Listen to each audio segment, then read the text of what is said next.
I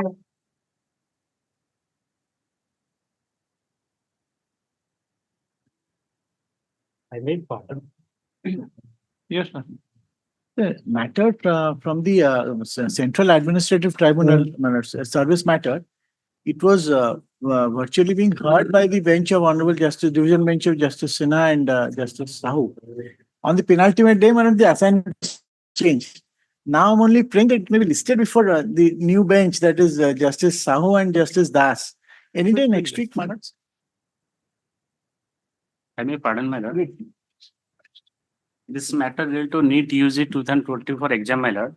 This matter is pending since June, and Union of India is yet to file counter, my lord. Counseling has already been started. I prefer tomorrow, my lord. In other case, counter is filed, but in my case, not filed, my lord. We'll take up tomorrow. On a writ appeal, it was dismissed due to default of the advocate. I have filed the restoration petition. It was heard by my lord, then Chief Justice and Justice C.R. Das. So it will be listed in the odd bench because the regular bench is not functioning. Give the slip to the registrars, Deputy Registrar Judicial. Not here. The pardon to mention, Milords. Milords, I have been debarred from participating in any tenders for 2 years. The larger consequences are that I'll not be able to participate in tenders of the other departments. Right. My bank guarantee has been forfeited. So I have challenged that, Milords. May kindly be listed. So what is the legality in the order? Sorry, Milords. What is wrong with the order? Milord, wrong is that I have fulfilled all the terms and conditions. Fulfill that. They have taken an out-of-turn reasoning for which they have debarred me. Maybe give your slip, we'll see. I may Give the slips.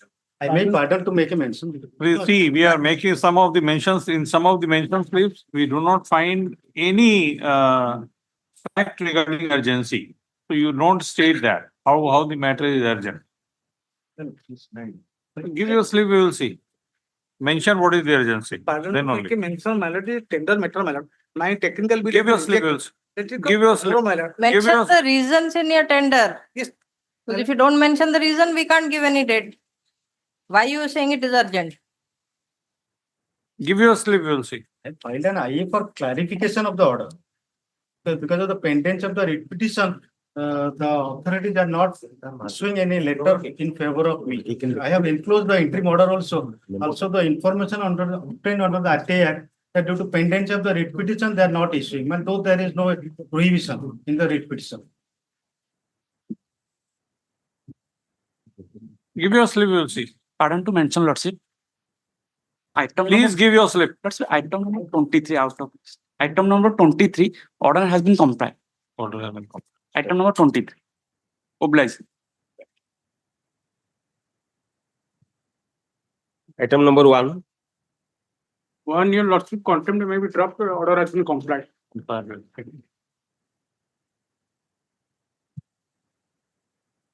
Item number 2. Item number 2, your lordships, for Odisha Public Service Commission. For OP number 2 and 3, I have received the instruction. The lordship query was, if there is a scheduled caste, whether can't be considered as a UR candidate. But in the UR candidate, the last candidate is 116 and he has scored 82 points. That is not important. He had a right to be considered as under the act. So if you are violating, That is right. you- That if is- you are violating, then you may be prosecuted also. No, that is right. That is right. Let us see. But Right. lordship may kindly permit me so that I can bring on records of the documents and also the GA department resolution that we have followed. That GA department resolution, what it says, we have scrupulously followed that. So if your lordship kindly allow me 1 week time, we can bring on record all these parts in that. There are all them. Because that is addressed to me, I cannot pass on to your lordships. Handicap. May I please, your lordship? Lordship, I am for- Please wait. Please wait. Oh, right.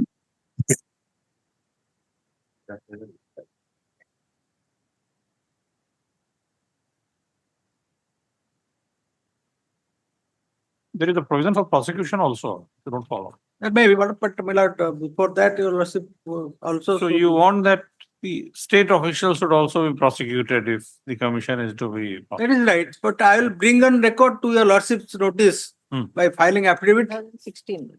of the resolution that we have drawn. And to my perception, we have not violated, but your lordship will have to hear the matter. All right. So kindly allow 1 week time so that we can file the. Yes, My lord. as requested on behalf of Mr. Santosi, the senior counsel. Let's this matter on 1 week so as to enable him to file counter affidavit, File the affidavit.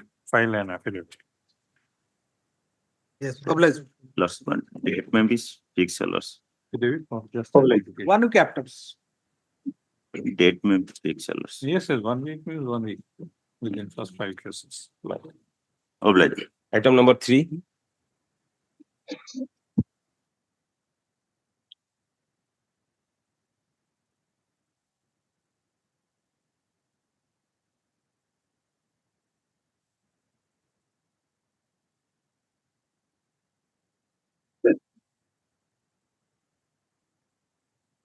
Item 3. In item 3, by order 97/2024, your lordship has condoned the delay subject to payment of 10,000 cost. Already made a cost deposited. None has appeared. DPA has informed this court that sum of rupees 10,000 has been deposited in the account of High Court Bar Association. High It Court Bar was- Association or No. Welfare Fund? Welfare Fund. Where is the receipt?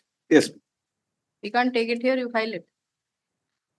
which was a condition precedent for condonation of delay in filing the present intra-court appeal. Most of. Yes, so none has appeared for opposite parties. This is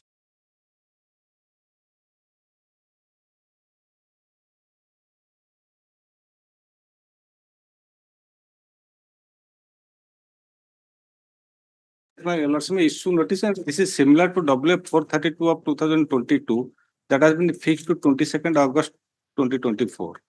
Can come along with that matter. Your lordship may issue notice. issue notice.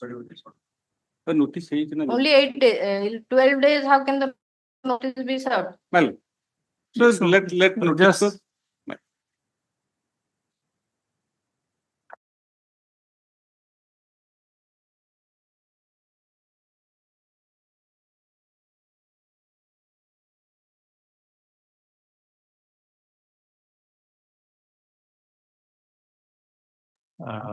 AGA has submitted that the issue involved in that an identical issue is involved in WP WA number 432 of 2022. as involved in the present appeal. That's not clear. That's some question. That's it. Issue notice. 4. Item number 4, pursuant to Lordship's order number 3, my lord, I had filed an affidavit. I had taken liberty from my lordship to file a better affidavit. I'm filing the better affidavit, my lord, today and serving a copy on my lord and friend.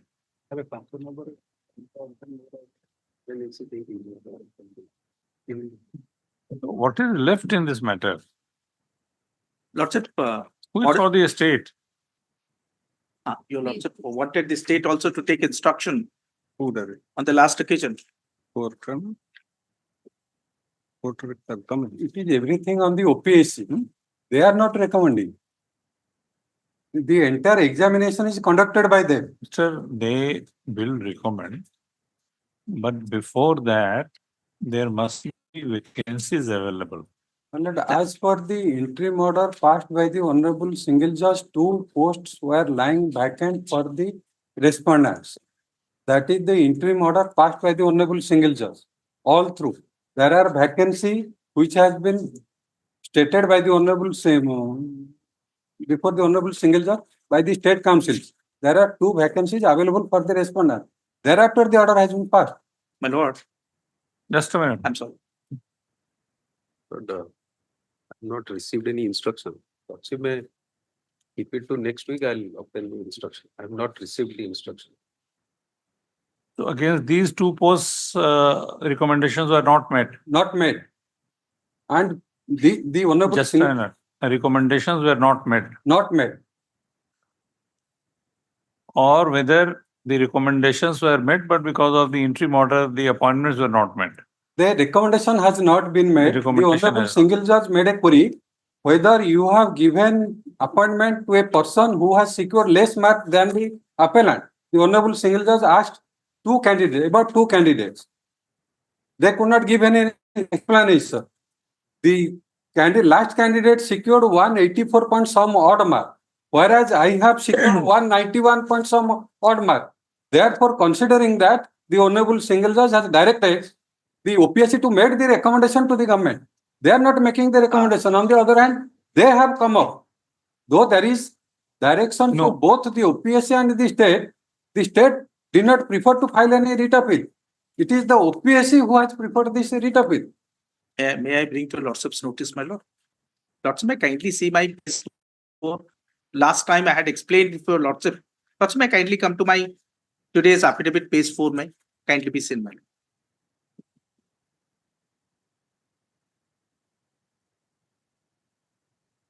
That the marks secured by the respondents, that is my Lord Counsel's, my lord client.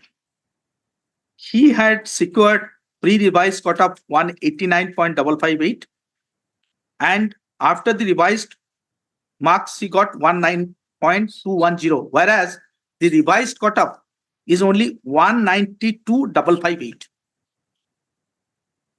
Revised cutoff is? 192.558.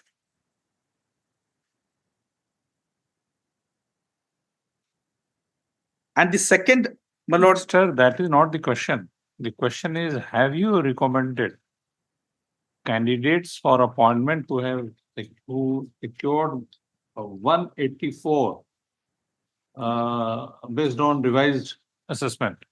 my lord, those who are already being recommended, that I have explained today, those who are Therefore, already being recommended, those see, were unnecessarily- appointed, Unnecessarily you are complicating. we have See- not unsettled them by not removing them. The OPSC, if the OPSC does not have this minimum reasoning to understand, then it's very difficult.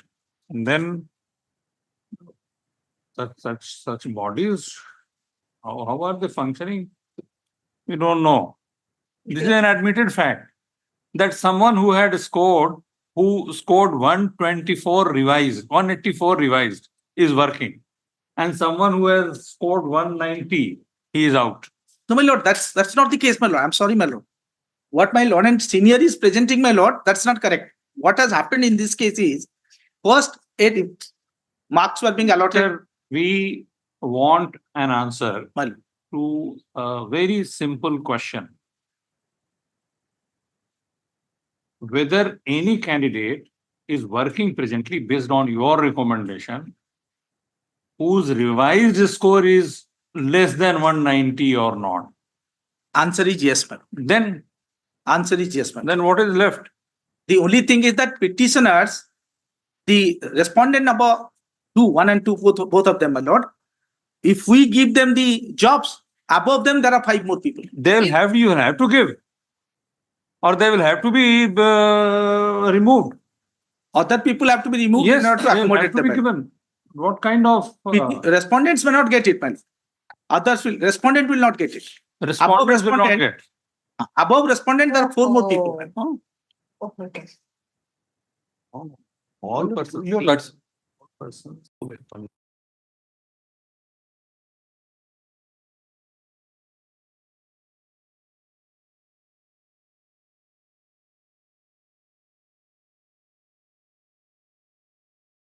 If your lordships, my lord, No, so it is up to you. If Yes. you're going to retain the persons you have kept, then you have to give all 7. Or you may have to not to do anything, we will do everything. the state government, my lord, may take instruction in this matter. Where is the question of Lordship, only my learned friends counter affidavit, page 70. Mr. Counsel, you, the OPSC, on the basis of revised, this thing result, could have, recalled the earlier recommendations made Yes, my lord. in favor of those I, candidates. my lord, I concede this fact that those 8 persons have been removed and other 8 persons could have been appointed. Who will remove?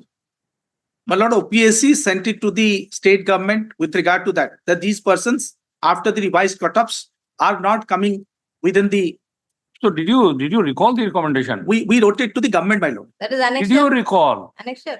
My lord, no, we have given all the list, my lord. Let's may kindly see para, my lord. Not para, which is the annexure where you have asked the state government that I these have- 8 people are entitled to be employed. Where is it? My lord, we have, Page. my lord, I have that letter. I have got a copy of that. Did you- I have written about all those lists. Oh, where is it? Annexure? I have given the list, my lord. I have not given that paper, that annexure, but I have given the list of people who are to be removed, who are to be. Lords Where may is the kindly, amendment? Lords may kindly come to para 8 and para 9.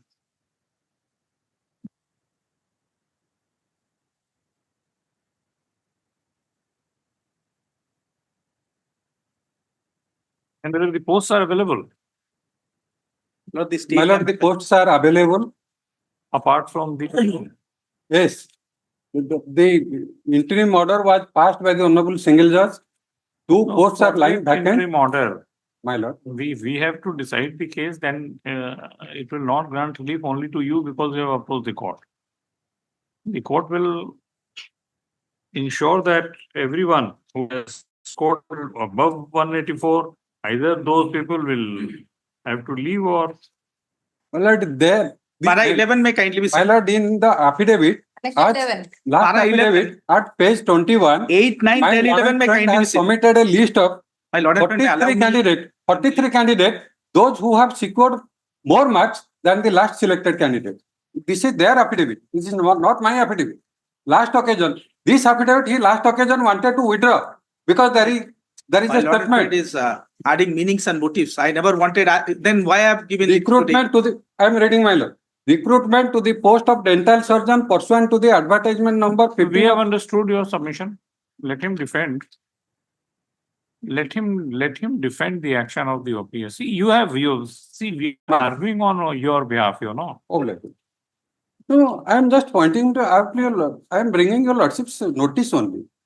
They themselves filed an affidavit by stating above the last mark. There is no controversy at all in this case. Obliged. Yes. Paragraph 8 may kindly listen. That the following 8 candidates whose name appeared in the earlier merit list. Your lordship, page 4 of my affidavit, today's affidavit, my lord. Paragraph 8.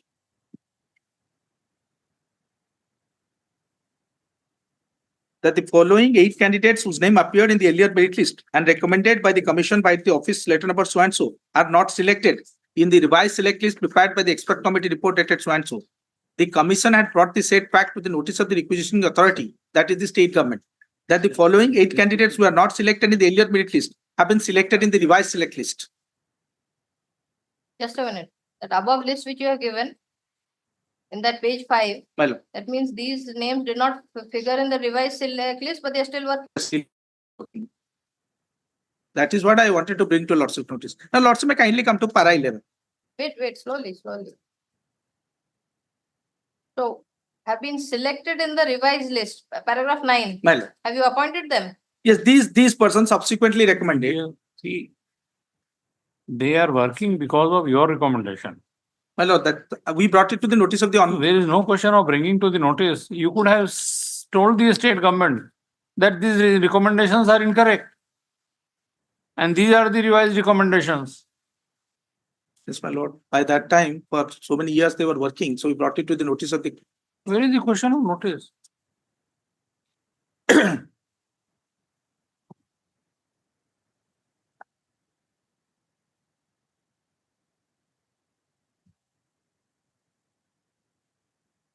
That means page 5, Yes, the second table. Hmm. Except 158, others should be appointed. yes, my lord. And Lordship may kindly come to para 11.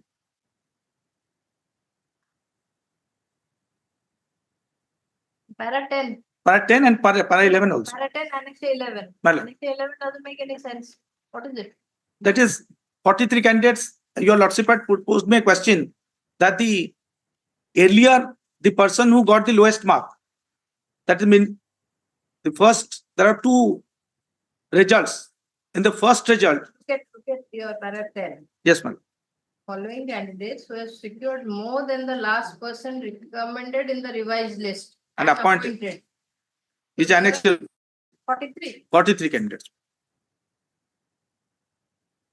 Total mess created by OTET. That they are, my lord. What are you saying? 5 candidates. And you are challenging the order of the learned single judge. And para 11, my lord, This we is have more written. unfortunate. I know, my lord. Instead of- I, my lord, I am Instead bringing of to your correcting lordship's notice. yourself, you opted to.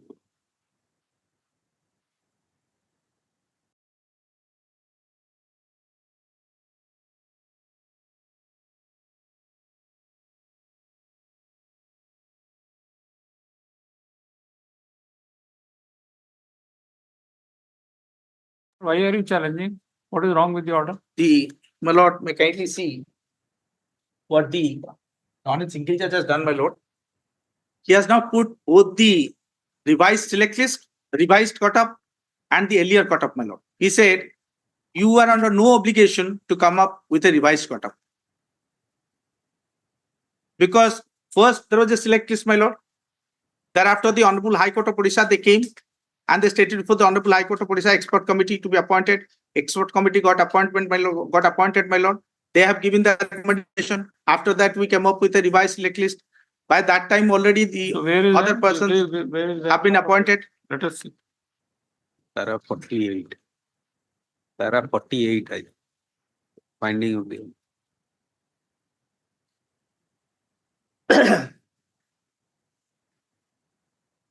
Which annexure is that? Hold on.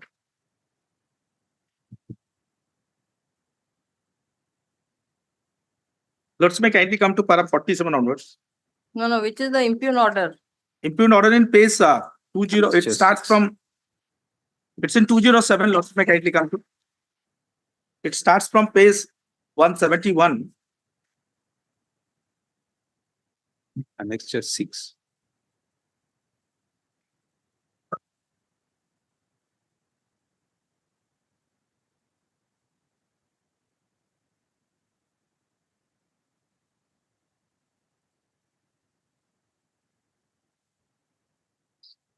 We were having difficulty only with regard to. One moment, paragraph. Let's may kindly 48. come to para 47. 47 onwards. It is 48 is the No, exact. 47, I'm just placing it. May I place it, my lord?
secretary to be here.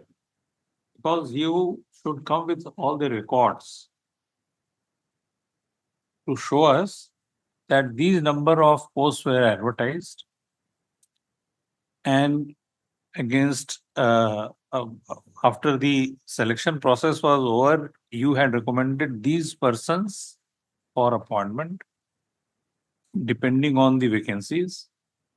And then the situation post revision. These candidates ought to have been recommended had the revision been taken into account. Now, if in that revised list, their names figure, it's a different matter. If their names don't figure, it will depend on the direction which we issue. That revision was done by the OPSC suo motu or pursuant to order of this court? Pursuant to the order of the Honorable Court, my lord. Because Nobody has challenged that order. In fact, not correct. I will not find it not correct. I am submitting this fact. 190 posts were advertised. Petitioners, the present respondent, and many other candidates appeared. Written test was conducted. As against 190 candidates, they provisionally selected 193 candidates and asked them for verification of records of 193 candidates. Thereafter, they recommended the name of 171 candidates. On 18th, they recommended 171 candidates. On 20th February, they published the key answer, published by the OPSC, 2 days after. After verifying that key answer, it is found that 15 questions are wrongly answered. Therefore, the total six candidates made a representation to OPSC that these are the questions which are wrong. In support of that, we are giving the textbook, international journals, and all other things. The OPSC decided to refer the matter to an expert committee. They constituted a group of professors and recommended this representation to that committee, expert committee. Then the expert committee gone through that and gave their opinion. After their opinion, they did not take any action. Therefore, the petitioners came before this honorable court by saying, despite the fact that the expert committee has given a report, we have asked for the expert committee report. They are not supplying us. They are not taking any action pursuant to the expert committee report. Kindly, our answer script may be evaluated as per the expert committee report. And if we are above the cutoff mark, then our name may be recommended. Then before this honorable court, the OPSC, though considered that there is an expert committee and expert committee has submitted the report, but it will not be given to the applicants. Pursuant to that, this honorable court directed you examine the representations made by the petitioners, respondents, and consider their case. Page 94, I am just small paragraph I am reading. Accordingly, it is directed the commission shall open the report of the expert committee and consider the candidature of the petitioner along with similarly situated candidates in terms of the said report submitted by the expert committee and communicate the result thereof to the petitioner within a period of 2 months. Hence, if the petitioner as well as other candidates who had made a representation to the commission being dissatisfied with the evaluation of their answer script are found suitable for appointment, necessary recommendations shall be made to the state government for their appointment. That is the order passed by this honorable court by honorable Singh. Mr. But the report of the experts committee, My lord. whether that was accepted by the commission, Yes, where is that decision? they have accepted, they submitted before the honorable single judge. Where is that decision where They did not supply the copy to the same of the same. Mr. And Samar, there was that expert committee was there, they gave a report. my lord. But OPSC has not accepted. The court directed that you do it as per this. Page 94. maybe. And they can No, if no. they submitted all the document. Then again, my lord, I filed an contempt petition. In the contempt petition, No, forget, Mr. C, you are seeking relief on the ground of the experts committee opinion right, and the revised Right. result accordingly. right. But whether the experts committee opinion was accepted by the commission. My lord, they submitted before the honorable single judge. Submitted is different They thing. were asked to Commission- submit that. And They did not commission- supply the documents. Commission, To you us. could have raised this. My lord, I made an application. You could have, when the matter was pending before the learned single judge, you could have said, that Despite, let this be placed before the commission. Commission does not mean one officer. It has to be placed before the body of the commission. The commission ought to have taken decision. Then- So there, just a minute, let us understand first whether there is any decision on the recommendation of the experts Expert committee or committee. not. Is there any decision? to my knowledge, I sought So, for, this is to your knowledge, there was no decision of the commission, then how experts committee report can be taken? the expert into account? committee report has been accepted. That was the submission made before the honorable single judge in the first instance. Therefore, the honorable single judge has directed. Ask the secretary to be here. Yes. My lord, With may all- kindly see only page 94 for a minute, my lord. Your lordship may direct, my lord, but lordship may kindly see page 94 of the date petition, my lord. That writ appeal, page 94. Yes.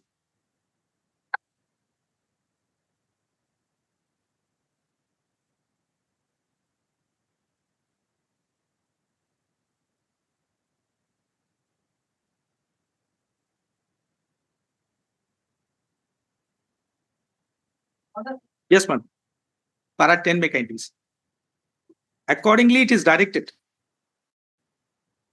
Para 9, I am reading. Taking into consideration the submission made by the Learned Counsel for the parties, court is of the considered opinion that since pursuant to the representation filed by the petitioner and similarly situated candidate, expert committee was set up. It has already submitted the report. Suitable action for consideration of the candidature of the petitioner in terms of the said report should be taken by the commission and the state government. Accordingly, it is directed Yes. that the commission shall open the report of the expert committee and consider the candidature of the petitioner along with the similarly situated candidate in terms of the said report submitted by the expert committee and communicate the result thereof to the petitioner.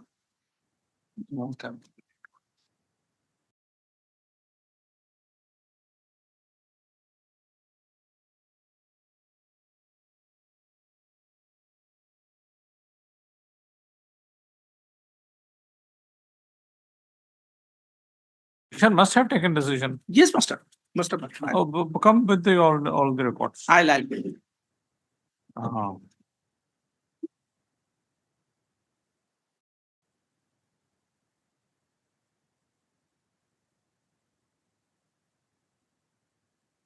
Taking into account the peculiar facts and circumstances of the case, resulting out of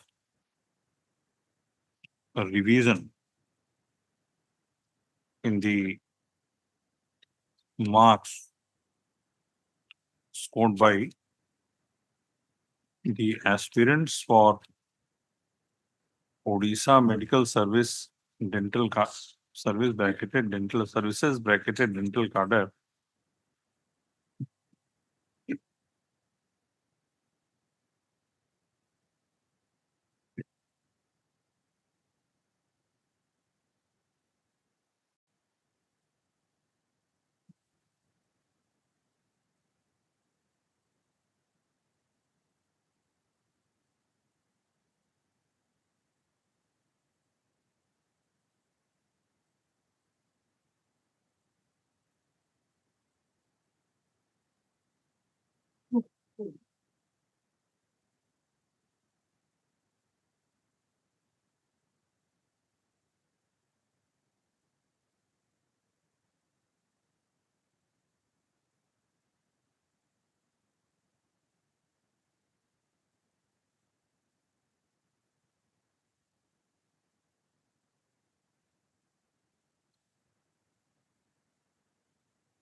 comma, in the examination, in the written examination held, in the examination held for this, that purpose, comma, after the recommendations were already made by the OPSC, comma, it is considered desirable to direct the Secretary who is the Public Service Commission to appear before this court with all relevant reports of the two results pursuant to two results bracketed pre-revised and post-revised proposed on next Monday, Yes, my lord. on Monday.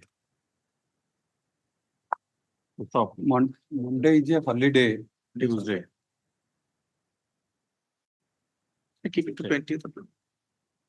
This order is being passed for the reason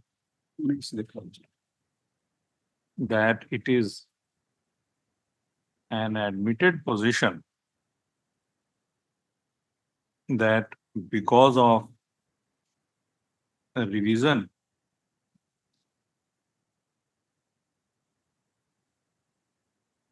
because of re-evaluation based on correct the answers as suggested by the experts committee. Some of the candidates have been appointed. Some of the candidates having scored less marks are working against the posts advertised, where those who have been found to have scored more marks have not been recommended for appointment. Full stop. Next, the secretary will be under obligation to produce before this court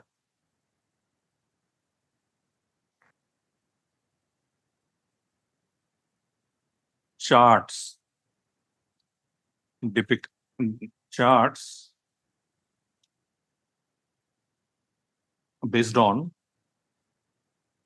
the re-revised and post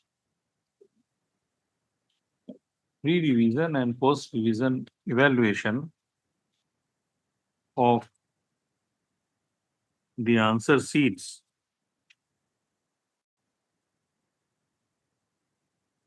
taking into account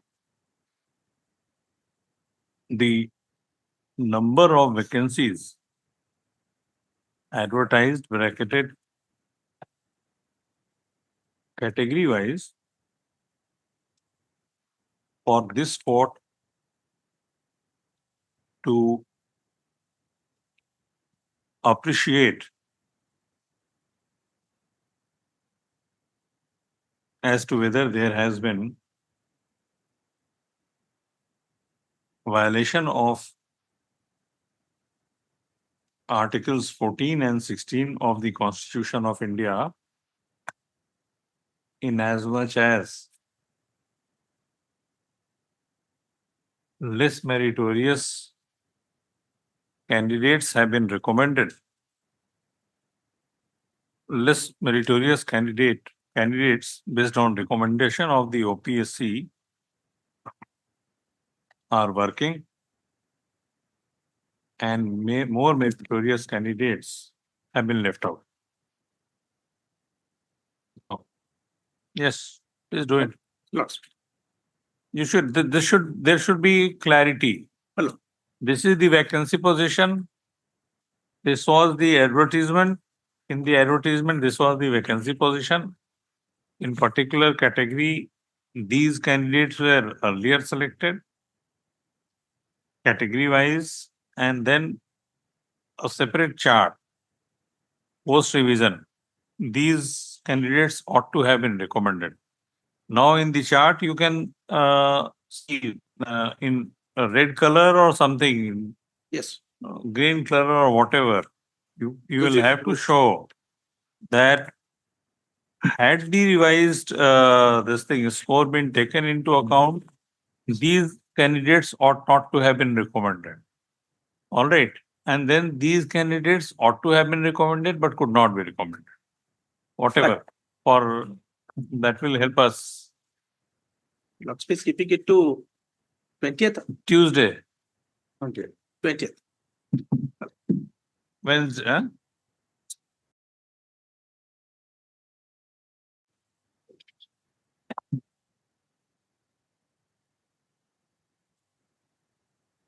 Item number 5. Item 5, matter related to Sarath Chandra Parida, around 600 cases. Your Lordship have directed to be listed on 21st of August. That batch case, Your Lordship will hear on that. So item 5, all the matters may be tagged up along with. Item number 5. All right. What is that, Sarath Chandra Parida? The block grant teachers claiming Regarding block pension, grant. pension. pension. All the cases posted 21st August. So before making your submissions, you will have to teach me also. I am in item, first item respondent.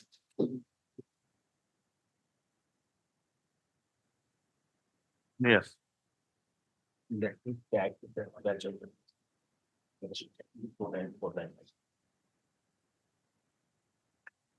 Item number 6.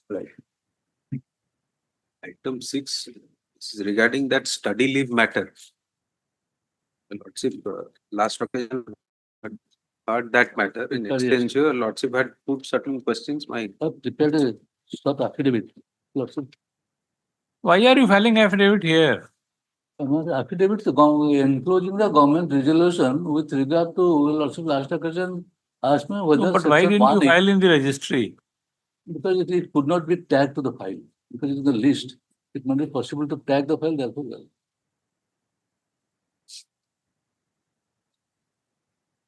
Do it in the registry. Miles. And list this matter on 1 week. So as to enable one counsel for the petitioner file an additional affidavit. You are filing additional affidavit. Further affidavit. Additional affidavit you are filing. Further, this is further stated is further affidavit. Further affidavit. Further. Further affidavit. Item number 7. Your Lordship keeping it to item 6. 1. Item 7. Item 7, my lords, the inverse was the appellant, my lords, condoned with the delay subject to payment of rupees 20,000 within 1 month. 1 month is expiring on 16th. Small confusion, that is why we are unable to do it. We will deliver this, my lords, amount today itself. It's kind of a glance to paragraph number 7 of the order.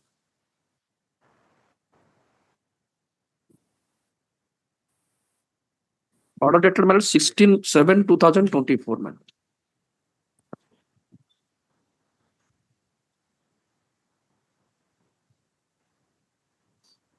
There are 5 respondents. They were the petitioners. Total 20,000 rupees is to be apportioned amongst them. We are giving separate check to them and we will deliver it today itself. Now, this clarification, they said that 20,000 each.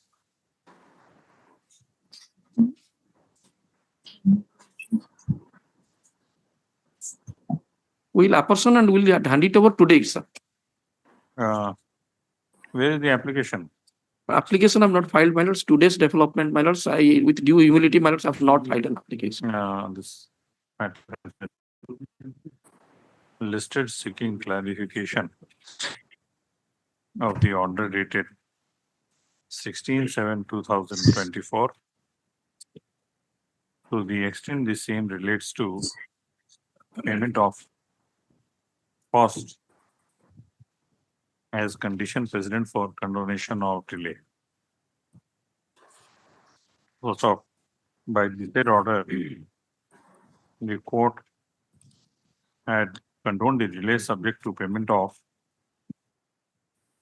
cost of Rs 20,000 to respondents number 1 to 5 within 1 month. So it is clarified that the said amount is the total amount which the applicant is required to pay to respond number 1 to 5 in equal proportion. Equal. In equal proportion. Today itself. Also. All other cases, my lords, symptom. They have not paid to other respondents also. Yes, yes, They're paying. they're paying. Today itself, yeah.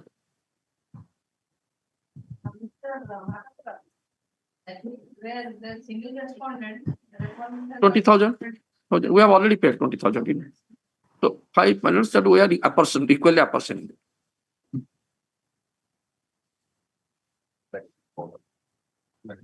Next week. These matters on 2 weeks. Item number 8. 2 weeks. 2 weeks. Well, the matter was before Lordships, yes. Yesterday matter. Mhm.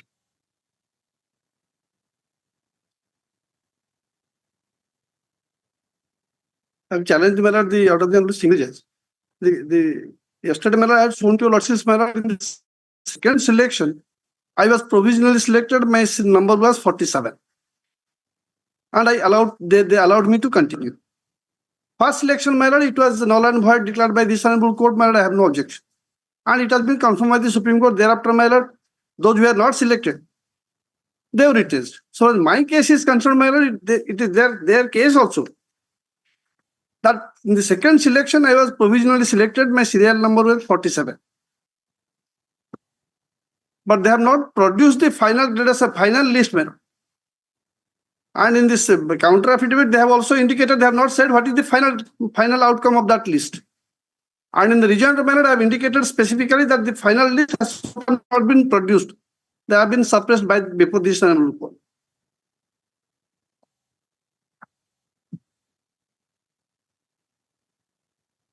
Yes. And if you also look at in the counter affidavit, my lord, in the writ application, page 156, man.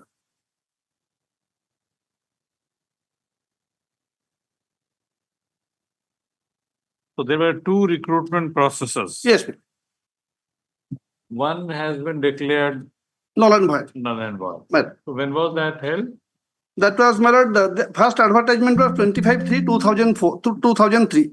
25, 3/2003, madam. 2003. Yes, ma'am. So this has been declared null and void. Null and void. So you don't have any claim No, on that? yes, because in the subsequent selection advertisement, which was for more postmen, 15,000 or odd postmen, I applied. When? That was, my lord, date has not been indicated, my lord.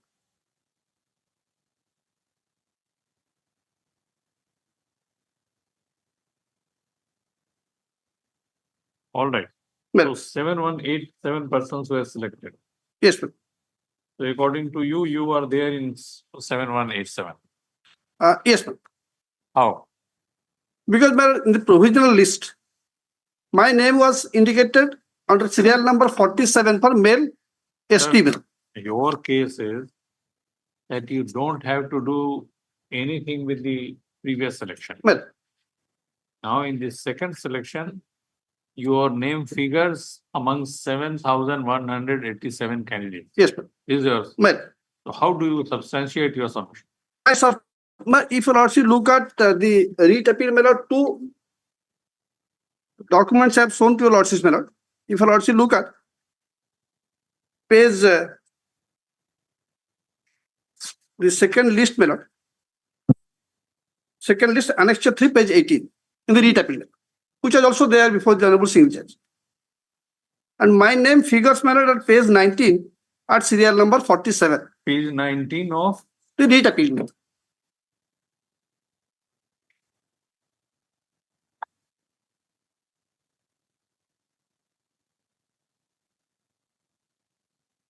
And my lord, this provisional list, annexure 3, you is with reference to ST male. At the top, my lord, it was indicated. yeah, what is that? Page 19. Page, yes, my lord, it starts from page 18. Yes. That is, this list, my lord, is for Rairangpur Education District, ST male, total vacancy 57. My name was at serial number 47, the next page, my lord, page 19.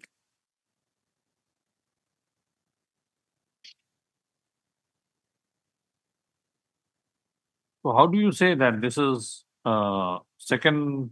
No, this is admitted by them also, my lord.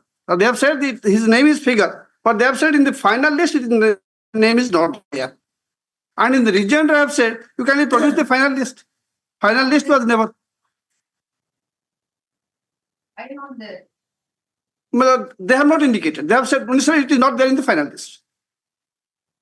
That is their case also. How do you substantiate it? But I substantiated in this time because in the first selection method, I was selected and continued. Mr. Counsel, I understand my lordship's very well because I was not the counsel with the Honorable Single Judge. we put two questions. My lord. One, when was the second selection conducted? My lord. You did not give the date because you don't have the date. Yes, ma'am. The second question is that how do you substantiate that your name figures among 7,187 candidates? That you cannot establish. No, yes, ma'am, that is correct. Because before the Honorable Single So Judge, there is reason why we had put the first question. I understand. Ma'am. That what was the date? Well, Whether that was 2005 or 2006, do you remember vividly? I mean, selection was 2003, madam. first selection. Yes. Second, Second selection 2014. 2014. Yes. Now, please come to this. 2003, next is 2014. No, 2000. Next is my lord, 2004. 2003 was not done, and 2003 September, my lord, state government said you disengage. Has any other candidate, nesty category, who has less percentage of marks than you been appointed, selected? Well, it is, I have no instruction on that. And then you are depending on this RT businesses. So No, that's I have only, because my lord, it is in the counter affidavit, they have also indicated that in the second selection, my name figures there, but it is not there in the final list. But the reason is not assigned. no illegality in the order. The petitioner has put to challenge an order passed by a learned single judge of this court dated 22/12/2023 in, what is the case number? That first number? OJC number, my lord. 539. 5398 of 2018. That was your petition? Yes, ma'am. That was taken to be the leading case, ma'am. 5398 of 2018, along with other analogous matters. So, the next.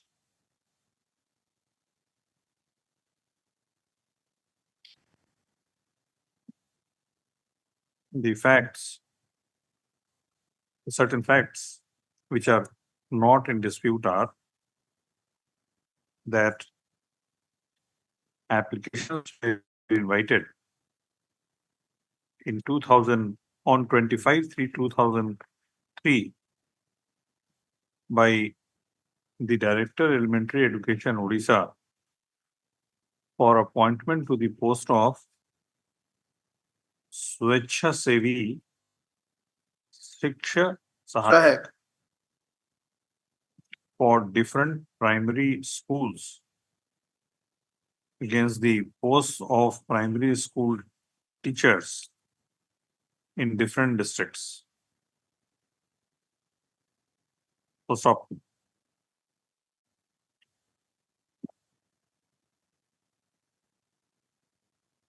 In the concerned district, that is Bisoi block, that is Rayanagar. Rajangpur. In the concerned Rayanagar Education District, 419 posts were advertised. So stop. The applicant was an applicant, was one of the applicants who was selected, and based on the said selection,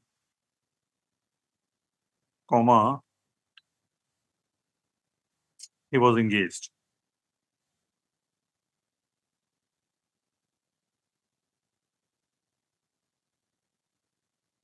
My lord, he was not engaged pursuant to that advertisement. After that selection process, government took a decision to fill up 15,000 some odd posts. Now those posts, government decided to fill up from amongst the select list prepared for the previous advertisement. Now that was challenged before the Honorable Court. No, paragraph 4 of the single judge order. Yes.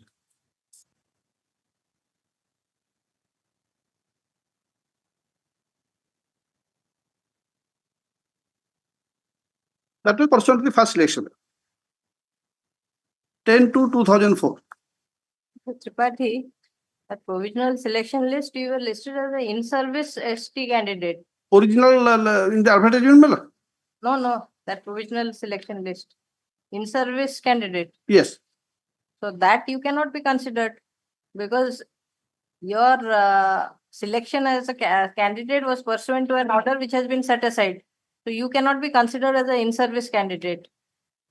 No, but in the list, my lord, if you also look at That Annexure is the 2. provisional list. No, that is correct. I don't dispute that. But the in-service word is not there. My case was, since I was continuing. Exactly. If you're But- continuing your in-service, but that has been set aside, that appointment or selection. Yes, that was set aside. Subsequently, my lord, I was applied for the second time and was figured in the ST male category of that particular block against 61 vacancy.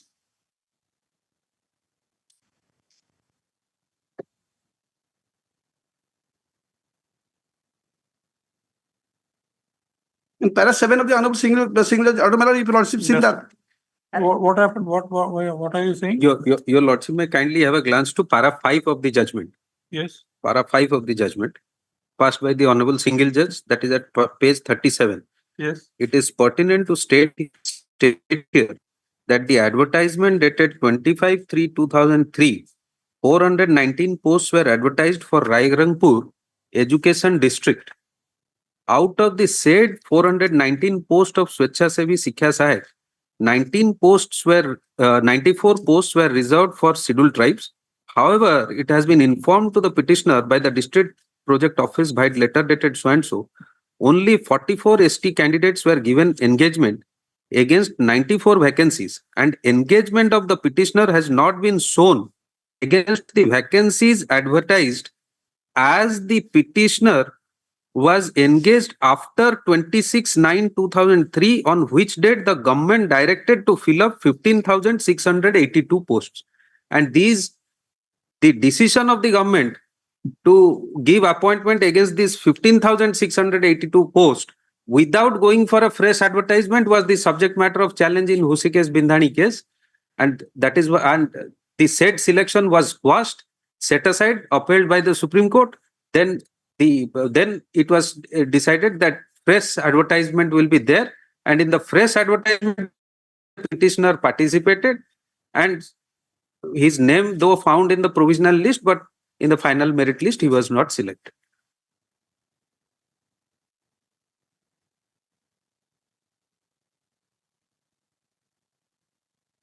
Para 8 and 9 of the Honorable Single Judge. No, paragraph 6. Madam. And these 15,682 posts, these were not the advertised post. The advertised post was only 419. So since these posts were decided to be filled up from amongst the select list of the previous advertisement, that is why it was quashed.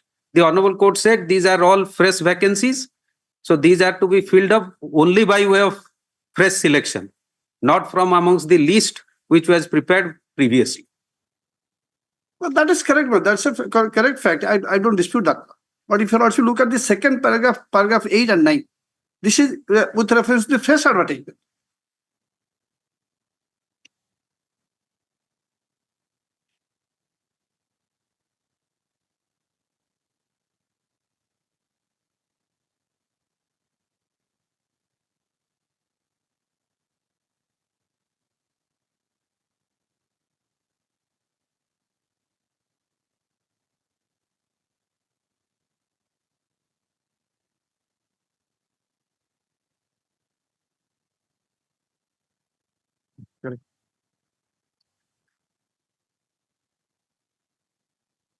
One of the applicant, you were earlier the applicant. In the writ petition. No, not in the writ petition. To 25/3/2023 advertisement you had applied. Yeah. But your selection was not on that basis. Yes. No, selection was not made immediately, Miller. But selection was made after the circular was issued by the government in September 2003. One on the applicant. The topic is not in dispute that the petitioner was later engaged, but not against the posts which were advertised, rather 15,682 posts created subsequently. Yes. But So stop. The action of the respondents in filling up those posts, that is 15,862 posts without fresh advertisement, was held to be invalid. yes. Came to be declared invalid by this court. By this court. Well, order dated 29/4/2004 in WPC number 11748 of 2003. Annexure A/5 to the counter affidavit. Later, a selection process was initiated based on which 7,187 persons came to be reselected. Yes. So stop. The next, the petitioner filed writ application challenging an office order dated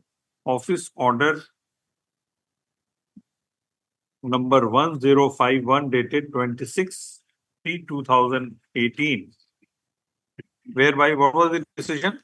This the government said you disengage all those who have not reselected. Whereby the services of the petitioner were discontinued. Yes. Since he could not be selected based on reselection. So stop. Next, learned counsel appearing on behalf of learned single judge, after having examined the readings on record and the submissions advanced on behalf of the parties recorded in paragraph 41 and 42, in the impugned order, while dismissing the writ applications. 41. Next, learned counsel appearing on behalf of the petitioner has vehemently argued that the petitioner's name figures amongst successful 7187 candidates based on reselection for engagement. In the Stop. provisional list. Huh? In the provisional select list. In the provisional select list. So stop. He has, however, not been able to establish. What is your stand on that? We have only stated in the counter affidavit, though his name figures in the provisional select list, but in the final select list, his name was not there.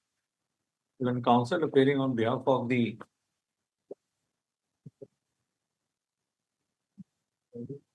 figures in the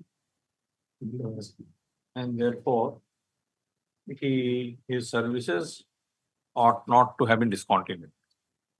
Because I have said, no opportunity was given to me, no so called. That was also accepted by the honorable single judge. There was no opportunity given to him before discontinuance of his service. Stop. Next, learned AGA representing the respondents has submitted that there is no illegality in the impugned order passed by the learned single judge. So stop. The petitioner has no right to be appointed based on the fact that to be appointed on the basis of his name figuring in the provisional select list. Yes. So stop. He contains that it is not the case of the petitioner that any person inferior in merit has been engaged, ignoring the appellant's case. So stop. The case. Next. We have Probably continuing on the basis of orders passed by this court. Yes, sir. In the writ application matter, which was subsequently disposed of, that it said that they will allow to continue. After having perused the pleadings on record and considered the rival submissions made on behalf of the parties, it is evident it can be easily inferred that the appellant's initial selection was against a post which was not advertised. Engagement was against a post which was not advertised. So stop. Accordingly, this court had declared all such engagements to be null and void. So stop. Based on the strength of certain interim order passed by this court, the petitioner continued in service. An appellant continued in service. So stop. The appellant could not have successfully claimed his right to be engaged based on presence of his name in the provisional select list, in the absence of any assertion that any less meritorious candidate was appointed, ignoring his case. So stop. The plea of absence of so-called notice before termination of service is not acceptable in the present set of facts and circumstances, as even the petitioner does not dispute that, appellant does not dispute that his initial engagement was against a post which was not advertised. No, that is factually incorrect. Our first advertisement is 25/6/2003. When selection was made, somebody challenged that ballot saying that this selection procedure is not correct. That is the case, that you were appointed against a post which was not advertised. No, it was advertised, my lord. I was selected by the first selection, which was advertisement was 25/3/2003. Thereafter, second advertisement, I was selected in provisional list. First selection was held to be null and void. Why was there second selection? After the first selection was held to be null and void. Why it was held null and void? Because of irregularity, my lord. What irregularity? Yes, my lord. Because the posts were not advertised. No, that is not correct. Irregularity. Check. And 25/3/2023 is not the advertisement, it is the cancellation. No, my lord, paragraph 3 of the Honorable Single Judge order. First paragraph itself, my lord. That is the case. Page 3, my lord. No. The advertisement was 100 posts. And if the appointments are made against 700 posts, then that is illegal. Yes. So how many posts were advertised? 480. Initial 419, my lord. And you were amongst 419? Yes, my lord. Selection? Yes, my lord. How do you so? That is, my lord, paragraph 3 of the Honorable Single Judge order. This is the finding. That is not the finding, that is your case. No, my lord, the factual matrix, my lord, has indicated.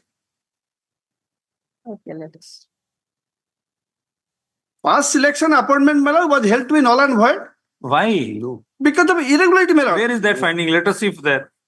My lord,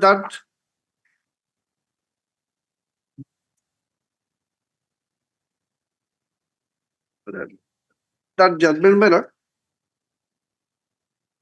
your lordship will get at annexure 15, page 110.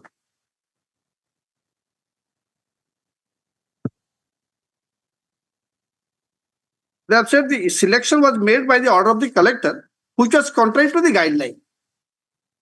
That is why the selection was cancelled. What was the guideline? The earlier selection, 25/3/2003 advertisement selection. My lord, page 114 of the 4 of the counter filed by the state. The petitioner, the appellant cannot claim continuance on the basis of selection, a selection which has been held to be, which came to be held to be null and void. Yes. Stop. He continued even after the selection process was declared null and void on the strength of an interim order. Yes. Passed in the writ application. Stop. The writ application having been dismissed, the petitioner's claim to continue does not survive anymore. Stop.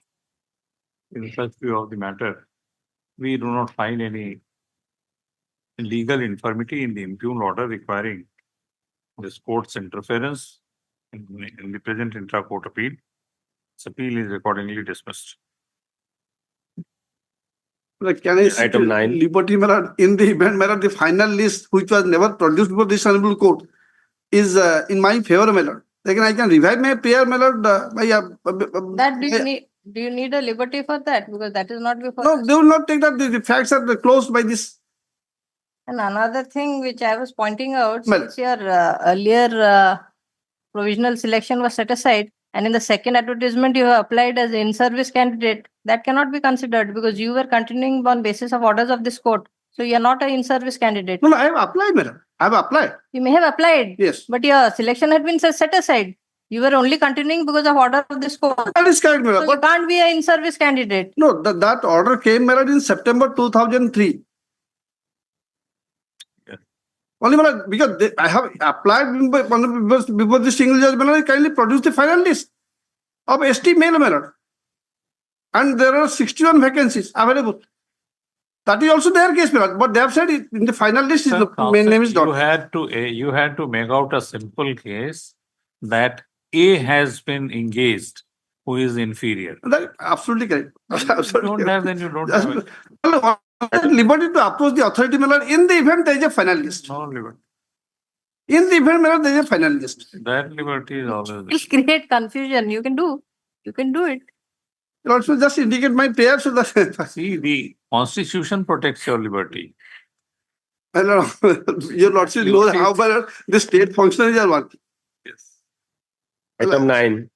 Only one prayer. 14 years of service, my lord. Subject to, my lord, if my name would be there in the final list. Yes. Item 9. It's my pleasure, Lordship. My lords, I'm praying for a week's time, though the order was there not to demolish the construction, but the opposite party have demolished it. So I'll file a contempt. No, but there are no order of restraining demolition, Lord. The Honorable Singles are directed to Encroach- demolish the encroachment, and that encroachment has been demolished, and the road has been allowed to, NH has been allowed to be completed. And your lordship never interfered and never said, your lordship may look at the order dated 23/7, Lord.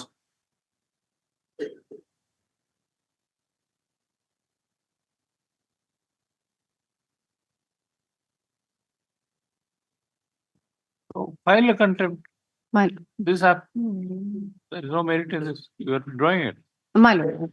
And counsel appearing on behalf of the appellant seeks permission to withdraw this writ appeal. This application is dismissed as withdrawn. This appeal is dismissed as withdrawn. The learned counsel for the appellant has, however, submitted that there has been disobedience of this court's order, which is impugned in the present appeal, in as much as the petitioner and as much as the appellant's house has been demolished. This is your submission. My lord, the encroachment has been demolished. But Encroachment made by the petitioner, his appellant has been madam, the demolished. order was that encroachment shall be demolished without By the Yes. my lord, there was without a affecting there was a demolition. time frame. The Plot appellant 1969.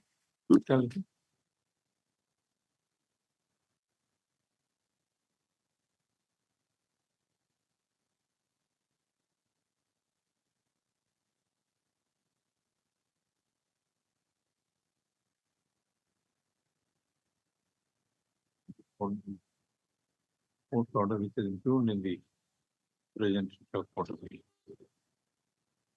So we don't intend to make any comment on this submission in the present order. So you're free. obliged, madam. Item number 10. In this case, my lord, your lordship 30th July directed to file in counter affidavit. Lordship grants on time so that I will file counter. Short date we give. Mile. The last time they had also taken. How much time? 2 weeks, my lord.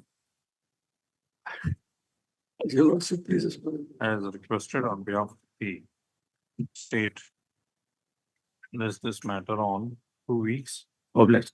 so as to enable him to file Obliged. counter affidavit. Item 11. Lordship, my pardon, Lordship, 2 weeks' time may be granted to file counter. We've already What's sought that? for instructions. 11 and 12 also, your lordship. It's 11 and 12. Yes, both are Both are same. Item 13. obliged.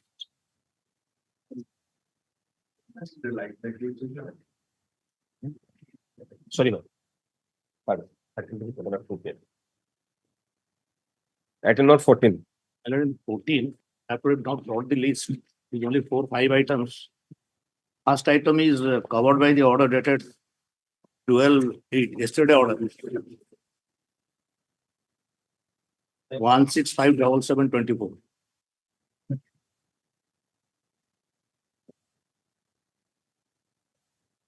Which order? My We matter have is, passed so many orders, we don't know whether. Yes, man, I'm giving the OGC double vision number. The orders are mutually conflicting. Item number. my lord, WPC number 17659, it is covered by your lordship. Just, 16577. let us understand. We are going by the instructions of Mr. Mahanti. I am sorry. We are not going under the instructions, under the dictates.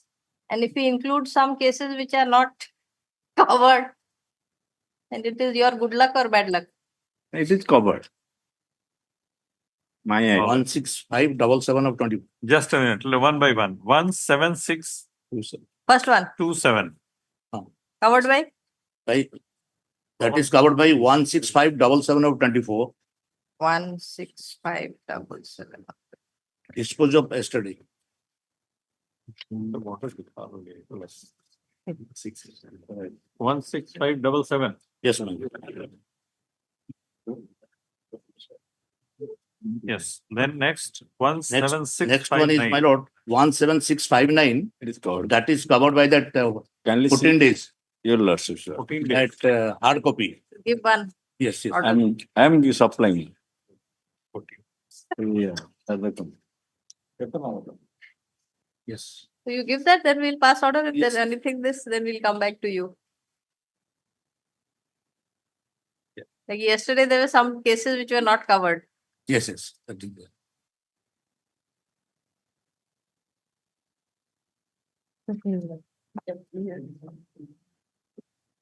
Then, Then third, the, 18073. that is covered by yesterday's judgment, my lord, 16577 about 24.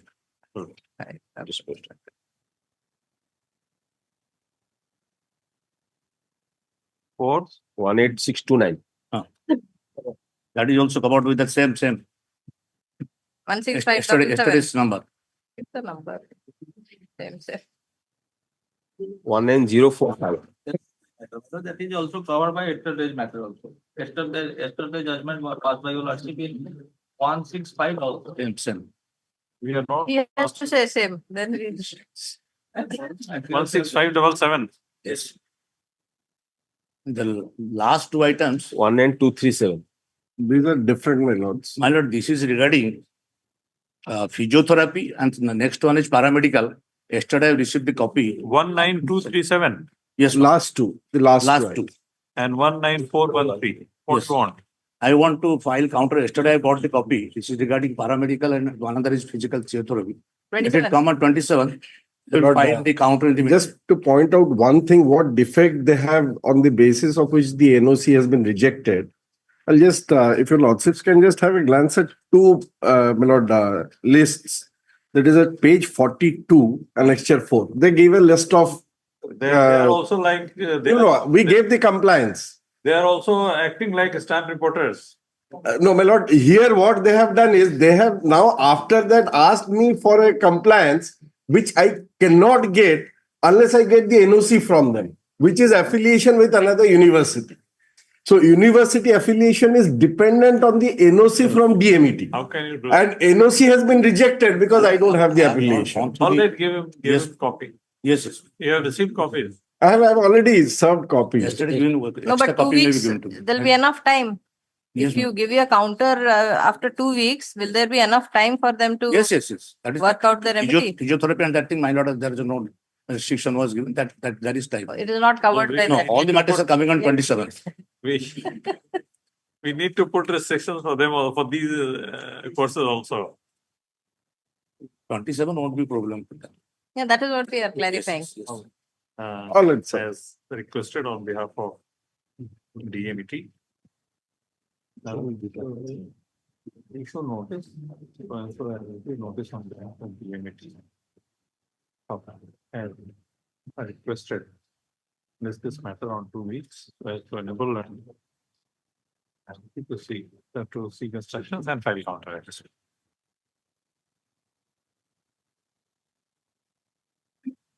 along with that. What is this? My lordship, this is the order of your lordship. So what is this matter? This is challenging the virus of the virus of the 2016 resolution in not including the petitioners as regular primary school teachers. Although having same qualifications, having same eligibility. The resolution has statutory force. Policy resolution of the police decision regularizing the Gana Shikshaka who have completed 8 years of service. So why those matters are coming before the decision? My lords, I give the number I will give. Tomorrow, my lords, Tomorrow, cases are coming. Say resolution is under challenge, but taking it as virus, so this has come. No, even if it is taken as virus of resolution, Yes, will that come yes, before ma'am. That should have come to the honorable single judge. in some matters we saw that there is an order. Yes. The learned single judge has put up before division bench. What has happened in this? Similar matters are fixed for tomorrow. Tomorrow. Tomorrow. Will you give that number? Yes, With double seven. tomorrow.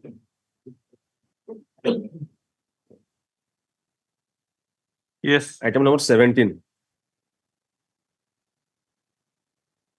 Wait, please.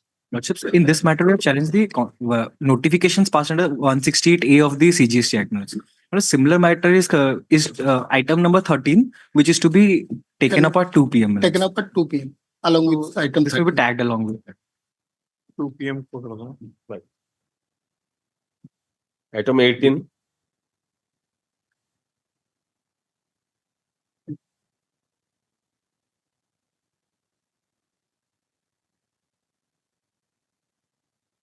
Item number 18. But Mr. Mahanti forgot to mention that this item is included. So neither nobody is there. If you have a file, just check. This pharmacy. No, but No, it will come tomorrow. No one appears on behalf of the parties. Tomorrow. is anybody appearing online? No, that is DST.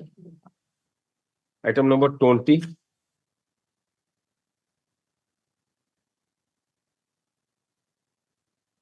No, sir, in item number 20, as I had requested Lordship to take up today, I've already filed the compliance affidavit to Lords. I've given a copy to my Just learned now, I friend have also. received, my lord. Your lordship may call it on 20th. I will to take instruction because with regard to Copy of that. Yes, with sir. regard to only one applicant, they have disclosed that they have considered their case.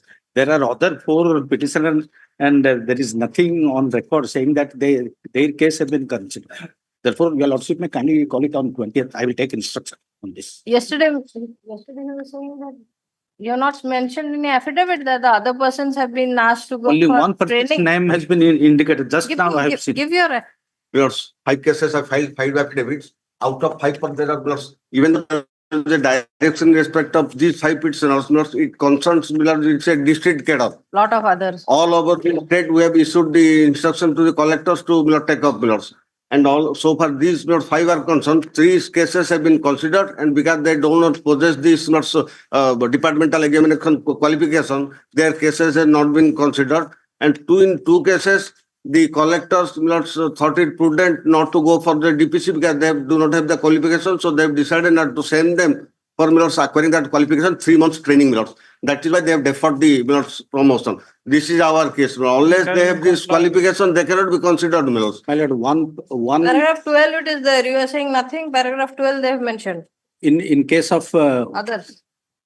my lord, one person has passed the departmental examination. His case has not been considered, my lord. And most of my instruction is that in most of the district, no DPC has been conducted. We are confined to the present case. Present case. Therefore, So what do you want? my lord, you also may call it on 20th. I will take We instruction. will take up later as requested on behalf of the petitioner lists this matter on 20th. weeks. Will it come on 20th, my lord? You cannot dictate, Mr. Well, Counsel. I'm requesting that. Yes, we have 27. given the date. Huh? 27. 21.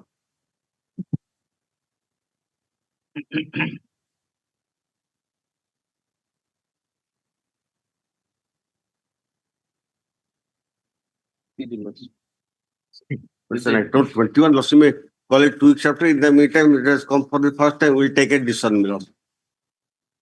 2 weeks. Yes, because it's representation, we can do it. No, I think must have been, there's a direction for considered representation. We'll have obtained instruction. By learned AGA for the contemners. Lists this matter on 2 weeks for him to seek instructions and file affidavit, compliance affidavit if so required. Yes. Item number 22. Yes, sir. Nobody is there, but the lordship's order has been complied. The case has been disposed of by the Tahsildar and recommendation has been made to, record their name under the OE Act. Not their case has been considered specifically. There is no representation on behalf of the petitioner. Learned AGA representing the contemners submits that the court's order, violation of which has been erased in the present contempt application, has been complied with. And thus, in as much as the Tahsildar has disposed of the OEA case by an order passed on. Yes, order was passed, final order was passed on 25/6/2000. 24/7/2024. 7. Last page, not page 3. 25/6. No, 24/7. There is another Acha. page behind. Yes, Lord. Yes, yes, yes. 24/7/2024. So he has produced before this court a photostat copy of the said order which is taken on record. So since the order has been complied with, we are not inclined to proceed in the matter any further. Contempt proceeding. The contempt proceeding stands stopped according. Item 24. 24 minutes order has been complied with and decision has been taken on 4/7/2024. If a loss will come to Complied with. Complied with. 25. But 25 also I filed a compliance affidavit. That's on. It is a case, my lord. Your lordship have challenged regarding imposition of penalty, denial of price escalation for the extended period. Your lordship has directed to reconsider as per the Raghunath Sahu case, my lord. They in impugn order they have considered the remanded. They pass another order which is not taking into truly spirit of the order of this honorable court. Maybe we will have to challenge Challenge that. Your lordship grant This is liberty. what the Supreme Court says, That your lordship grant liberty. that we should not go into such aspects. A compliance affidavit has been filed. Yes, Lord. Compliance affidavit has been filed since Of the 5 August or 5th August. stating therein that this court's order dated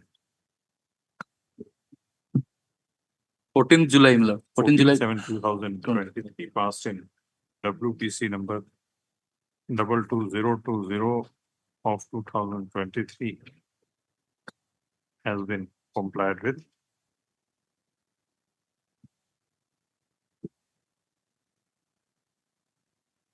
In as much as the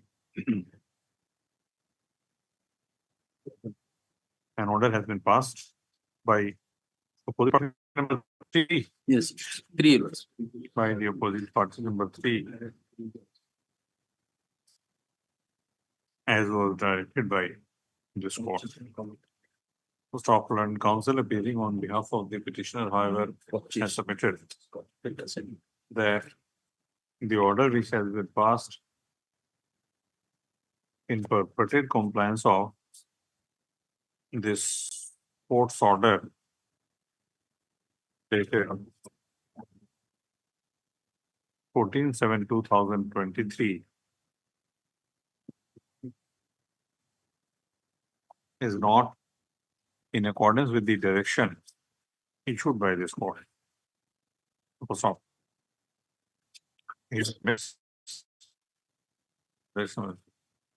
next, since an order has been passed by the contemners, taking into account this court's direction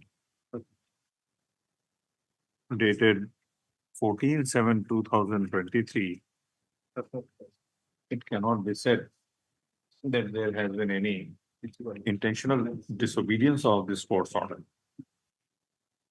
So it goes without saying that if the petitioner is aggrieved by the order passed by whom? OP number 3, madam. By the opposite party number 3, comma, he shall be at liberty to approach appropriate forum of the authority for the redressal of his grievances. Connected is the same. Only read number, order read number to be changed, my lord. This is tag 2 matters. That is only 22020. Order date same. Only.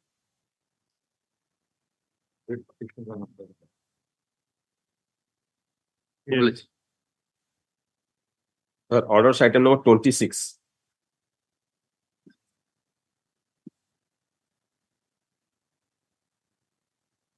Oh.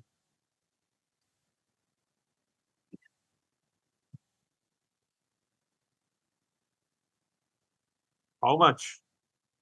Lordship, I will not say because workman lordship may whatever decide lordship. 5. Yes. 5, madam. Pardon, Your Lordship. 5 lakh. I pray for full back wages, Your Lordship. Full back wages in the light of Supreme Court's decision that cannot be given. Lordship, but herein he was not gainfully employed anywhere else. Your Where Lordship. have you said? I'm getting 17B, Your Lordship. I'm getting 17B. 17B. 17B. Till date, I'm getting 17B, Your Lordship. I'm not gain- 17B, we are bound to comply because lordship Because granted conditional stay, we are bound to comply, pay him. 17B is only granted when he is not gainfully employed, Your Lordship. Where have you stated that you are not gainfully employed? One, and even otherwise, one stopped you from getting any gainful employment. And 3, the Supreme Court says you are bound to follow.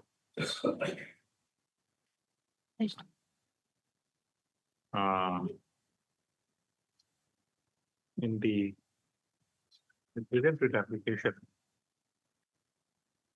has been filed on behalf of the state of Odisha, putting to challenge an order dated 21/8/2007. Oh, yeah. 21/8/2007. 2007. challenging an award dated 23/11/2011. 23/11/2011. Yes, Annexure 3. 23/11/2011. 23/11/2007. Passed by the presiding officer, Labor Court, Bhubaneswar, in ID case number 43/2003, whereby the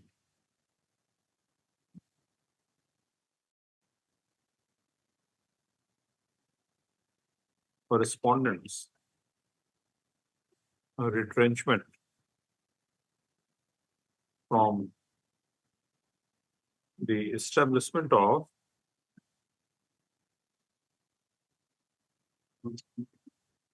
which establishment was this? Establishment of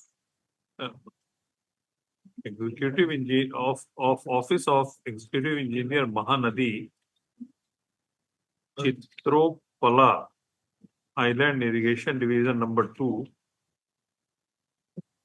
Kandarpur, Cuttack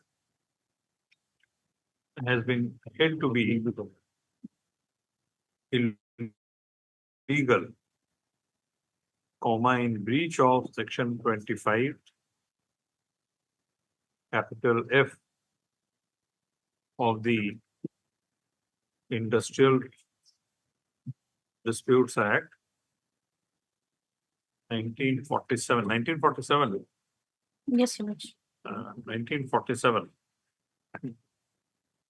Stop. After having recorded the said finding, the tribunal has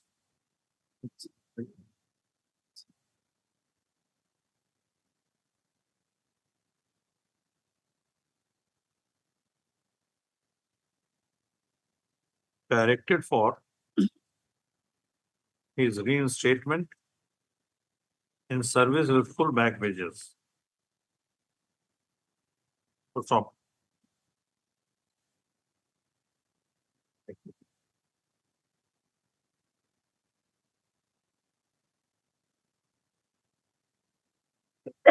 We have heard learned counsel appearing on behalf of learned AGA, appearing on behalf of the petitioner, and learned counsel representing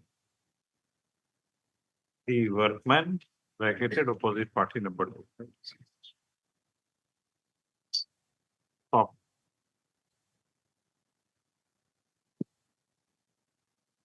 After having perused the pleadings on record and the impugned award, we find that there is no illegality in the findings recorded by the labor court that the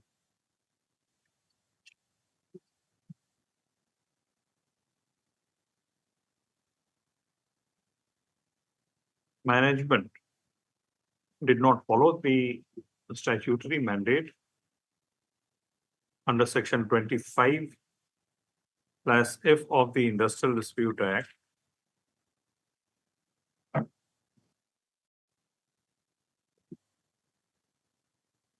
Before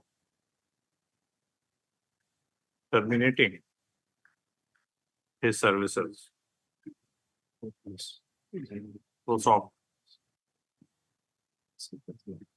It is not in dispute that the workman was found to have worked under the management for more than 240 days in 12 calendar months. Full stop. Accordingly, the finding does not require any interference. Full stop. Mr. Samant Rai and counsel appearing on behalf of the state has, however, relied upon the Supreme Court's decisions in case of Bharat Sanchar Nigam Limited versus Bhurumal, reported in 2014, volume 7, FCC 177.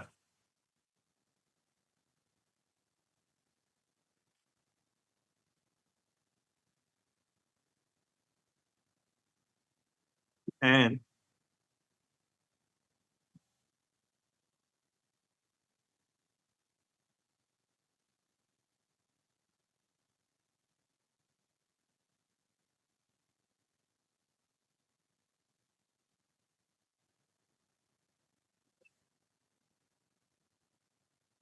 order dated 13/7/2021,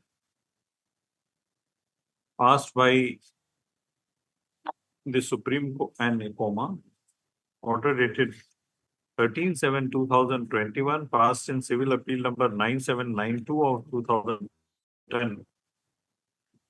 Bracketed Madhya Bharat Gramin Bank versus Pancham Lal Yadav and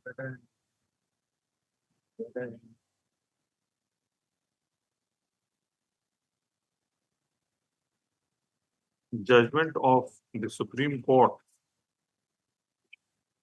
dated 2/9/2021, rendered in civil appeal number 44483 of 2010. Bracketed Ranbir Singh versus Executive Engineer PWD to submit that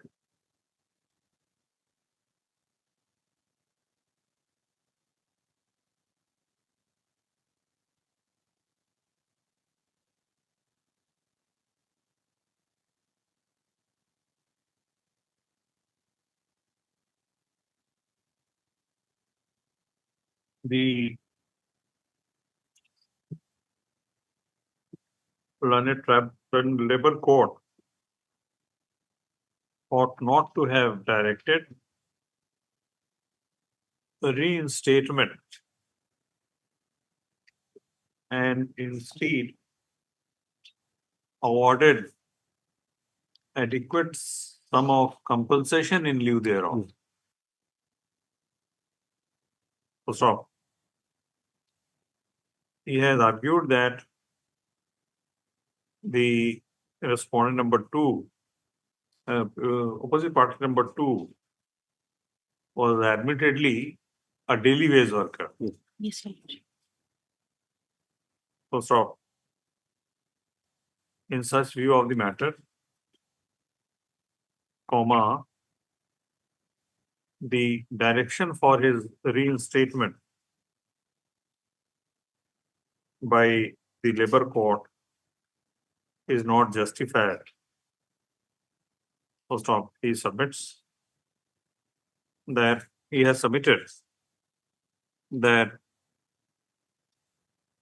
the order, the award, impugned award passed by the labor court requires modification at least to the aforesaid extent. So stop.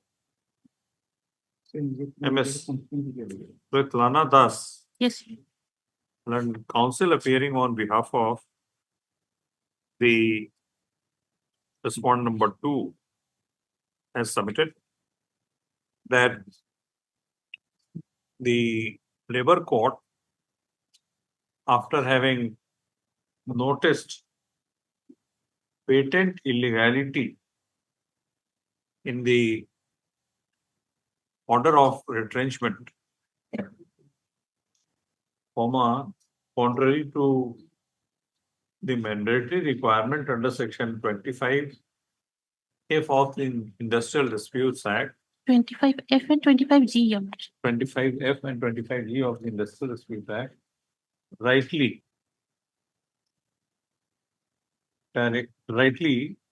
declared the retrenchment illegal and directed for the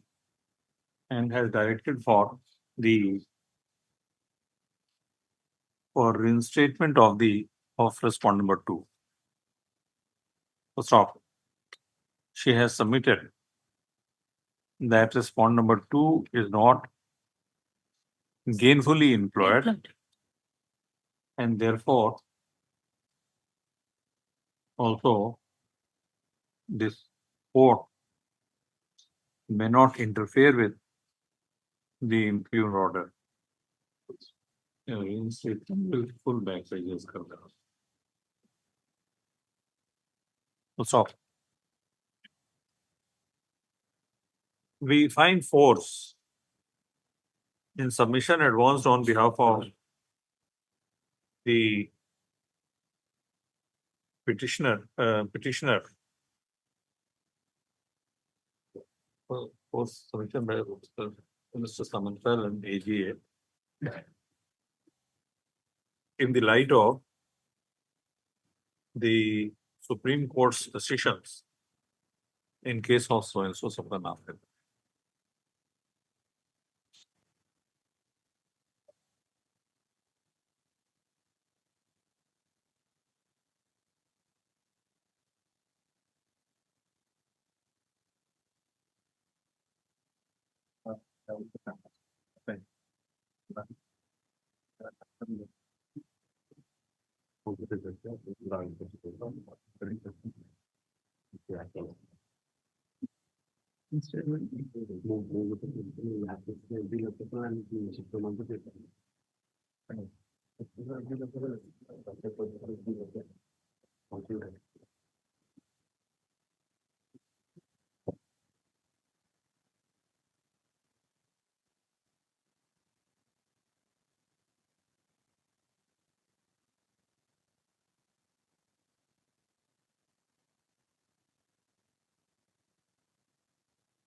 In case of BSNL versus Bhurumal, bracketed Supra,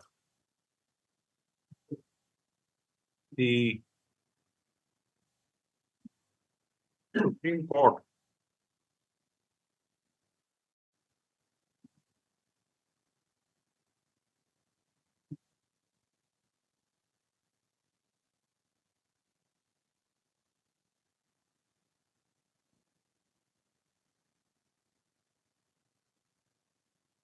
after having taken note of the decisions in case of BSNL versus Mansingh, reported in 2012, volume 1, SCC 558, in charge officer versus Sankat Sethi, reported in 2010, volume 9, SCC 126.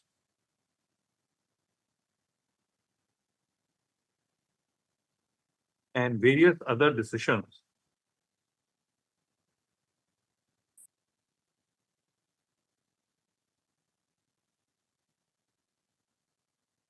and various and Department of Telecommunication versus Keshav Das, reported in 2008, volume 8, SCC 402, observed that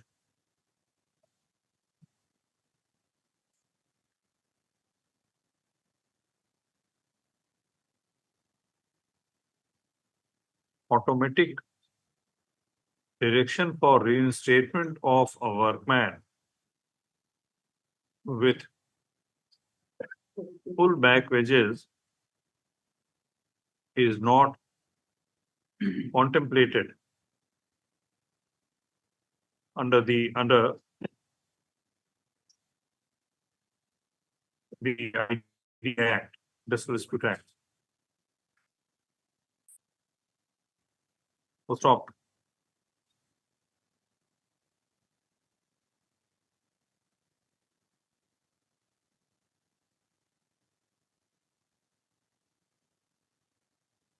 The Supreme Court concluded in paragraphs 33 and 34 as under. So stop. The Supreme Court, while making aforesaid observations,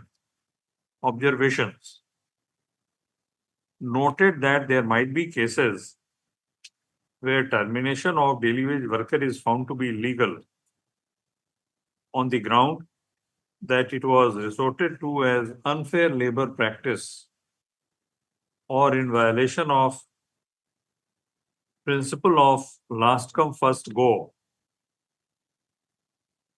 comma, last come first go, so stop. There could also be a situation where the persons junior to him were regularized under some policy, but the workman concerned so terminated. So stop.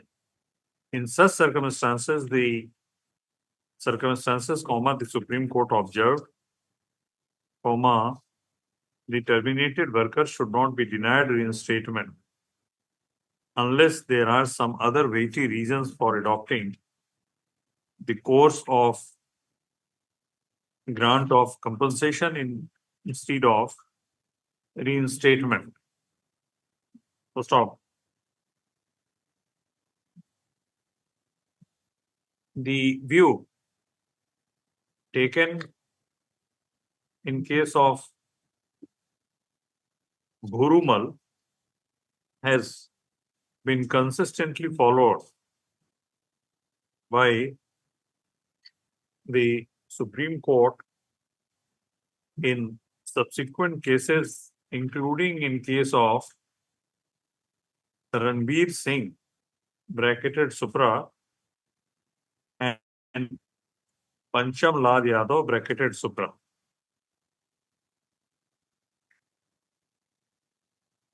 So stop.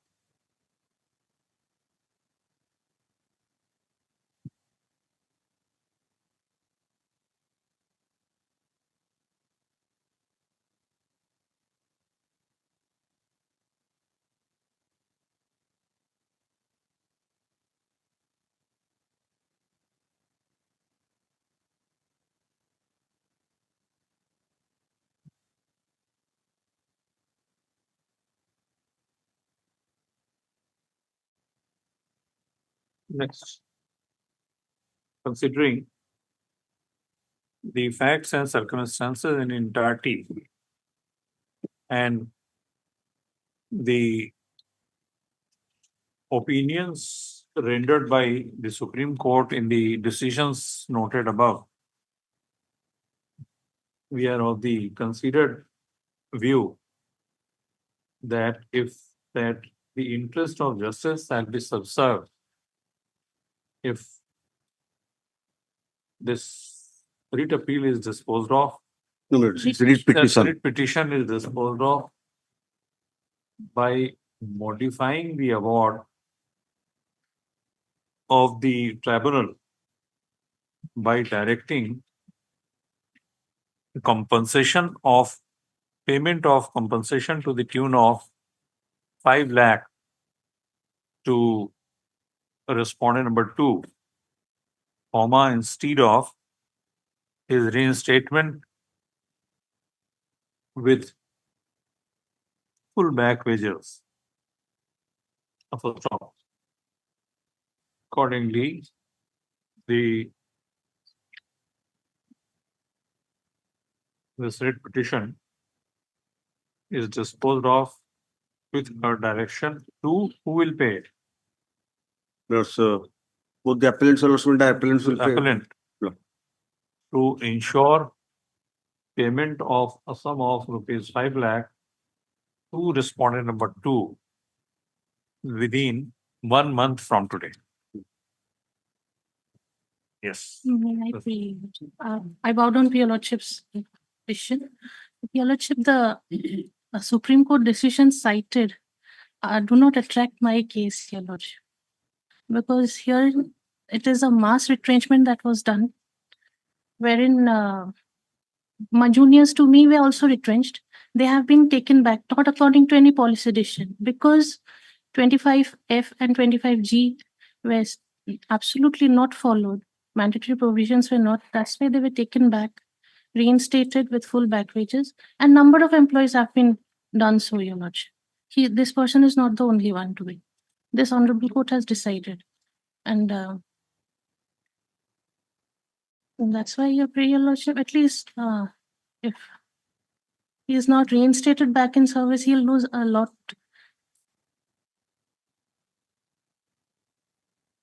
He'll be a great loser, Your Lordship, because of the fault of the participant. What was the fault? Lordship, they retrenched because of some stringency in work. Because the amount was not paid. Or not only the amount was not paid, even juniors to him have been taken back in service.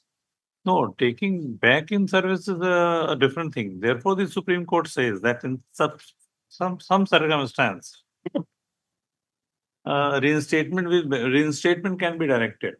But generally, the Supreme Court says that it should not happen. You can challenge. No challenge. Workman is not in a position to challenge. Why? He is not in service since 2000. Why is he not in a position to challenge? He is financially not in a position to challenge. We will give him finance. We will provide him. You can tell your client that we have the legal services authority. He can approach the. I bow down to Your Lordship. No. It is not because, madam, I am not saying this because it is my order and therefore whether you should challenge that or not is up to you. He might not survive up the to light you. of the day to see whether he is reinstated back again. If that person, we should be clear on this. If a person wants to challenge an order and if he does not have the resources, we do have the resources to be provided to them. And the resources are for these people only. For whom else? So if he feels he can ask him, he can go to the Legal Services Authority office, they'll provide all assistance. All right. So the finance should not be a constraint for your client. Item number 27.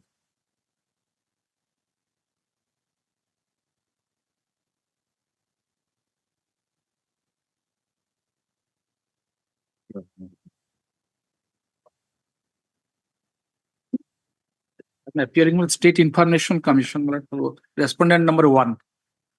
I am appearing for the respondent number 4. Who is for the petitioner? He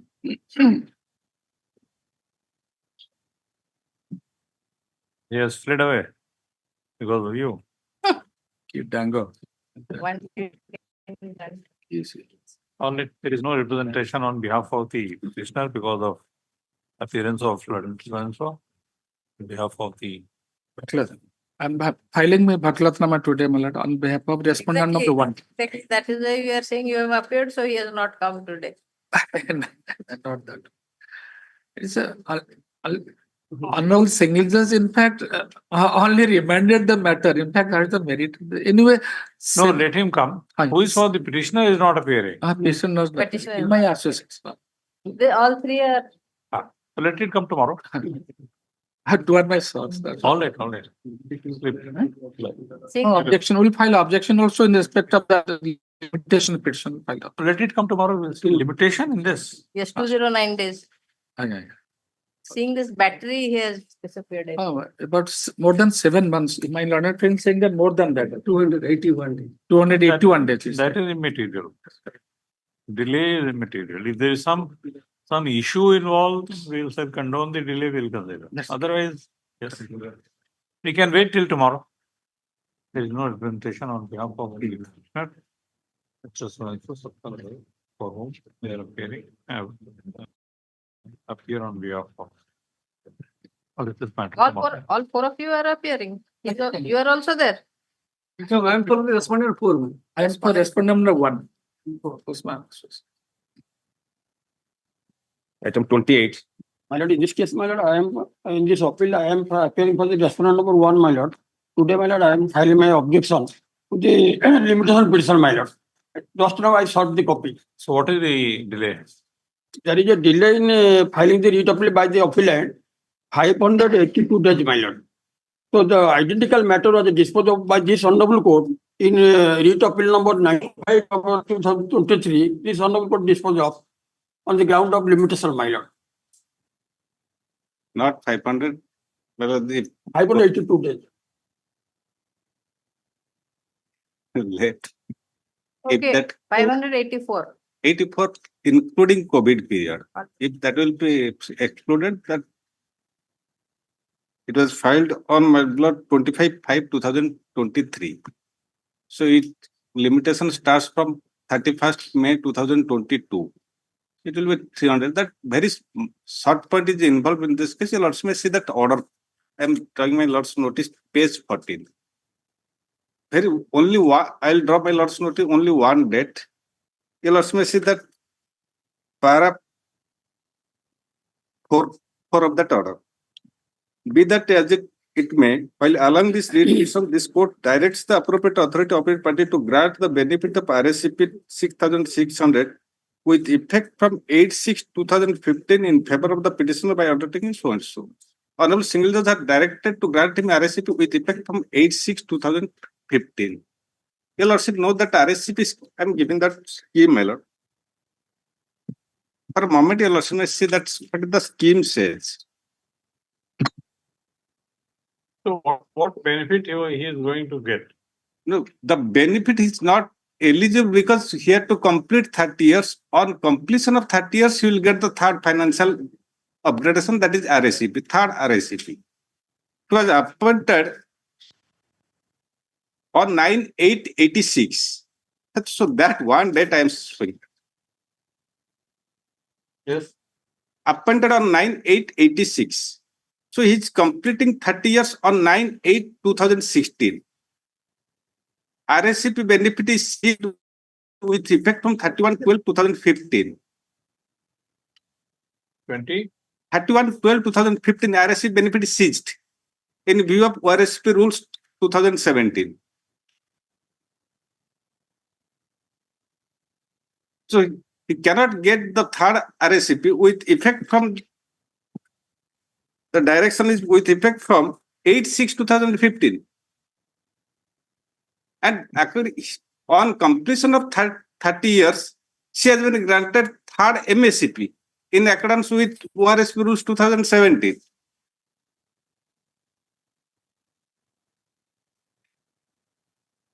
Yeah.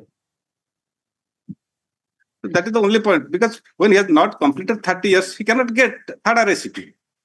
The moment he completed 30 years, ORSP rules 2017 has come into force with effect from 1/1/2016, and accordingly he has been granted that third MSCP. There is no dispute about it.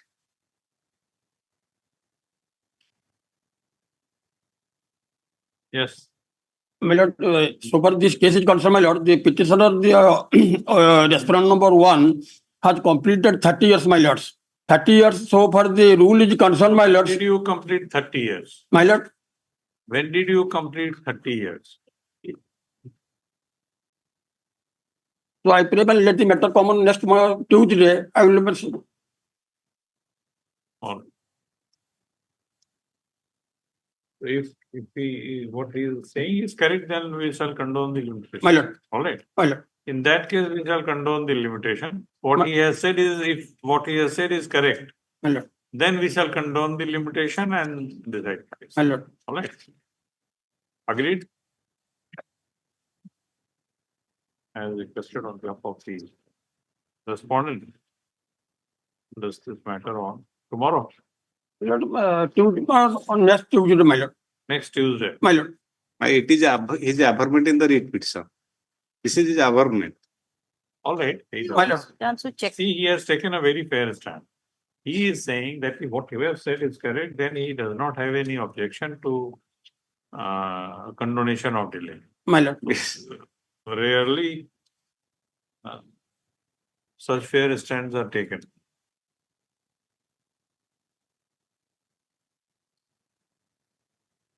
Yes, and then we will consider imposing cost also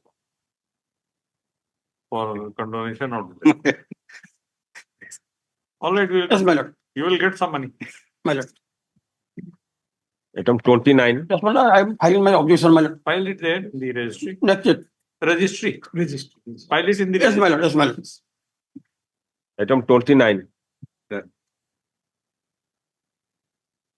29, my lord, your lordship asked me to serve copy on the counsel appearing for the respondent. 2 of them actually, unfortunately, expired in the meantime. Mr. Bidhayak Patnaik and Mr. Babu. Babu was practicing recently, he passed away. And the third lawyer is a senior lawyer, he just doesn't retain the brief. I'll take notice if your lordship permit me.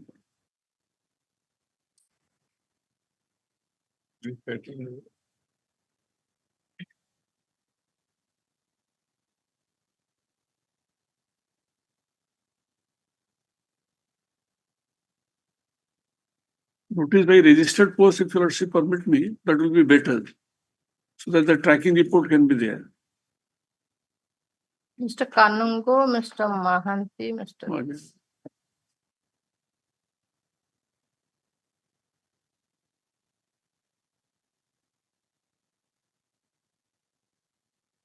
Notice.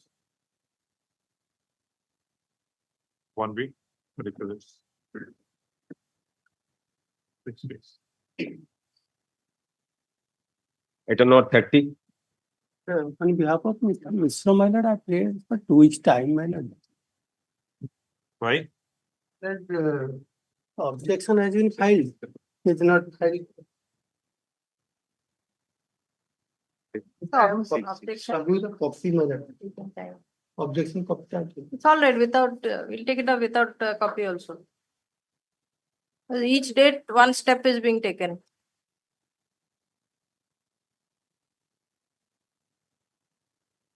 On 15/7, you file the objection.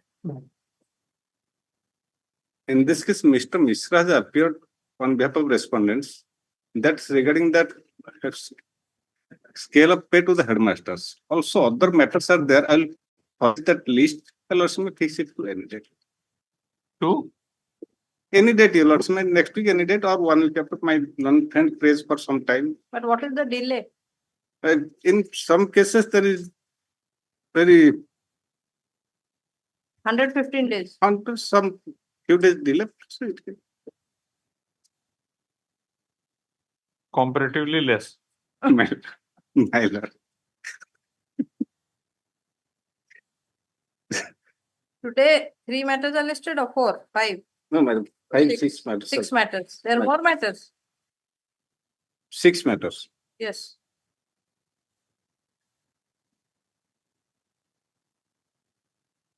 Yes. When do you want? For some time. Some time. How much? 2 weeks. And where are the other matters? I'll furnish that list. 6 matters before my lord today in item 30. I'll furnish the other matters. I'll furnish the list in course of the day. As requested on behalf of the applicants. Sorry.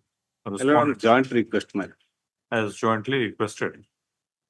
List these matters on 2 weeks. Yes. Item number 31. One minute BTA before my lords, there is a direction for rehabilitation appointment. Though there is a specific stand that there is no post existing in backend, but there is a delay of 158 days, my lords, filing appeal. Another friend appeared. Appearing I will for I will serve copy to him, my lords. My lords will permit. 158. I'm appearing for respondent number 1. And here, my lord, I will serve a copy. I have not a copy of the Sir, option sir, I will serve copy. and also limitation petition. Yes. Total all. What is your name? Mohesh Das. Also has entered appearance on behalf of respondent number 1. Right.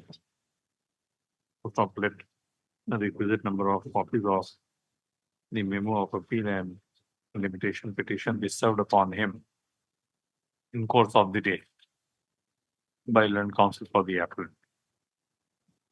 Complete this matter after 3 weeks. 2 weeks. 2 I will weeks. file objection. Item number 32.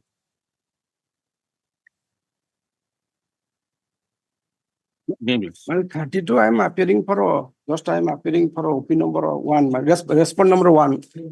And as per noting, notice not served from respond number 6, as per noting, madam. so far as impugned order of the Honorable Single Judge is concerned, I am also challenging writ appeal for particular part order of the Honorable Single Judge. Let the matter, both matter be tagged up. Where is that? That is the DWA number 34,366 of 24. What is this appeal? Intra-court appeal along with WA number 3? DWA, direct number. DWA number. DWA. No. Get that registered first. Fine. Get that registered. But objection complied with the defect removed. All right. Yes. Serve copies. Just want to enter appearance on behalf of the respondent number one. So let a copy of the writ appeal and application seeking condonation of delay is served upon him, filed and counsel for the applicant in course of the day. Is this case on 2 weeks?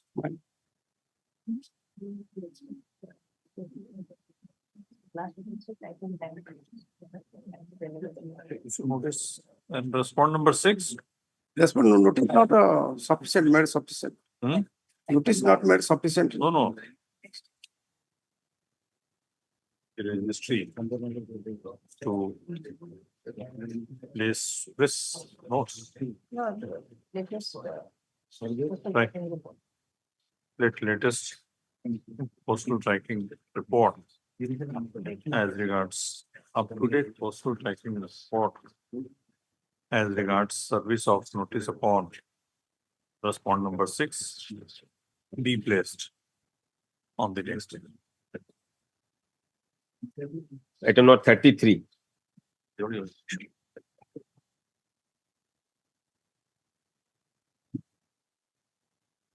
May I take your lordships to Annexure 1, page 41. No, this has come for what? This is for orders. It's come for orders because your lordship's vacation of stay has been filed, but your lordship in short matter, we can complete the hearing also if your lordship's permit. What is that? What is the Your lordships, the tender conditions, your lordships, may I just draw your attention to Annexure 1, page 41. 41.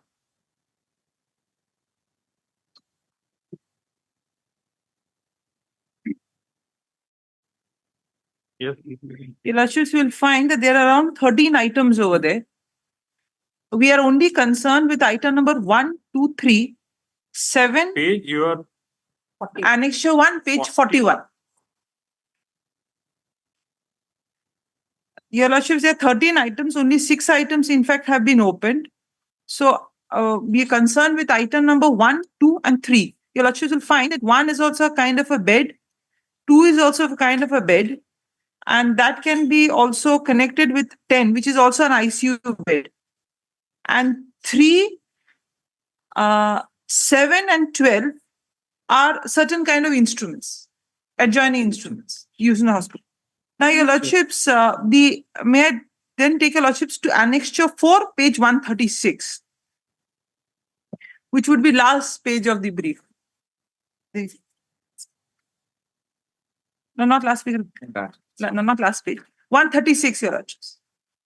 Now, the time to time that there was an extension, and the final date for the last submission date was 16/10/2023. If your lordships on that table. This is very important, your lordships, and the time of opening of the technical bid was 19/10/2023.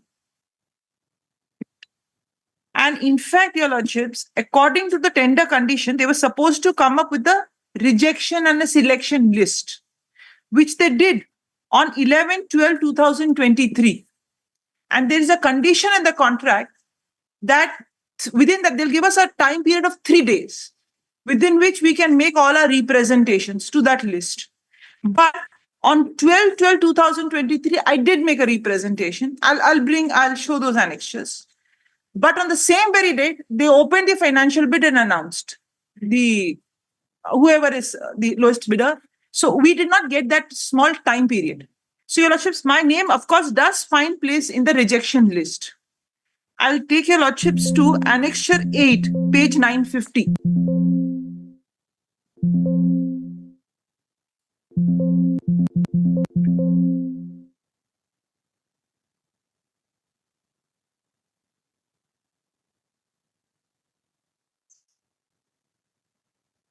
Your lordships will find my name at page 951 at serial number 10.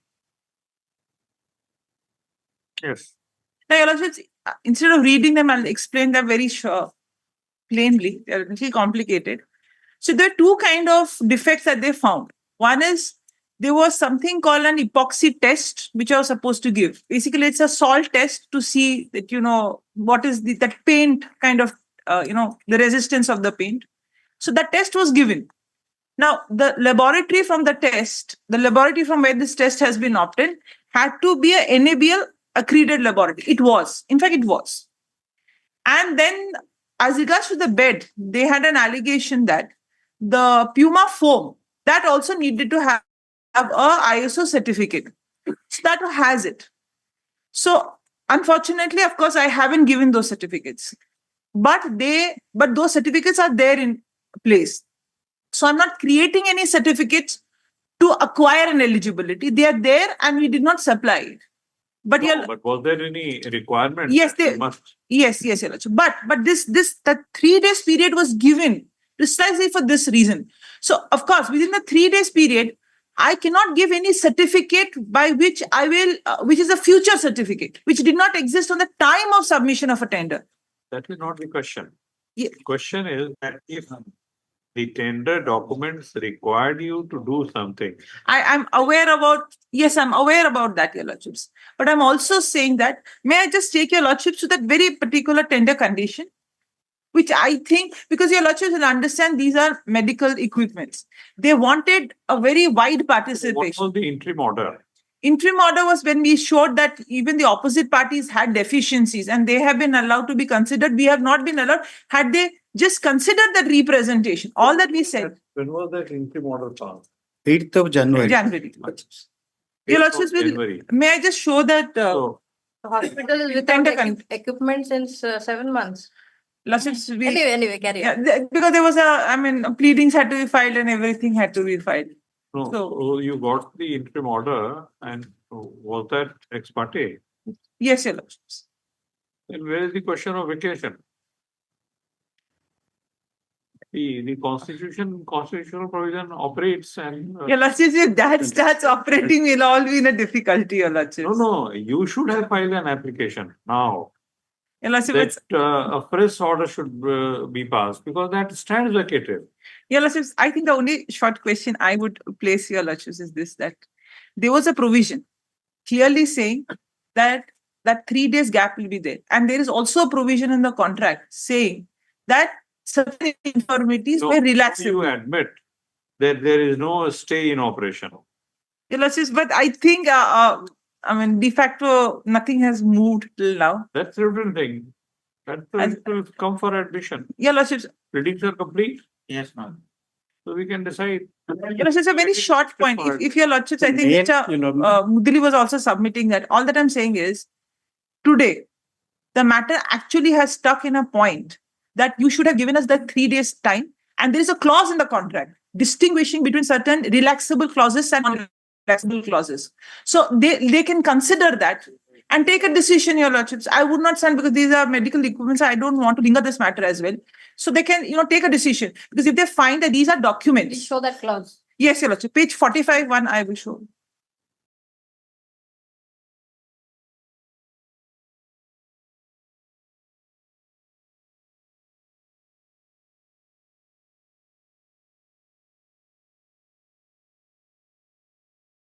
Your lordship, first is page 45. Clause 7. 45. 45. There are two aspects to it. I'll just place that clause 7.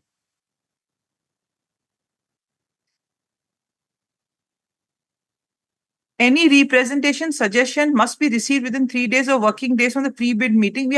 I'm not on that.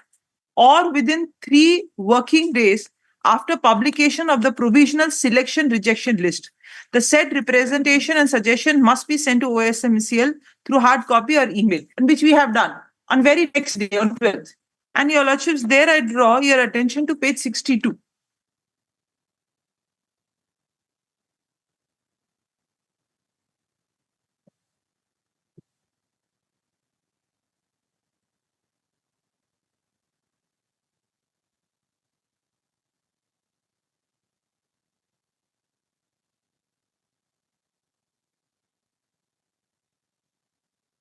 Clause 6.18.4.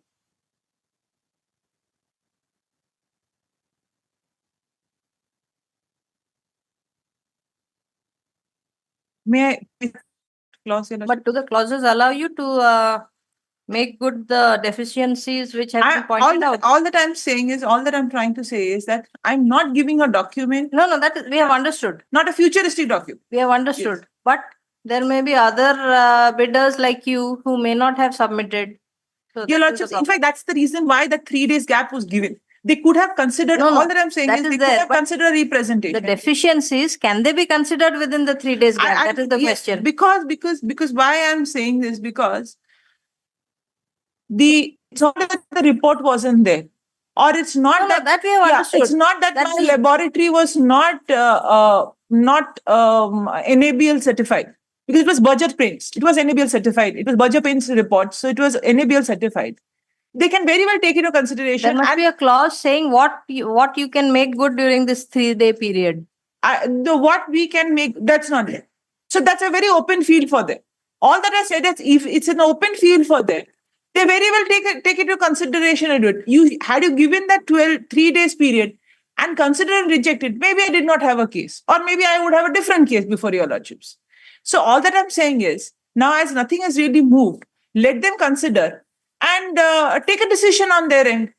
Whether, because it's an open field, you take a decision on your end that whether you can accept this, because fact remains that that laboratory has a certificate. It's a budget print certificate, and Puma forms, each form will have its own ISO certificate anyways. So these cannot really be termed as a very rigid guidelines, I would say. I mean, yeah, I do accept that, yes, they were supposed to be provided. But had I been creating a document? No, there is difference between your failure to submit, then your futuristic document, and document in your possession, but you could not produce. So these are the different circumstances. Lordships. And we are insisting that when the tender documents require that you must produce those documents, and when you fail to produce, then your rejection was rightly done. Yes, your lordships, but now your case is that was a defect of minor in nature, which could have been rectified within 3 days of period. Yes, and zone of consideration could have increased, your lordship. No, zone of consideration, we are not interested in increasing the zone of consideration. Zone of consideration shall be confined to those who validly apply. Lordships, in the name of zone of consideration, we cannot relax. I do agree with that, your lordships, but I do have a very competitive financial bid that's there, and I as a bidder have been there in this field for quite some time now. I'm an experienced person in this. Your lordships, all that I'm saying is that these two clauses do exist. Whether it is minor or not, I'm only asking them to take a decision. That's because we have also made out a ground where we found that even the opposite parties have had defects, but they somehow they were not put into rejection and list.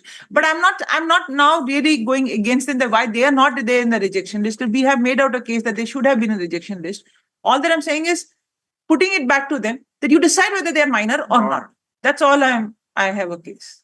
In this matter, I am appearing for the opposite party number 1, 2, and 3. Hello, our specific Who? the tender inviting authority.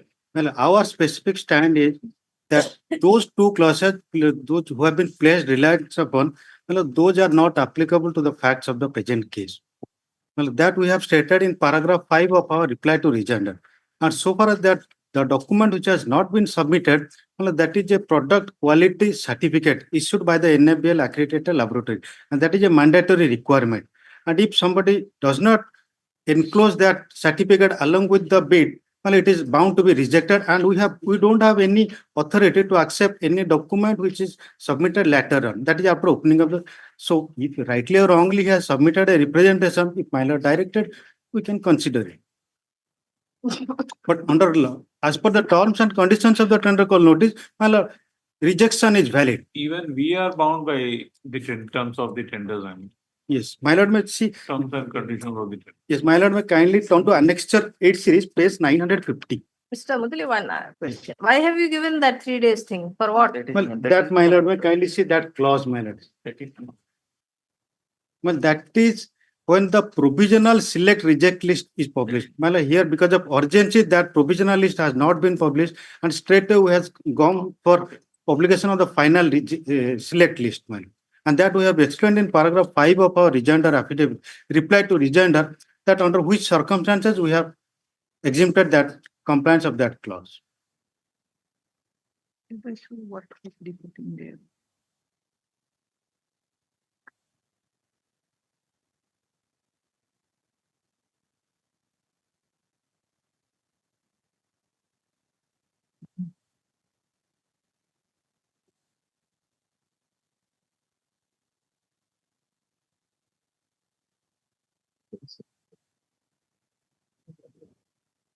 We'll decide it tomorrow.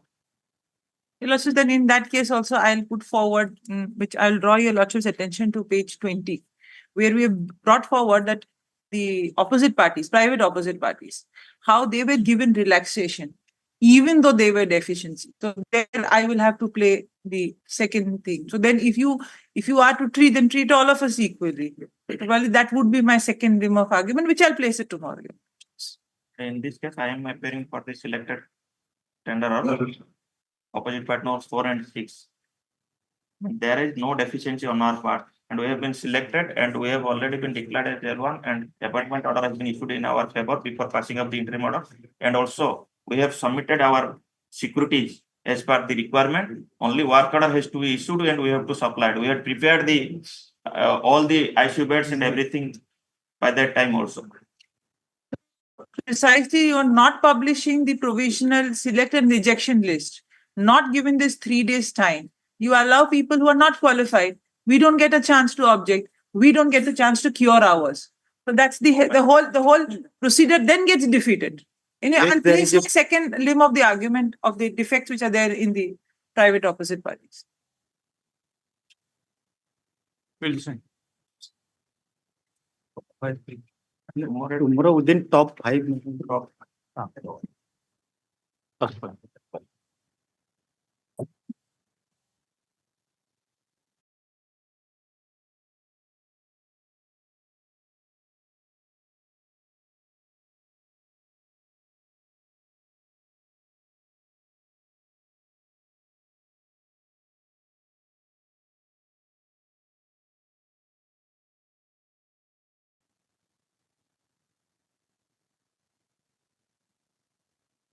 Item 13. Item 13, my lord, and senior counsel VC will appear in this case, is appearing in the VC, my lord. Yes. Yes, sir. So item 13, out of this batch of matters, my lord, I'm appearing in 8 of the matters, my lord, including one passover item 17, my lord, that your lordship allowed to take up along with this, my lord. But the issue is same. The issue is same, my So lord. you can address on behalf of all. My lord, if your lordship permit, I can initiate argument.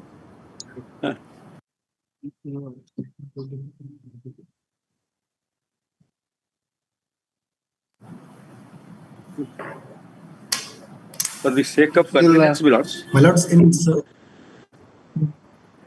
certain items in the matter comprising of the batch, there are issues other than extension notifications also, my lords. Therefore, we request, my lord, that other issues also may be taken. Any these appeals have to be heard on other issues because in some cases the audit has been conducted by the main issue. Let the main issue be addressed first. We will see later. For the sake of convenience, my lords, I will praise your lordship to take up WPC 5827 of 24, my lords. 5827 of 2024, my lords.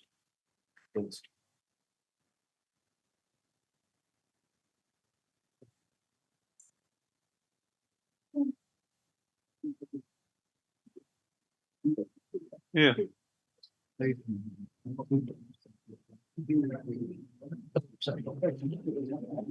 Yes, what is under challenge for RCPLers in the batch of writ petitions in which this petition is concerned along with the others for which I am appearing, Milords?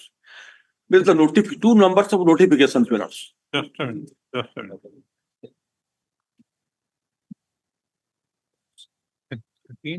Some item? Fourth matter. Fourth. Yeah.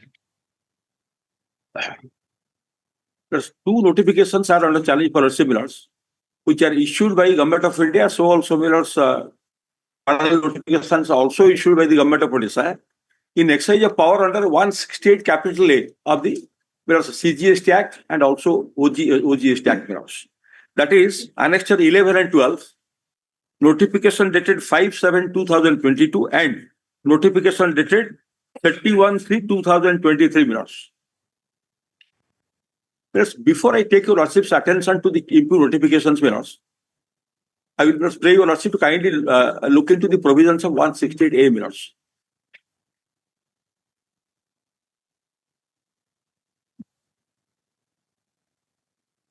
But I am making it clear at the outset, Milords, we are not challenging constitutional validity of Section 168A.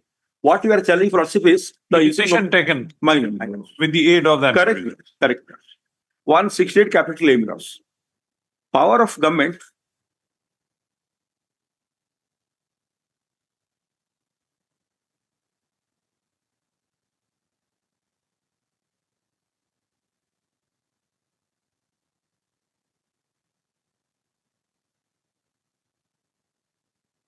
Yes. there's a power of government to extend time limit in special circumstances. Subsection 1. Notwithstanding anything contained in this act, the government may, on the recommendation of the council, by notification, extend the time limit specified in or prescribed or notified under this act in respect of actions which cannot be completed or complied with due to force majeure. 2. The power to issue notification under subsection 1 shall include the power to give retrospective effect to such notification from a date not earlier than the date of commencement of this act. Explanation. For the purposes of this section, the expression force majeure means a case of war, epidemic, flood, drought, fire, cyclone, earthquake, or any other calamity caused by nature or otherwise affecting the implementation of any of the provisions of this act. Now, Milords, so far as the impugned two notifications are concerned, Milords, the action which Milords government wanted to take care of by invoking the provision is to extend the outer limit of adjudication to be made under 73(10) of the CGST Act, Milords. Your Lordship may kindly turn to 73(9) first, then 10, Milords. Section 73(9). Section 73, Milords.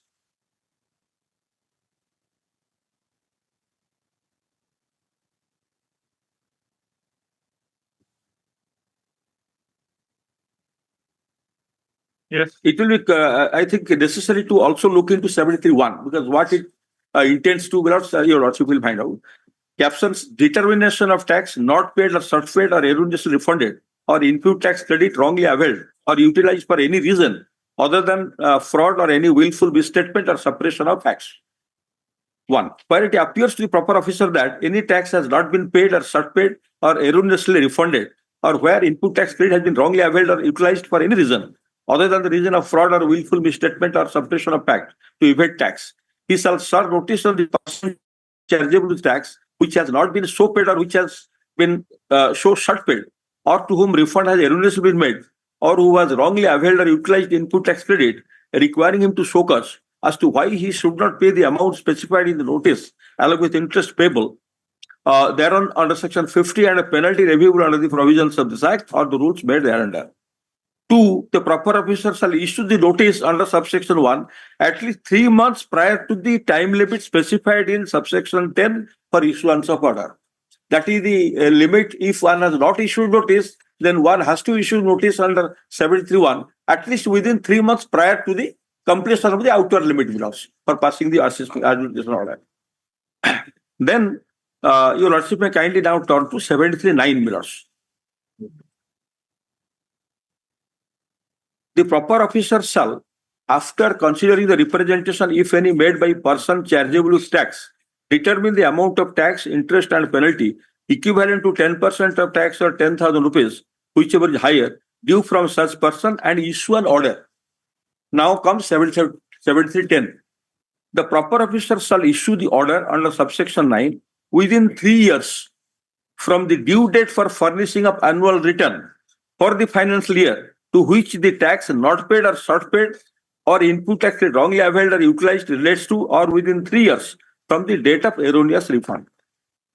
But what it falls from 7310 is that because the order which is to be passed under 7309 mirrors is to be passed within a period of 3 years from the due date of filing the annual return. So mirrors, this itself doesn't determine the date. For determining the final date for passing the administration order, one has to travel to section 44, which provides for mirrors due date for filing annual return. Now, my lords may kindly turn to section 44 mirrors.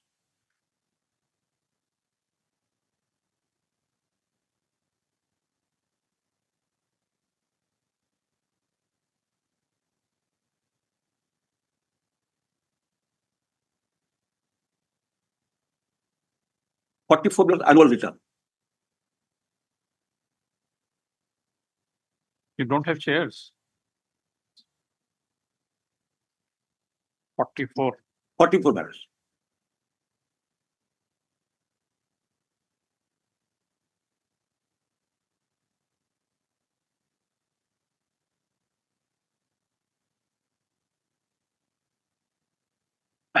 May I proceed?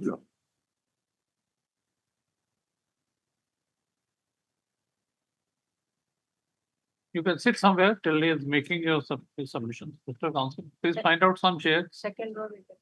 Second row, you can sit. The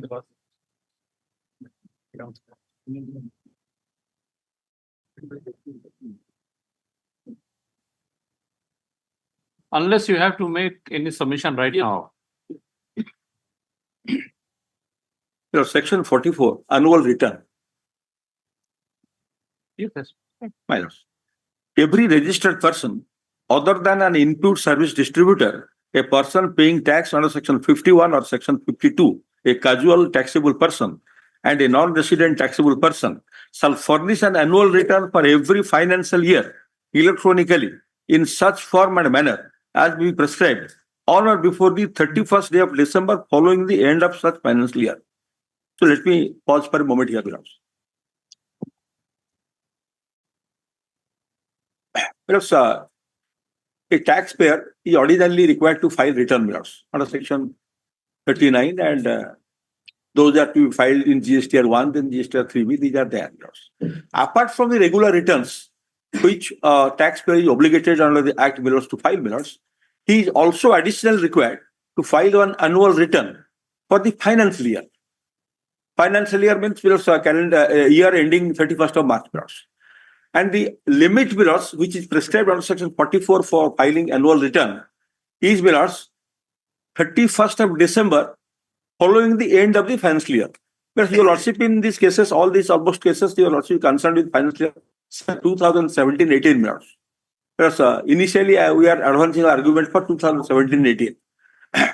For 17-18 bills, whereas the financial ends on March 31st, March 2018 bills.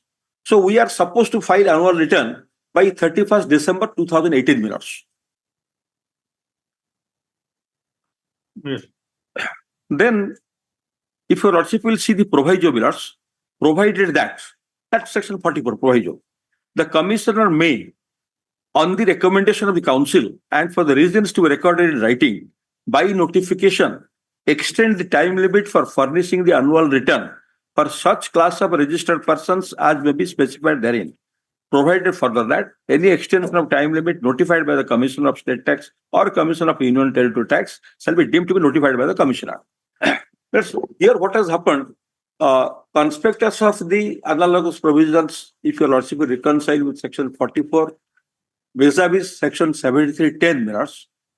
Mirrors, the due date for passing the final adjudication order under 73.9 is mirrors within 3 years from the end of the due date for filing annual return. That So means this is section 4 will determine the date. 44 mirrors. Section 44 Minors.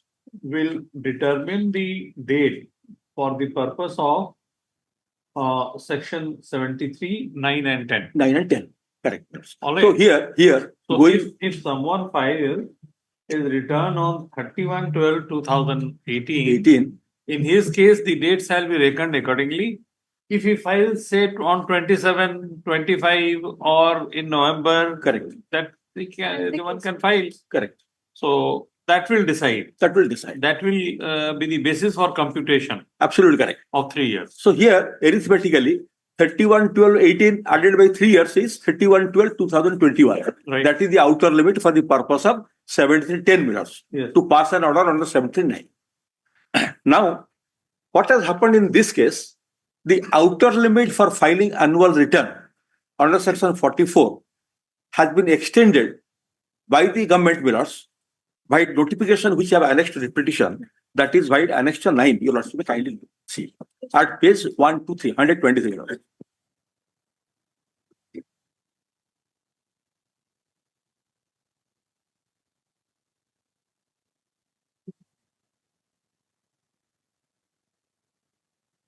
Yes. Plus 123 page. This is the Government of India, Ministry of Finance, Central Board of Indirect Tax and Customs.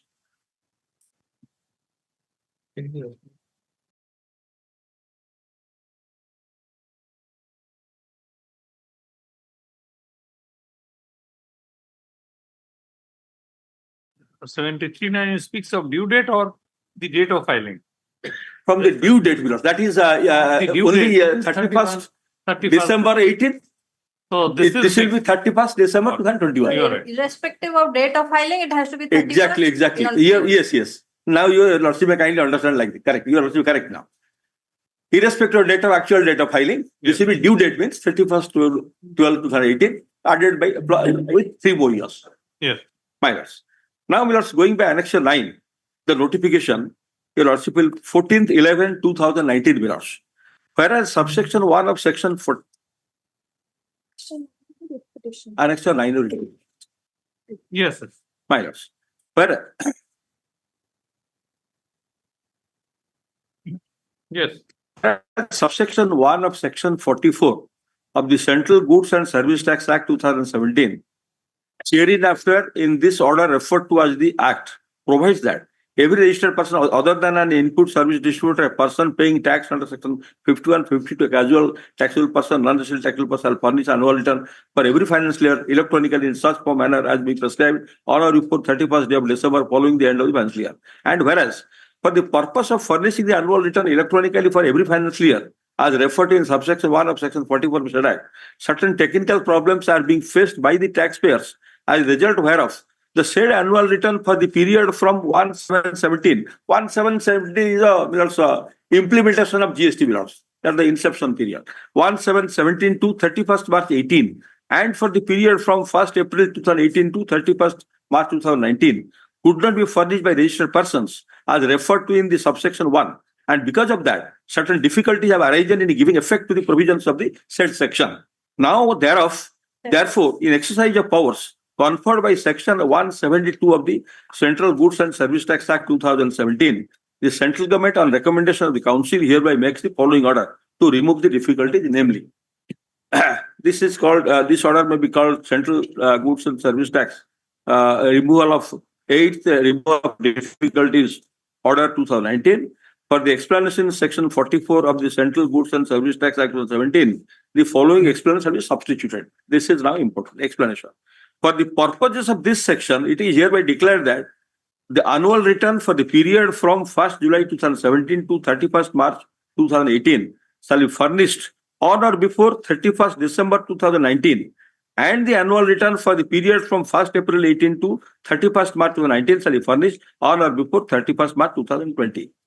That means, Lords, here the deadline for filing annual return for 17/18 is shifted from 31st March 31st December 2019 instead of in 1 year. Instead of 31st December 18, it is shifted to now 31st December 2019. And the second one, 6 months. Correct. Second one also 31st March 2020. Second one is March 2020. It's a different date. 6 months. So 6 months. Yes, correct. Now, resultantly, what will happen, Millers? Resultantly, the deadline for completing The due date adjudication, according to you has shifted. correct, that also gets shifted, Millers, to 31st December 2022, Millers. Yes.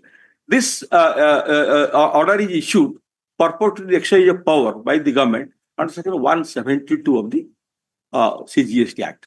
Millers, that provision provides for, will my lords like to go, Millers, your lords will like to go to 172, Millers?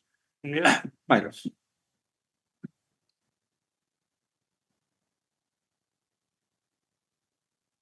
Removal of difficulties.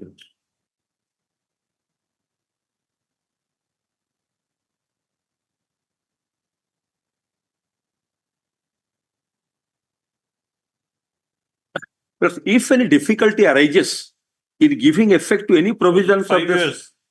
Yes. 5 years from the date of commencement. All right. correct. Earlier, 5 it years was- means, just a minute. yes. Earlier it was 3 years. Earlier it was 3 years. No. No order shall be made after expiry of. Yes. So that means any order to be passed invoking section 172 shall be made within a period of 5 years. Beyond 5 years, the government will denunciate of any power to pass any order. And not only that, the order so passed shall be laid before the parliament with both the houses in parliament. Subsection 2 says, every order made under this section shall be laid as soon as maybe after it is made before each house of parliament. So 5 years. Now that period is elapsed. That period is elapsed means that is elapsed from 1/7/2022. Then what happened? Your lordship may kindly see that is second notification. That is annexure 10, page 124. That is also invoking the same power under 172. Qua section 44. Page 124, annexure 10, Millers. That is the notification dated 3/2/2020, my lord. In exercise of power conferred under subsection 1 of section 44 CGST Act, read with 80 of the CGST rules in this notification, the Commission of the Recommended Council hereby extends the time limit for furnishing the annual return specified under section 44 of the said Act, read with rule 80 of the rules, electronic common portal in respect of period from 1st July 2017 to 31st March 2018 for the class of registered persons specified in column 2 of the table below till the time period specified in the corresponding entry in column 3 of the said table. Now you also will find there is a table, column 2 speaks of the registered person belonging to some place of business, and 3 is the due date. You will also kindly see serial number 2, we come, Odisha is there in the last but one line, Odisha. Yes, serial 2. And date is 7/2/2020. So due date for furnishing return under section 44, read with rule 80 for 17/18 is shifted to 7/2/2020, my lord. So consequentially, with the extension of this further date under section 44 by notification 3/2020, Millers, the outer limit to pass adjudication under section 73(9), read with 73(10), stood extended up to 7/2/2023. I think I am clear, my lord. 7/2/23. While the facts stand as such, there came a further notification under section 168A, purported on 168A, by annexure 11. That is notification dated 5/7/2022. Your lordship, this is impugned in this present application, along with the other one. This notification starts with, Millers, in exercise of powers conferred by section 168A of the Central Goods and Service Tax Act 2017, read with section 20 of the Integrated Goods and Service Tax Act and section 21 of the UTGS, Union Territory of Goods Service Tax Act, and in partial modification of the notification of the Government of India in the Ministry of Finance, Department of Revenue, number 35 of 2020, Central Tax dated 3/4/2020, published in the Gazette of India, Section 3, subsection 1, by number GSR number so and so, and dated so and so, published in the Gazette of India so and so. Whereas the government, on the recommendation of the council,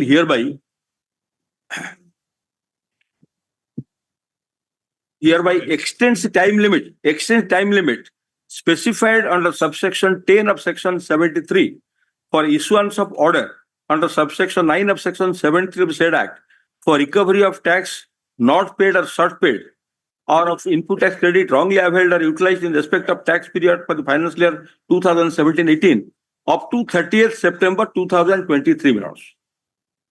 So now, under a different provision, 168A, the outer limit for completing adjudication under section 739, read with 7010, stood extended to 30th September 2023. No, because the purpose of the two provisions are entirely different. Totally different. That is for removal of difficulty. Whereas one thing your lordship has to bear in mind, Lords, because even though those are different, by the time the earlier notification issued, there may not be COVID situation as has happened while issuing 5/7/2022. But the period until which the outer time limit stood extended is up to 7/2/2023 by the time the COVID situation was over in the country. It was there for 2022, sometimes in 2022. January, February of 2022.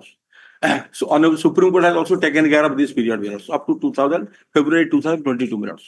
Because the date has already been extended by the earlier notification, which I pointed to Lordship up to 7/2/2023, when no such COVID situation was there. But even if it is under a different provision for removal of difficulties, again, by inserting 168A, that I have already brought to Lordship 168A, that came into force on March 2020. Am I correct? March 2020th March. No, 20th March.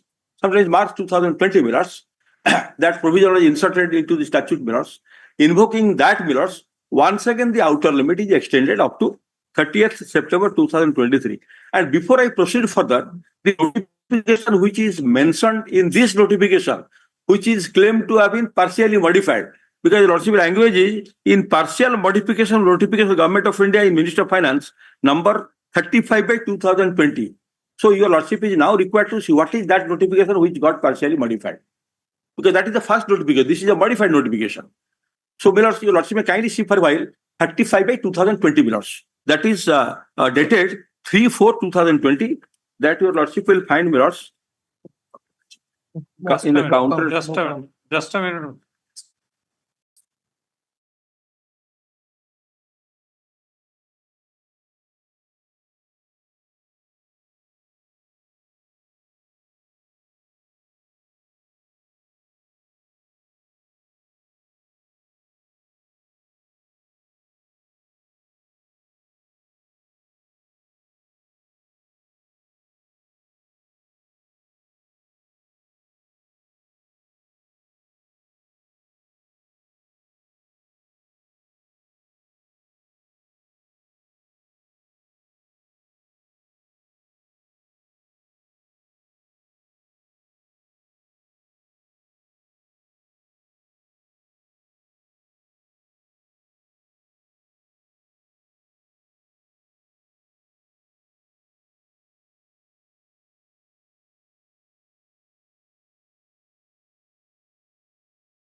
Dated 35/20 dated 3/4/20. My Lords may kindly turn to the counter filed by OP number 7, CBI, filed annexure G/1, Lords. Counter of OP number 7, annexure G/1. At page 13 of the counter, Lords. My Lords. Notification number 35/2020, dated 3/4/20, my lords. Here, very important, my lords may kindly mark. In exercise of powers conferred by section 168A of the Central Goods and Service Tax Act 2017, hereinafter to be referred as Act, read with section 20 of the IGST Act and 21 of the UTGST Act. In view of the spread of pandemic COVID-19 across many countries of the world, including India, the government and recommendation of the council hereby notifies as under. For any time limit for completion or compliance of inaction, this is what your lordship kindly keep in mind always. Any time limit for completion or compliance of inaction by any authority or by any person has been specified in or prescribed or notified under the Act, and which falls during the period from 20th March 2020 to 29th June 2020, and where completion or compliance of such action has not been made within such time, then the time limit for completion or compliance of such action shall be extended up to 30th of June 2020, including for the purpose of completion of any proceeding or passing of an order or issuance of any notice, intimation, notification, sanction, approval of such action by whatever name called by any authority or commission by whatever name called under the provisions of the Act stated above. Then filing of appeal, reply, these are not. And so therefore, by virtue of this notification, which is issued under section 168A, Millers, this is a plenary, this is not confined to 7310. Any time limit prescribed on any of the provisions of the Act and rules, Millers, if that falls within the period from 20th March 2020 to 29th June 2020, then Millers, the date shall stand extended up to 30th June 2020. That's so therefore 7310 also can be said to be falling under this also, even if it is not specifically mentioned. It has any provision, Millers. If the deadline comes within this, then it automatically stands extended to 30th June 2020. Millers. Now, in partial modification of this notification, you have to keep in mind that now by virtue of this, Millers, 73 outer limit also stood extended, Millers.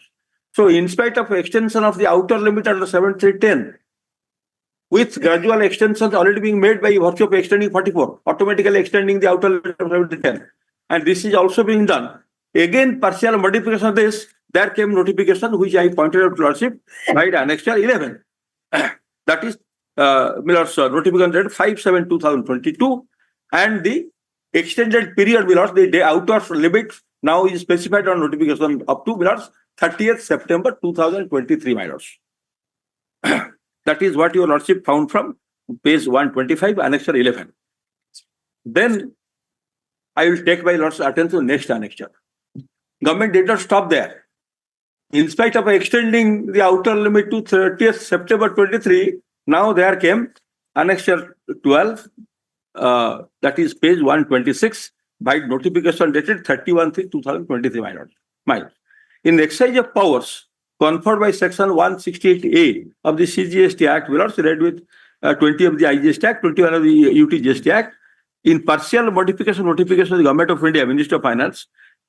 Now it mentions all the earlier notifications, 35/20 and the one I read before, lordship. Now it says, and on the recommendation of the council hereby extends the time limit specified under subsection 10 of section 73 for issuance of order under subsection 9 of section 73 of the said Act for recovery of tax not paid, short paid, input tax wrongly availed, utilized, relating to period as specified below. Now you respect and see for same 1718. Once again for 1718, the outer limit is extended up to 31st December 2023. That is what Miller's prejudices the petition of, because it goes on without any, without complying the actual purport of section 168, which I again analytically bring to lordship's notice, Miller, how it is not complied with. Then for 1819 up to 31st March 2024, and for 1920 up to 30th June 2024. And by the time this notification issued, there is no trace of any COVID. There is no trace of any COVID. So therefore, petitioner in this application, assails both the impure notifications issued by Government of India and also parallel notifications issued by State of Odisha, with similar couching, similar language and similar date, on the ground that section 168 purportedly, which is invoked for issuing this notification, could not have been issued. Why the reason being? I'll place you for lordship. First of all, Plus, once again, going by section 168A. Yeah.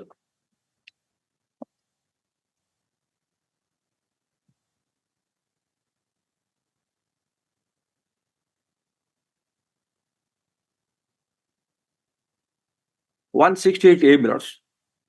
It is, of course, a non-obstante provision mirrors. It starts with notwithstanding anything contained in this act mirrors. The government, on the recommendation of the council. So this notification is to be issued always on the recommendation of the council. Bereft of recommendation, notification government of India cannot. There was no recommendation. There was recommendation. There is recommendation. Recommendation. But whether it is the recommendation of the council itself or some extraneous factors are there influencing the recommendation, that I will bring to lordship in course of time. Minors. So it says that the recommendation of the council by notification extend the time limit specified or prescribed notified in respect of actions. Now you also kindly mark in respect of actions which cannot be completed or complied with due to force majeure. So therefore, if pandemic, they expressly stated the reason to be COVID-19. So if COVID-19 would be a reason for not completing or complying any of the actions mandated under the act, then they will be justified to issue the notification. That's, before I go further, I will like to point out to your lordship, because in this case, your lordship may kindly say Annex 6 is a show cause notice. But show cause notice issued when? On 26/9/2023. And when the order is passed, order is passed on 30/12/2020, that is one day before the outer limit crosses mirrors. So, show cause notice issued Exactly 3 months prior. exactly 3 months prior to the outer limit. And mirrors, what prompted the state to remain quiet for about 5 years? Because your lordship is concerned in this 1718. 1718. And I will also bring to lordship notice circular of the government of India where they say that this notification, provisions of under the various notifications, those are not to be controlled by the order passed by Supreme Court. There is a show but a writ petition by the Honorable Supreme Court in this cognizance of extension limitation. That's what your lordship knows. Always that is being brought to your lordship notice. By virtue of that, from 2020, 15th March 2020 up to I think 28th February 2022, any limitation period under any statute irrespective of any statute, whether there is Limitation Act provision or any special act providing for limitation in spite of all that. But just for clarity, I have found out this 168A notification. Will that apply to extension or delayed also? Exactly. Any action? That's it, any action. Any action would include filing of return, annual return. Why not? Right, Because Milords, there are separate notifications extending the annual return filing, Milords. Coach. Different notifications are under different provisions. 168A is not standing law. No, Okay, so 168A talks of general thing, whatever action, whichever, if that could not be done, that can be done. So in your cases, that might have been done.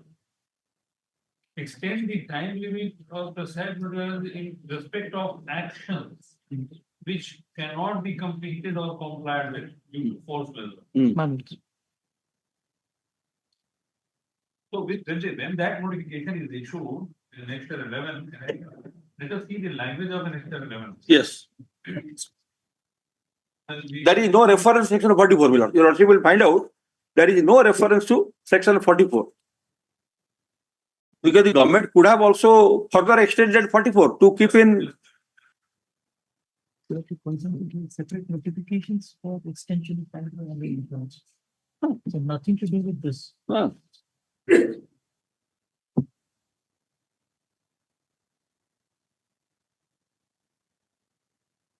So was that mention necessary? Because it says extend the time limit specified in or prescribed or.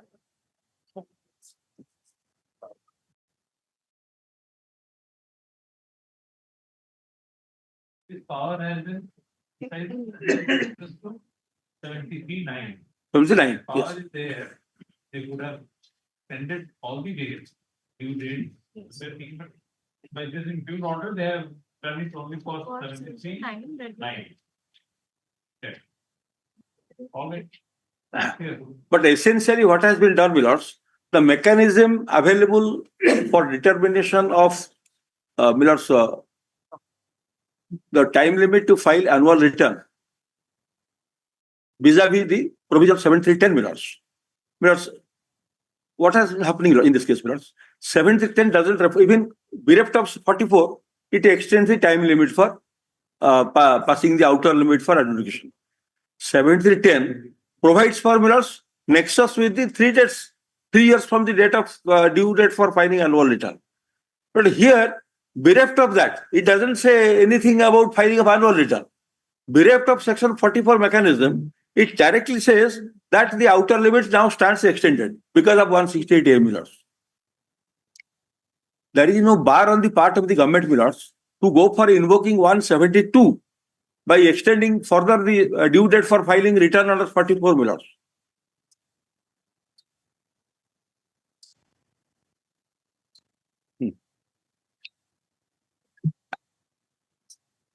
And if your lordship will see 168A, the effect would have been, the government has power also to give retrospective effect. Subsection 2. But it has not given retrospective effect, Millards. It is prospective. So therefore, my humble submission here would be. What is your submission then? My submission is first, I will bring to lordship's notice, Millards, this circular issued by the government of India in connection with this. For that, your lordship may kindly see annexure, Millards, to rejoinder annexure 16, page 26. It has to be read. The other notification, P4 2020. Correct. This is in continuing. Continuing. 3/4/2020, then came annexure 11 Millards, 5/7/22, then again came 31/3/23 Millards, annexure 12. So there are 3 consecutive notifications, one after the other, invoking section 168A Millards. And the justification is COVID-19. COVID-19. And when the 2 other notifications are issued, Millards, one in 5/7/22 and other in 31/3/2023 Millards, COVID situation admittedly the country was not there. And all the COVID situation has been denotified. exactly, Millards, because that is Millards. There are Whether is there any Millards, sir, I have with me some notifications. Your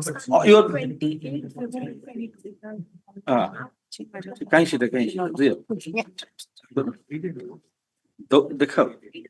show me. Your lordship, kindly Supreme Court order, Millards. In our application, we have annexed the Government of India Health Department circular where they say that the COVID actions would be stopping after a certain period of time. The COVID precaution measures taken for COVID, my lord, would be ceasing after a particular date. Sorry, my lord? My lord, it's from the Government of India, Department of Health and Family Welfare. If your lordship would take up this WPC 14909 of 2024, at page 64, we have annexed 2 letters which are addressed by the Health Department to various chief secretaries of the state, my lords.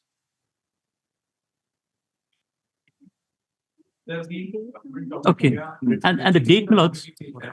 How the pandemic has come to an end. Is there any notification of this nature? There is, because your lordship, may I just place it. There's a letter dated 22nd of March 2022 of the Government of India Department of, I'll just place it, my lords. After taking into consideration the overall improvement in the situation and preparedness of the government to deal with the pandemic, NDMA has taken a decision that there may not be any further need to invoke the provisions of the DM Act for COVID containment measures.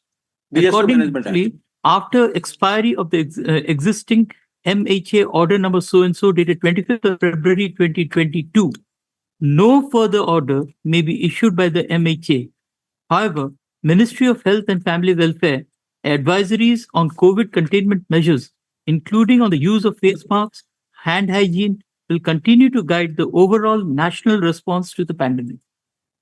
So, my lords, they say that after this particular date, that is, my lords, 25th of February 2022, there would not be any further extension. February 2022, my lords. This is a letter, my lords. If your lordship would, may I just pass on? Is it an annexure or no? 20, my lords. The pandemic was there, but they say since the overall situation had improved. So this was the advisory given by the ministry. My lords. May I just hand over myself for your lordship? My lords. And your lordship, we also producing a WHO letter, my lord. My lords. No, sir, even during pandemic also, so far the SOP of the state government is concerned, my lords, and the advice of central government, because there was direction to for 50% attendance and 75% attendance. Because this annual court was also functioning with 50% attendance and sometimes also depending upon from time in consonance with the minors. One,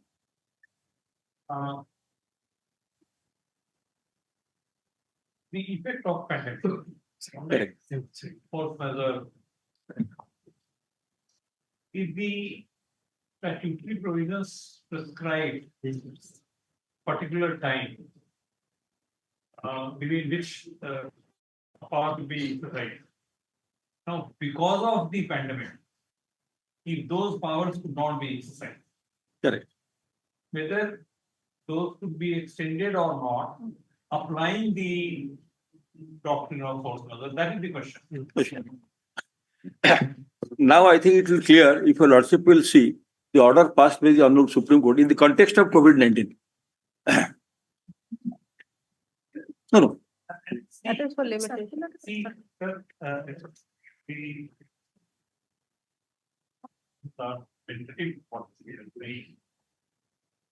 that suppose on a particular date it is denotified.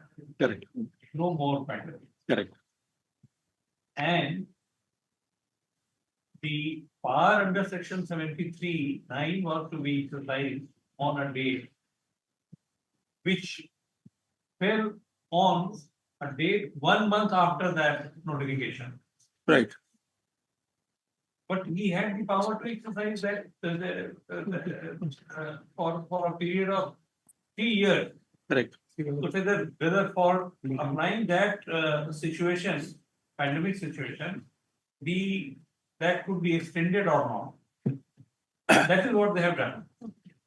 Yes, I could understand what is your lordship's mind, Lords. Particularly, Lords, for the period 17-18, your lordship may kindly think of 17-18. Annual return filing date ends on December 18 minutes.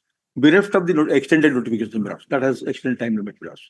So after December 18, the authorities, there was no pandemic situation until 2020 minutes. But the authority, you also kindly keep in mind 17-18. Let us start from 17-18. The authorities until 2020 minutes, they are at liberty to proceed minutes, to go for all actions that is required to take on the act. They can 21. Up to 20 minutes in the start of COVID minutes. Yes. For the annual for the financial year 17-18, the annual return was required to be filed by 12th of December 2018. Extended up to February 2020 minutes. Extended up to February 2020. Right. So accordingly, that will also extend this thing.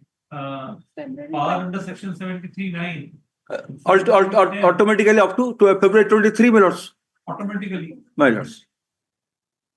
So what could have been done now after cessation of pandemic from the communication which my friend read out minutes, after 2022, February 2022, when there is no such further restrictions imposed by either state or central laws. So from February 22 to September 23, because even I am stretching, supposing let me not assail. No, why September 23? Why not 3 years? March 23. March Or the pandemic was started when? March 22, February 20, March 20, 2020. 2020 to February 2022. March 2020. Now Yes. just let us think of a situation with respect to the annual, the financial year 2019, 2020 Financial year. financial year. No, Okay. your lordship is 2018, 2019. 19. All right. Okay. The annual return could be filed by December 2019. Yes. Correct. We can go back 2017, 2018. Annual return was required to be filed by December 2018. Correct. Now, after completion of the year, before completion of the year, in both the cases, the pandemic had struck. Correct. Correct. Pandemic continued, Correct.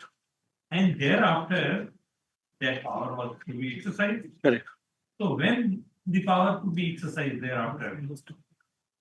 What is your response? So my response is after February 22, when there is no such COVID situation. All right, let us presume that after 22, February 22, there was no. So from February 20, from March 20 to February 22, these 2 years are excluded. Not excluded. That is my point, Milord. Milord, there is a government notification which I want to bring to Lordship notice, which specifically says that the order passed by the Honorable Supreme Court doesn't apply to GST law. That means not only that, it clearly specifies that the actions which are required to be taken and the limitation, everything, Milords, whatever is required under the Act to be taken, Milords, during this period, interregnum periods, the period during which Honorable Supreme Court directed that limitation will not. That will not apply to, because that is in respect of petition, suits, all that in respect of litigants, not for Milords, the authority of department. So therefore, your Lordship may kindly see the circular. That is very important. Then we'll, Lordship. My Lordship may kindly see the circular annexed with the rejoinder affidavit. Joinder to the counter filed by OP7. OP7.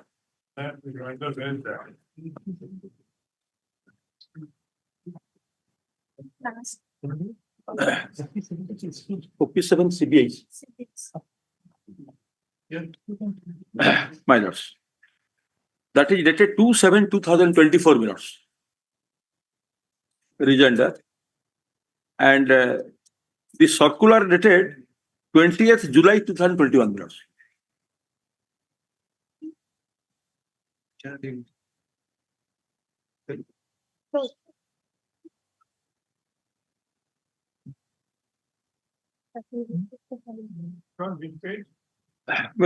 Running page 26 of the rejoinder dated 2/7/2024.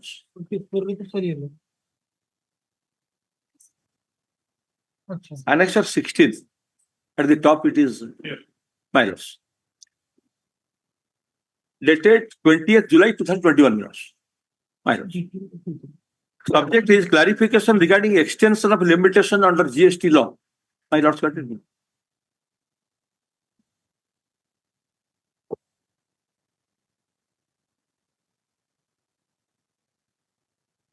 The date is 20th July 2021, my lords.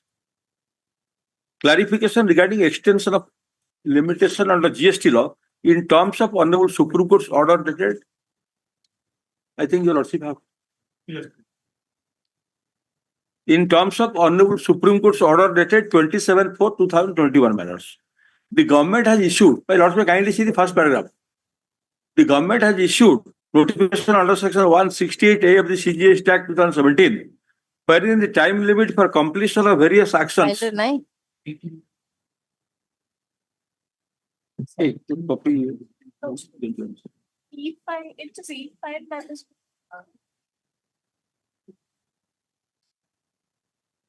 Annexure 16, page 26.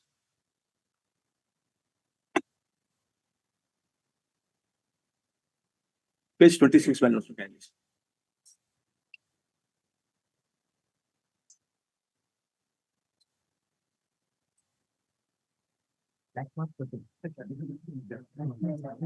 Yes, may I proceed? The government has issued notification under section 168A of the CGST Act, wherein the time limit for completion of various actions by any authority or by any person under the CGST Act, which falls during the specified period, has been extended up to a specific date, subject to some exception as specified in the said notification. In this context, various representations have been received seeking clarification regarding the cognizance for extension of limitation in terms of Honorable Supreme Court order dated 27/4/21 in miscellaneous application number so and so under the GST law. The issues have been examined, and to ensure uniformity in the implementation of provisions of law across the field formations, the board in exercise of power conferred by section 168(1) of the CGST Act hereby clarifies the issues detailed herein under. Then extract of the Honorable Supreme Court's order, we therefore restore the order dated 23/3/20 and in continuation of the order dated 8/3/21 direct that the period of limitation as prescribed under any general or special law in respect of all judicial quasi-judicial proceedings, whether condonable or not, shall stand extended till further orders. It is further clarified, it is further clarified that the period from 14th March 21 till further orders shall also stand excluded in computing the periods prescribed under section 23(4) and 29A of the Arbitration Consultation Act. These are not relevant. 12 Commercial Courts Act, 130 Negotiation any law, which prescribe period of limitation for institutional proceeding, outer limits within which the court or tribunal can condone delay and termination proceedings. We have passed this order in exercise of power under Article 142, read with Article 141 of the Constitution. Hence, it's a binding order within the meaning of Article 141 on all courts, tribunals, and authorities. 2.2. The matter of extension of period of limitation under 168A of the CGST Act was deliberated in the 43rd meeting of the GST Council. While providing various relaxations in its compliances of taxpayers, also recommended that wherever the timelines for actions have been extended by the Supreme Court, the same would apply. Accordingly, legal opinion was solicited regarding applicability of the order of the Honorable Supreme Court to the limitations of timelines under GST law. The matter has been examined on the basis of legal opinion received in the matter. The following is observed as per legal opinion. Lords, may kindly see, these are very important because this is notified by the government under section 168 power. Just a minute. No. The extension granted by the Honorable Supreme Court order applies only to quasi-judicial and judicial matters relating to petitions, applications, suits, appeals, or other proceedings. All other proceedings should be understood in the nature of earlier used expression but can be quasi-judicial proceedings. Honorable Supreme Court stepped into to grant extension only with reference to judicial and quasi-judicial proceeding in the nature of appeal, suits, petitions, etc., and has not extended to every action or proceeding under the CGST Act. It doesn't extend to CGST Act. The purpose of continuing counting the period of limitation for filing appeal before any appellate authority under GST law, the limitation should extend it till further order as ordered by Honorable Supreme Court. So the order passed by Honorable Supreme Court applies to appeals only, not for the any other action under the CGST Act. The following actions, then I'm just skipping over to serial number V. The following actions such as scrutiny of this, you lost me kindly back. The following actions such as scrutiny of returns, issuance of summons, search, inquiry, investigation, and even consequential arrest in accordance with GST law would not be covered by judgment of the Honorable Supreme Court. As regards the issuance of show cause notice, granting time for replies and passing orders, the present orders of the Honorable Supreme Court may not cover, even though they are quasi-judicial proceedings and the same has only been made applicable to matters relating to petitions, applications, suits, etc. On the basis of the legal opinion, it is hereby clarified that various actions, compliances under GST can be broadly categorized under as follows. 1. Proceedings that need to be initiated or compliances that need to be done by the taxpayer. These actions should continue to be governed only by statutory mechanism and time limit provided, extensions granted under statute itself. Various orders of the Honorable Supreme Court would not apply to the said proceedings, compliances on part of the taxpayers. Then B. The tax authorities can continue to hear and dispose of proceedings where they are performing the functions as quasi-judicial authority. This may inter alia include disposal of application for refund, application for revocation of cancellation registration, adjudication proceedings of demand notices, etc. Adjudication is also not stopped because of the order of the Supreme Court. For 2 years, they can work also. They will not be guided by all that. Then, similarly, appeals which are filed or pending can continue to be heard and disposed of, and the same will be governed by those extensions of time granted by the statute or notifications. Appeal by taxpayers, this is not required. Then last paragraph 5. In other words, the extension of timelines granted by the Supreme Court by its order dated 27/4/21 is applicable in respect of an appeal which is required to be filed before Joint or Additional Commission of Appeals, Commission of Appeals, Appellate Authority, Advance Ruling, Tribunal, various courts against any constitutional order or where proceedings for revision of rectification of an order required to be undertaken, and is not applicable to any other proceeding under GST law. So therefore, my humble submission would be, even during those 2 years, Millers, for which Millers, it doesn't stop the functionaries, the officers or the proper officers, those who are acting under the statute, Millers. They can take all actions, statutory actions, whatever are required under the Act to do. They can proceed for administrative proceeding. They can have scrutiny of return. They can go for investigation, Millers. They can make search, conduct audit. All that is not bad, Millers. They can do because the interim order, which protects limitation for all other things, the Government of India by itself clarifies to all field permissions and also to for the concern of all that this doesn't stuff the officers to proceed in accordance with law. So therefore, as your Lordship has in mind that the actions which are required to be taken, what they say that initially they go for scrutiny, and scrutiny is also not a mandatory thing. After return is filed, the authorities go for scrutiny. They may or may not. Then audit, audit also the language used is under 65 is may. Under section 65, they may conduct audit. So therefore, even in absence of audit and scrutiny also, the adjudication contemplated under section 73(9) read with 73(10) is not barred. Authorities can very well proceed to verify the correctness of the return and adjudicated upon the return filed under section 79 read with 10 minutes. It cannot be said that merely because the annual return is filed at later date, so this will stop. Bereft of annual return, because there are situations which prevails all the round the year when a return is filed. Supposing and we have to test the legality of this decision of the government.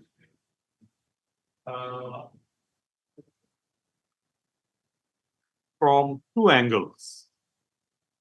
One, the jurisdiction. You don't doubt. And second, the background in which the decision was taken. So, it is not that the force measures should continue when the decision is taken. The decision can be a consequence of overall situation.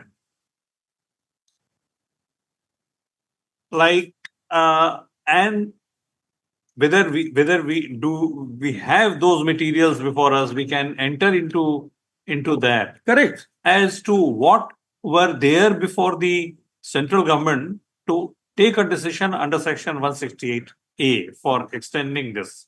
If that decision is based on consequence of what had happened during the pandemic. Am I clear? Yes.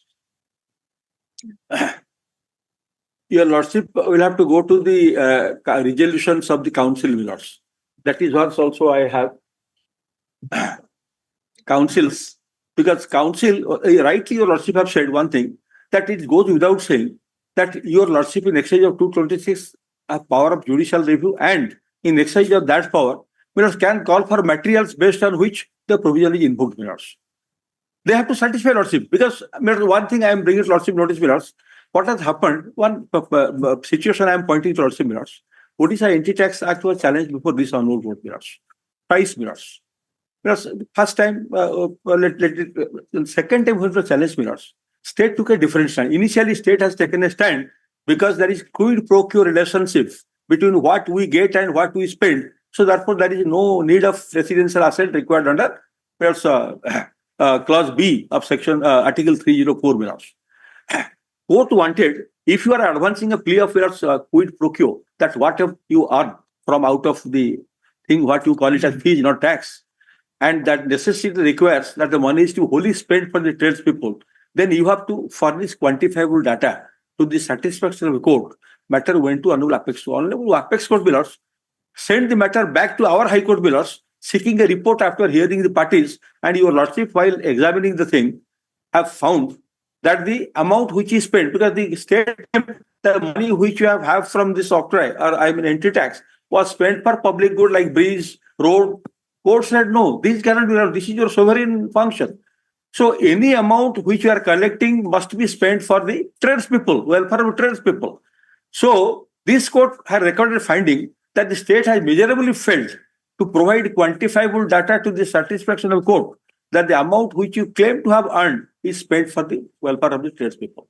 So therefore, what I humbly submit to your Lordship is, your Lordship in exercise of 226 power, while exercising power of judicial review, my lords, have all the powers, my lords, to call for and find out whether on the background based which you are claiming to be invoking 168A, whether the situation does at all, because the language your Lordship have seen, if the actions required to be taken under the Act is not completed or complied with, could not be complied or completed or complied with, then supposing you have with you adequate time, and Honorable Supreme Court's interim order doesn't preclude you as per your own circular, that you are not bound by that, because GST law is not bound by that. GST law will not be impacted by the interim order of the Honorable Supreme Court. That only speaks of suits, appeals, petitions, all that. So, in exercise of power under 168 of the CGST Act. It's a question of total working of the GST provisions. Correct. It's not that one provision, for one provision they had liberty, appeal for appeal. Yes, they said that for appeal, quasi-judicial proceedings, that order of the Supreme Court will apply. In some cases, it will not apply. But the total outcome, correct, the working of GST, correct, if the power which were to be exercised and could not be exercised, if those could be impacted as a consequence of the COVID situation, just we are disclosing our to have your answers, have your responses. So how to go about, how to deal with? What is have you pleaded anything? Yes, GST Council, what your Lordship was have in mind, Lords, GST Council has given some justifications. As your Lordship wanted to know whether the invocation of power under 168A is based on recommendation of the Council, Lords. Because here, Council's recommendation is there, but Council has solely endorsed the views of the Law Committee. And what the Law Committee has said, I am bringing it, Lordship, I have with me all that. Law Committee said that there is a representation from various officers of the department. The representative officers of the department raised a grievance that because of COVID situation, we could not proceed ahead to complete the proceedings. So therefore, it has given rise to the scrutiny, audit, all that, it could not happen. Even if there is no prohibition on their part to proceed, even if they were working with some restriction, it is not that there is no restriction, 50%, 78% restriction. Our government also, I have notification with me. There is direction from our state in the SOP that 75% attendance shall be maintained. Even in some cases, 100% attendance to be maintained. On call, they will have to remain. All these are there. So therefore, in absence of any such things, they made a representation that we be permitted to have some time. Because of the reason which they have stated is, they said that exemptions given to the employees to attend offices, and the time, what is the language? Time conference. So all these, they have Law Committee has reported on the basis of grievances officers, not on the basis of taxpayers. Taxpayers didn't have any complaint as to any further expense of Taxpayers tax. could not have any complaint because Correct. this related to issuance of notices. Correct. We couldn't have any right. How can you? Taxpayer You better must have be a very complaint. happy about it. And the Law Committee, whatever they suggested, the Council endorsed the views of the Law Committee. Instead of their application of own mind, making any inquiry, or even collecting data, because your Lordship will find, I will bring to Lordship notice, they don't have any data with us, any analytical information data with No, us. but what do you mean by saying that it did not apply its mind?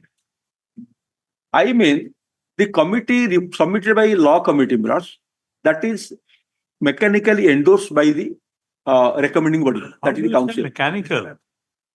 Sorry, madam? How do you say that to be a mechanical exercise? Only because they endorsed. Because they endorsed. So they could have assigned reason had there been some difference of opinion. So because they agreed, they endorsed. But the opinion they have given Milods, that is not based on anything, Milods. Can there be based on any representation of the some officers of the government, Milods? So who else will say? Who other than the government officials will express their inability or can tell otherwise? Otherwise, disciplinary actions may be initiated against them. Yes, your lordship So may be therefore, corrected. those representations could come from that sector only, My lords. or from the department also. That see, this has not been done; it should have been done, and because it could not be done, therefore 168A. Place no material, no material Milods. On that saying only. And Mohit Minerals case, Honorable Supreme Court Constitutional Bench has held, as your lordship knows, mere recommendation is binding on the government, Milods. Recommendation is not binding on the government. Question of binding or it is not binding. It's question what your submission is that it is a mechanical exercise of endorsing what was submitted by the law committee. Law committee, I don't know what is law committee. Law committee, Milods, law committee. Law We also don't know. When a law committee, law commission, we understand, Milods. But law committee. Law committee, there may be law committee of the department. So law committee might have submitted something for the council to consider. The council considered and found it to be just appropriate. The council recommended. So no one is bound. But if they accept, then the council is not bound. The government is not bound by but government is bound, yes, by the opinion of the council. No, not bound, Milods. Not bound. That Honorable Supreme Court said in Mohit Minerals case, your lordship will see that government recommendation of the council may be the basis, but it doesn't mean that whatever recommendation is made, government will is bound to follow the Milods. 2 paragraphs I have mentioned, Milods. Rejoinder affidavit, my lords may kindly see 2 paragraphs. The findings, my lords will find. Paragraph 1554, my lords, at page 12. Very succinctly, Honorable Supreme Court has said. Because of the peculiar nature of the function of the council, because of the peculiar composition of the council. The opinion of the council has great weight. Great weight, but all this time, central government has to take a final call. Yes. Final call, yes. Not that the recommendation will be accepted as it is without and that also it is left to your lordship in exchange of power of judicial review to find out whether the decision-making process has been right, correctly followed or not. Because decision your lordship may not, but whether decision-making process adopted by the government to reach a conclusion while accept recommendation is fair or not. That my lords always has the power to examine, my lords. If your lordship permit, my lords. We have all the powers, but we maintain self-restraint. Correct. Powers we do have. Yes. Anything? So may I proceed with para 54? Please. What do you want to say? That opinion of the council is not binding. Not binding. Accepted. It's not binding. Then, Lords, I will go to Lords, the council's resolution, because it is the 47th council resolution and 49th council resolution. These are the 2 resolutions based on which the improved notifications which are improved for lordship in this case, each non-mirrors. And those 2 notifications, those 2 resolutions of the council, of course, has not been annexed to the writ petition. If your lordship will permit me, affidavit also, I will bring to Why? lordship. That is there. That is there in my counter. In counter. In my counter, page 144. A copy I have with me, but if your lordship want with No, affidavit. it is there. That is there. Please again give us the compilation of. Your Lordship, from the- I have annexed all the GST Council's That I got, resolution. yes. Yes, that is in my counter, opposite party number 23456 at page 144. Your Lordship, running page 144 and the internal page 18. Yes, I could get it. Yeah. That This is, starts from 18, 19, 20. Yes. No, let me give to your lordship. Copy here. So whether by now any decision has come of any other high court? Your Lordship, There are two. Honorable Allahabad, beautiful judgment, Your Lordship, Not Honorable Allahabad, beautiful judgment. And that has not gone to Honorable Supreme Court. Beautiful analysis, Your Lordship. Let me say one thing to your lordship. The other day, your lordship may kindly remember, I heard your lordship saying, I also brought your lordship notice two judgments, one of Kerala and other Allahabad mirrors. Whereas even though in two judgments mirrors, the notifications are upheld, validity of notifications are upheld mirrors. But the reasoning given, your lordship said that we will independently decide. Doesn't matter. We will independently decide, but at the same time, it is difficult for the other high courts to take a different view than what has been taken. For the reason that this is one notification of one government of India. Right. All right. So the law should be same in all the states. But supposing the reason given by one high court doesn't appeal to your lordship's conscience, my lord, I don't think your lordship will have to Conscience is a accept. different thing. Conscience, yes. If the view which has been taken is not at all acceptable, the court. Otherwise, we will try. We would rather try to. Otherwise, the situation will become quite chaotic. And see, there cannot be a situation where one say if Bombay High Court declares one provision of a central act to be ultra-violent or upholds the validity, whether the other High Court normally should do contrary to same law that will apply in Bombay and will not apply in Odisha. Yes, royalty case, same thing happened. Royalty case, many high courts have many divergent opinions.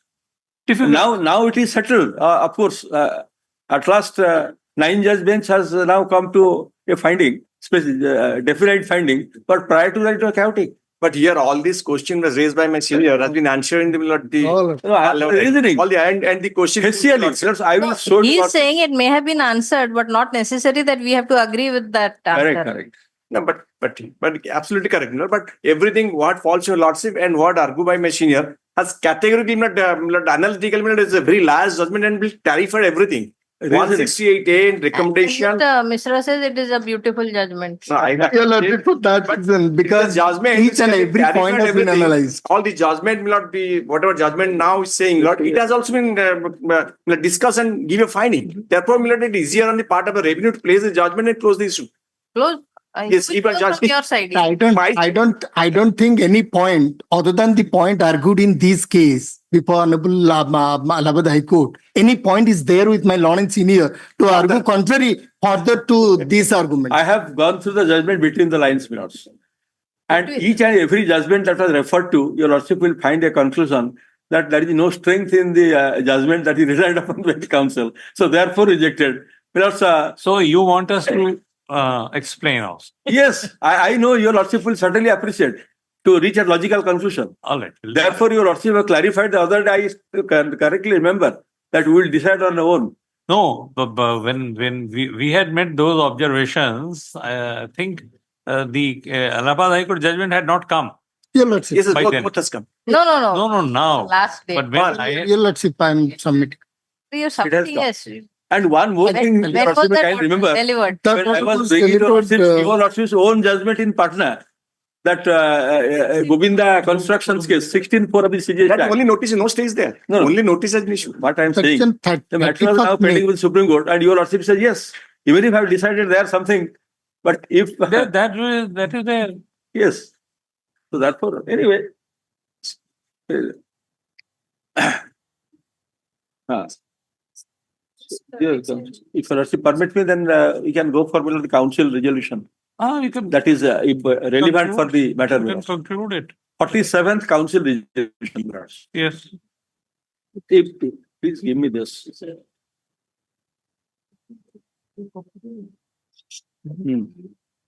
hindi मतलब more को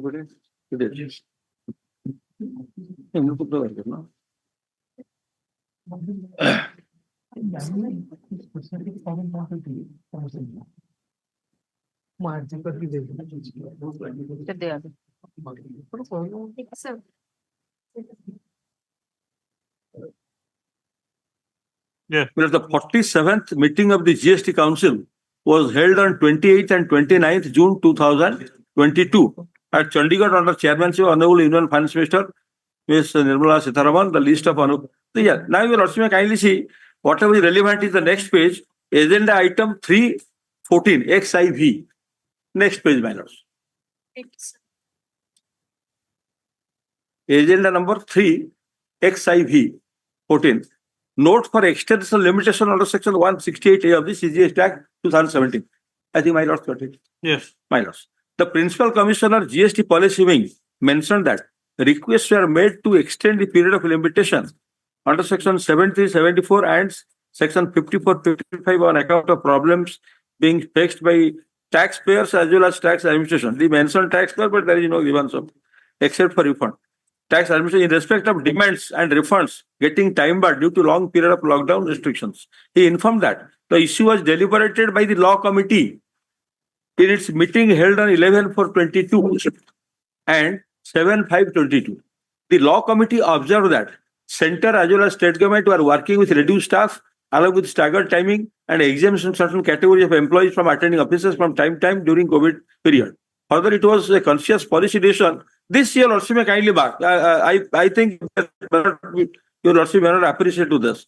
It was conscious policy decision not to do enforcement actions in the initial period of implementation of GST law. Thereby, no action for scrutiny, audit, etc. could be undertaken during initial period of GST implementation. Neither the statute prohibit, nor any law, nor any judgment, nothing prohibits the authority to go for any normal routine duty under the Act. Since the due date for filing annual return for financial 2017-18 was 5th/7th February 2020, based on which limitations for demand under the Act are linked, and since the onset of COVID happened immediately after that, therefore, thereby, audit and scrutiny for financial 17-18 were impeded due to various restrictions during COVID period. The law committee accordingly recommended that limitation under section 73 for financial 17-18 for issuance of order in respect of demand linked with due date of annual return may be extended till 30th September 2023 under the powers available under section 168 of the CGST Act. Law committee further took a view that no such extension required for time limits under section 74 of the Act, as the Act provides for sufficient limitation time of 5 years in respect of such cases much beyond the period affected by COVID-19. For 18-19, otherwise 5 years period is available. So, Principal Commissioner GST Policy Wing further informed that Law Committee also observed that taxpayers may also have faced difficulties in timely filing of refund claims during COVID period. Besides, the tax officers were also hampered in issuing SCN during COVID period in respect of erroneous refund sanctioned. Therefore, Law Committee also recommended that time period from 1/3/20 to 28/22 may be excluded from the limitation period for filing refund claim by an applicant under section 54. Yeah, this is we are talking. As well as issuance of order demand in respect of erroneous refunds under 73 by exercising power under 160 of CGST Act. The council then last finding. The council agreed with the recommendation of law committee along with the proposed draft notification under 160 of CGST Act, subject to vetting by the law ministry. Vetting, not mere accept. It's not a mere acceptance of vetting. The law ministry has also, Government of India has to apply their mind. So here, what your lordship found, there is a law committee report. Law committee report was placed before the GST Council. Per se was accepted and accordingly recommendation was made to the law ministry for vetting. And government also issued notification on the basis of this. So this is the background based on which the impugn notification issued for. which is impugned for the Then, pursuant to this GST Council meeting resolution, the notification dated 5/7/2022 under Annex 11 was issued, extending the time limit, outer time limit to 30th September 23 minors. Then came another GST Council meeting, 49th meeting minors. Plus up to 30th September 2023 also, otherwise also we may not have much serious grievance. But the question arose before other high courts and this Supreme Court also, what prompted again to go for another 3 months extension minors? Because if there will extension go on never-ending minors unabated, then what will the fate of minors, which provision, how minors does the NVC 168 gives such a plenary powers to go for extension from time to time minors? These are the questions minors your lordship have to carry in mind minors. Next council meeting minors. Next. 49th minors. Yes. The 49th meeting of the GST Council was held on 18 February 2023 under the chairmanship of Johnson. Then my lords may kindly see agenda number VII 7, extension of time under subsection 10 of section 73 of the CGST Act for here 3 periods they have taken to 17, 18, 18, 19, 19, 20. Then next page, the decision mirror. How it is taken. Agenda item 4.7, extension of time limit 1. Principal Commissioner informed that there have been requests from tax administrations for further extension of time limit under section 73 of the CGST Act for issuance of show cause notice and orders for financial year 17-18, 18-19, 19-20, considering that the scrutiny and audit were delayed because of COVID-19 pandemic. He informed that the issue was discussed by the law committee and it was observed that earlier such extension was given for financial year 2017-18. It was felt by the law committee that while there may be, while there may be need to provide additional time to the officers to issue notices and pass orders for financial year 17-18, 18-19, 19-20, considering the delay in the scrutiny assessment audit work due to COVID-19 restrictions. However, the same need to be made in a manner such that there is no bunching of last dates for these financial years as well as for the subsequent financial years. After detailed deliberation, law committee recommended that such time limits may be extended for another 3 months each for financial 17-18, 18-19, 19-20. It was discussed in detail in officers' meeting, where one view was that extension for financial 17-18 has already been given, and further extension may create a perception that it is not a tax-friendly measure and against the interest of taxpayers. They have realized that further extension is not a tax-friendly measure. Despite of that, Secretary stated that the law committee has recommended the extension of time limit for issuance of show cause notice and orders. However, the time period for issuance of notices and passing orders for these financial years has already been extended considerably due to extension of the due dates for filing annual return for the said financial year. Further, for financial 2017-18, the date of passing order has already been extended till September 2023. It has been proposed to extend it further from September 23 to December 2023. He mentioned that while the request of some of the tax administrations was to extend the time limit for a longer period, however, keeping in taxpayers' interest in mind, the law committee has recommended an extension of only 3 months for these financial years. 3 financial years, since all the states have agreed, the said time limit could be extended. And you also see one line approval. The council agreed with the recommendation of the law committee made in agenda number 4.7. Read 5.7.2. Please read 5.7.2. Yes, honorable member from Bihar stated that this is very good. It is noted by honorable member from Bihar stated that while this proposal could be considered, however, it should be decided as such an timelines for these financial years under 7310 is being made for the last time. He has said very good thing. Beautiful. But he should have said this in the last meeting, not this meeting. So therefore, even if they have mentioned that this is prejudicial to the interest of taxpayers, at the behest of the some tax administrators, this has been done, and there is no logic reason. There is no cogent reason to again go for further extension of 3 months. So therefore, some logic may be there if one can protect Millers to September 2020. But that is no further logic, Millers, for regarding further extension of 3 months, Millers. Up to a certain time, your lordship have to curb it. It is not that honorable member said it's okay, but at the same time, it was extending time and again without anything. And that also goes directly in contravention of say 168A.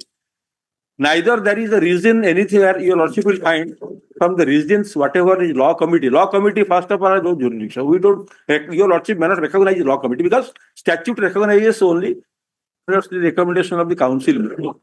If council will be accepting any third party recommendation, then it must be contemplated under law. And his role must be how it performs under what provision, who engaged him. That's all this. No, finally, it is the decision of the council which matters. But your lordship will see every proposal is originated from administration. They must have constituted a Yes, committee. your lordship said so. Well, your lordship is right. But all the same, whether the every reason, that is whatever reason they have given, that stands in consonance with 168A or not. All right.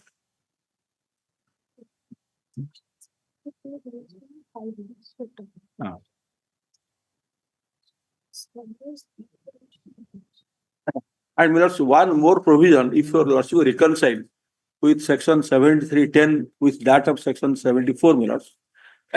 74 says, instead of 3 years, in case of willful suppression, in case of collusion, misstatement, fraud, the time limit for completing adjudication is 5 years, Millers.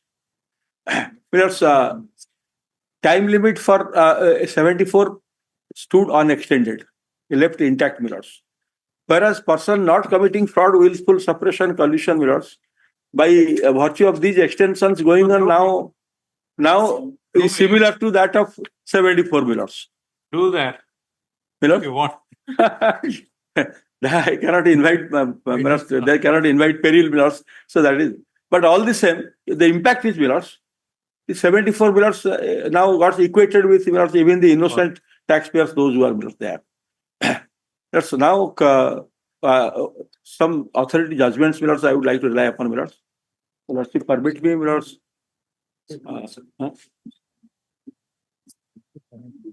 On what position? On what proposition?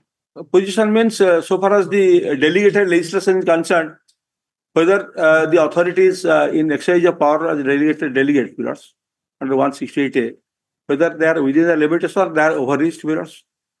There are some judgments on this. So,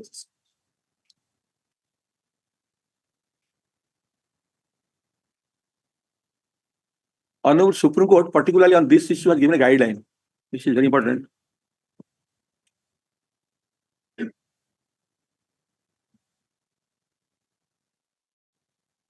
Your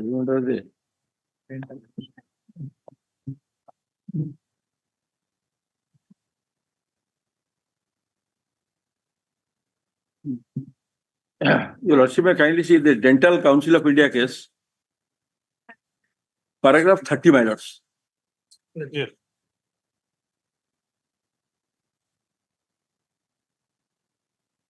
In state of Tamil Nadu versus P. Krishnamurthy, after considering the law laid down by this court earlier, in Indian Express newspaper, Bombay versus Supreme Court Employees Welfare Association versus Union of India, see Sitaram Sugar, all these cases are referred to. Sitaram Sugar case, then St. John Teachers Training Institute case, all that. This court has laid down certain grounds on which the subordinate legislation can be challenged, which are as under. Where the rule is valid in its entirety, whether the rule is valid in its entirety. Paragraph 15, there is presumption in favor of constitutionality or validity of a subordinate legislation, and the burden is upon him who attacks it to show that it is invalid. It is also well recognized that the subordinate legislation can be challenged under any of the following grounds. A, lack of legislative competence to make the subordinate legislation. B, violation of fundamental rights guaranteed under the Constitution of India. C, violation of any provisions of Constitution of India. D, failure to conform to the statute under which it is made or exceeding the limits of authority conferred by enabling act. E, repugnancy to the laws of the land, that is any enactment. F, manifest arbitrariness, unreasonableness to an extent where the court might well say that the legislature never intended to give authority to make such rules. But I rely upon clause B, D, E, and F, Millers. That's why it's a case of fundamental right, Millers. There's the fundamental right and civil right, Millers, which is protected under Chapter 3 of the Constitution, Millers. So your lordship, the idea is to protect the rights of the citizens, Millers. So therefore here, because of arbitrariness in exercise of power, Millers, by extending, re-extending, and further extending Millers from time to time, where the right gets prejudiced, Millers. So that is to protect the Millers. And Millers, that is also otherwise not in consonance with the main enactment. Yes. Then now, as I will bring to your lordship's notice the judgments which are against me, Millers. For that, make premiers. They will argue. My lord. They will argue. They will place the decision. No, they will argue. No, this is what I want to submit for our Millers. The reasoning which is dealt in by the Honorable Court, Millers, that is not Millers correct, facially not correct. On the face of it, the law doesn't support, nor the provision doesn't support Millers. Facially, let me. So you are preempting them from making their... No, they can advance, but only precisely I am giving what are the. May I submit Millers on any other date? It can be so that. Why? My other friends are there, those will also continue. Only let them argue. You will give you a opportunity to reply. I think my friends will join with me. Surely. You want to make it, let me complete you it. can make. Huh? At the outset, I have requested my learned friend appearing for a state to hand me over a copy of the counter so that we can have the benefit of going through the state's counter. My learned friend for the central government, Lord, he has given a common counter in one of the cases which he has filed. So we have privy to that. So at least the state stand should be known to us. States, very good question. State, what stand the state can take in this? See, it's a government of India notification. The government of India, whether you have received the copy or not. One of the points, my lord, We cannot say beyond the central government. whether the state government has adopted, because so far as Assam was concerned, my lord, there was a case before the Guwahati High Court that the state of Assam has not adopted these notifications. For that reason, the Guwahati High Court has admitted and granted stay. They say that if there is no adoption of these notifications by the state government, so this can't be worked out. So far as the state machinery is concerned. All right. So other than what has been submitted, this is your submission. Lord, this will be one of my submissions. In addition to it, my lords, one of the provisions which your lordship have said is the central point of furnishing of annual returns. So 3 years from the date of annual return, these orders have to be passed. What has been done in these notifications is... Mr. Saab, please. What has been done is, in addition to what my learned senior has stated, in none of these cases or notifications, the time for submission of annual return has been extended beyond a point. They have extended other compliances to be made, like passing of and all that. But they have not mentioned about a very important central issue about extension. Because in my case, so far as 1819 is concerned, the annual return... Where is the question of extension? Once, my lord, this particular 7310 your lordship have already seen. Extension of due date. Extension of due date, my lord. Extension of due date, you have already filed your return. What is the... No, so far as annual return, because Lord, your lordship would appreciate the language of 7310 is, may I just place it for your lordship and consideration, the proper officer shall issue the order under subsection 9 within 3 years from the due date for furnishing of annual return for the financial year to which the tax not paid, short paid, or input tax wrongly availed or utilized relates, or within 3 years from the date of erroneous refund. So my humble contention, my lord, is this annual return date is not extended simultaneously, my lord. This particular provision of extending other actions are not proper, my lords, and are unworkable in the sense So far as my writ petition is So is concerned, this your case that you could not file your annual return? we have filed it. We have filed it, but the time limit fixed or the last extension of annual filing of annual return was till 31st of December 2020 for 1819. What is the purpose of your The purpose of my lord, is the language of the statute says that 3 years from that date has to be reckoned. So once this 31/3/12/2020 date has not been extended, even though it has been extended twice by these notifications, so the other provisions becomes redundant, my lords. It's not unworkable. Because in my petition, I've made up a table. The lordship would take up, that will be the third writ petition, penultimate, from the penultimate writ petition, that is 14909.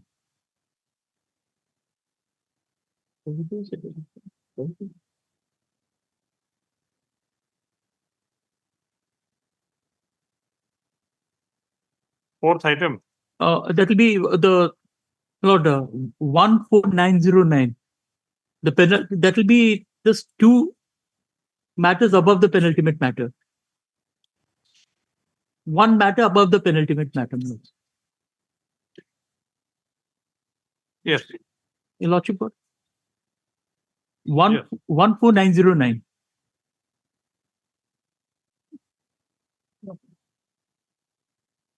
Yes. At page 17, I've prepared a small table, my lords, for your lordship's kind consideration. This matter relates to the tax period 1819. For this tax period 1819, the annual return, which is the form is GSTR 9, my lords. The due date was 30th of September 2020, my lords. Now this stood extended by notification dated 41 of 2020 till 31st of October 2020, my lords. Then, my lords, by notification dated 80 of 2020, this again stood extended till 31st of December 2020, my lords. And there's no further extension. So this 73, if your lordship would go by the language of 73, 10 minutes, it would be 3 years from the last day, that is 31st of December 2020. So the orders have to be passed not after 2023 minutes. And so far as these extensions are concerned, if your lordship would see the language which be filed by the government, minutes, what has been extended, minutes?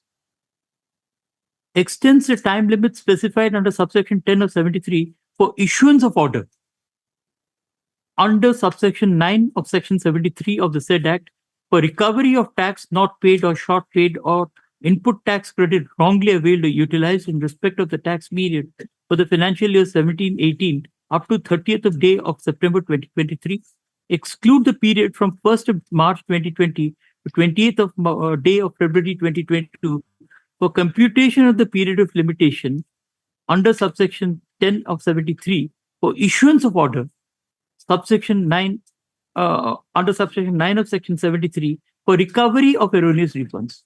So nowhere below they say that this particular date of filing of annual return has been extended. So, and the So table, according to you, because final date of submission of final annual return has not been extended, therefore the provision is unworkable. And your lordship would get it at page 17. I made a table, my lords. So far as assessment year 18-19 is concerned. Yeah. And in my humble submission, my lords, the rest of these extensions are only made for only administrative purposes.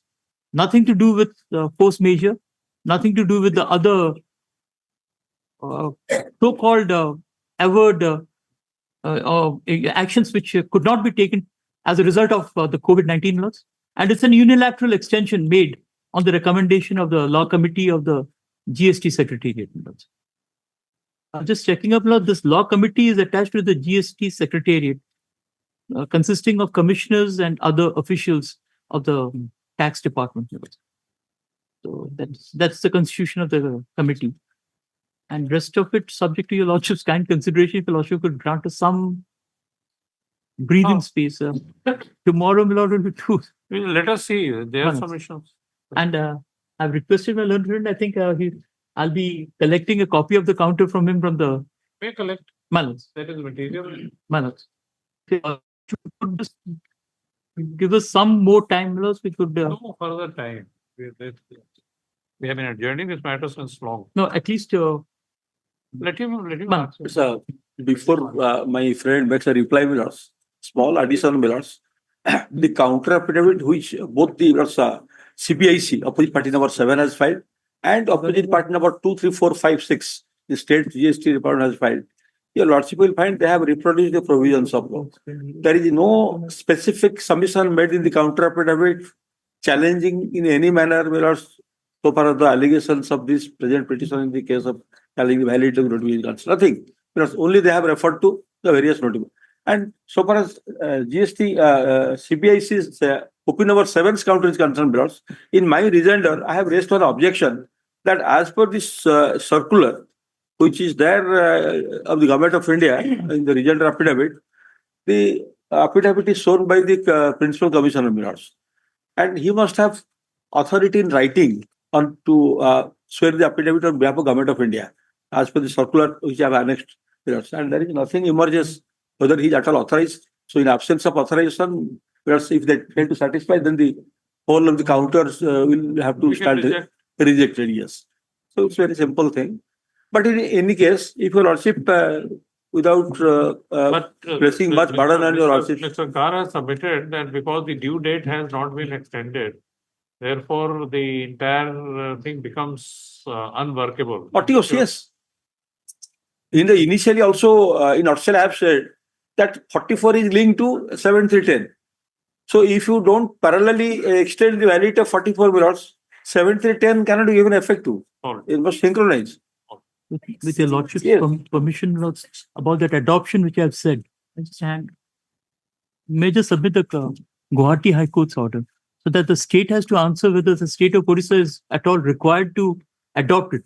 Because in an argument, my Lord, before the Honorable Guwahati High Court, my Lord, if the Lordship would kindly take paragraphs, because it's an interim order which is in challenge. Paragraph 12 and 13, my Lords. It's still being considered by the Honorable Guwahati High Court. Let them consider. No, so now the state, my Lord, Odisha, my Lord, in my humble submission, Odisha also has to adopt this, my Lord. And the state has to answer to your lordships whether the state of Odisha has adopted it or not. And we have sought from the department whether this has been adopted or not, and we have not got a reply till date. Paragraph 12, paragraph 12 and 13.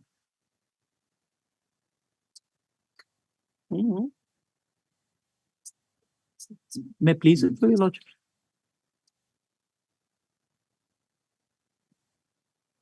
They were just considering the interim order, but they have noted the various contentions.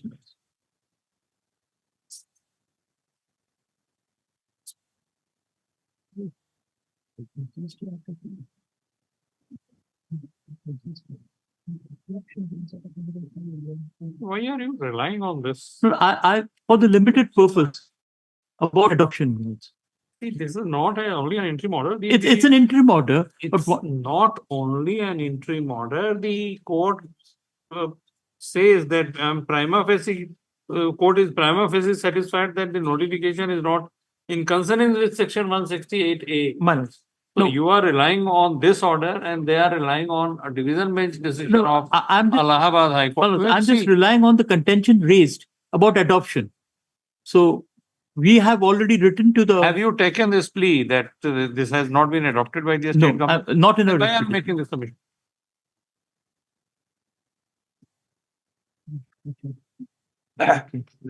I'm assisting to one more point without warning or lordship, only just 1 minute, Millers.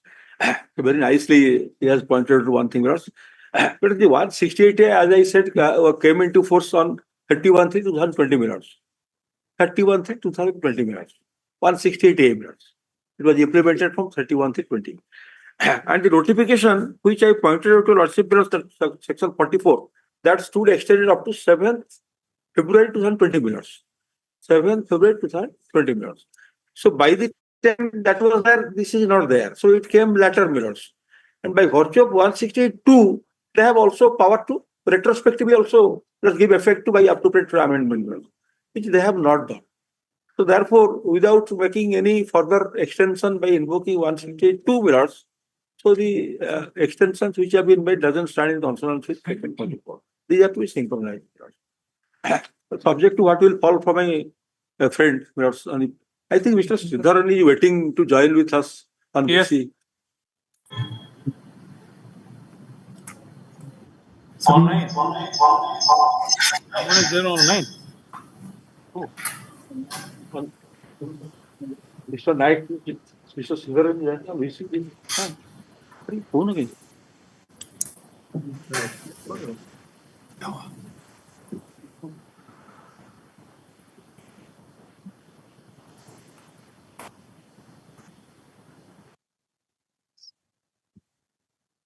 Yeah, please wait. No, my lord, in this case, my lord, I file a IEA for modification of this order, your interim order.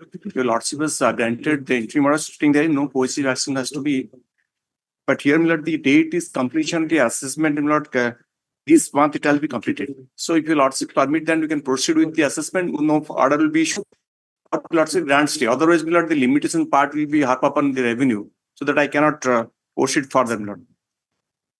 So file IA number 10757 arising out of 17743 of 24. That lordship may input. Which case? This not the WPC number 17743 of 24. First case. First case. This batch of cases. What is the case? 17743. 177. Yes.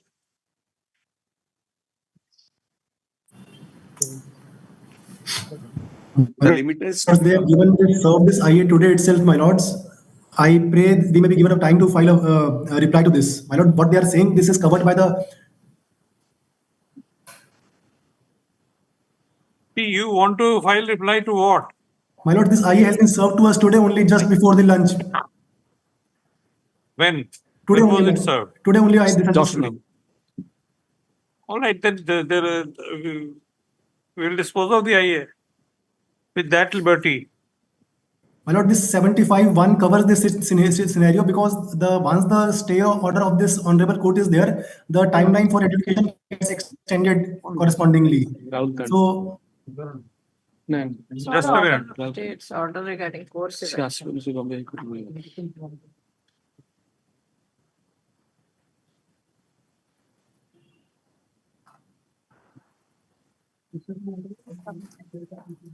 What is your IA number? IA number lordship 10757. No, that it is not there on record. This is WPC 17743. Yes, sir. Today I have uploaded. Today I have filed. Lordship, kindly see the order. We will see later. Even if the judgment is the hearing is concluded, we can take up your IA later. No, but the last date of completion, Lord, is ended on this August, Lord, because 31st. Lord, this month, Lord, because the limitation part is there. All right, you can. We are here. You file your IA. We'll see. I've already today uploaded, Lord. File your IA in the registry. Already filed. The registry. Or already filed. Already filed copies out. Lord. All right. All right, we will pick up your IA later. Yes. Any submission?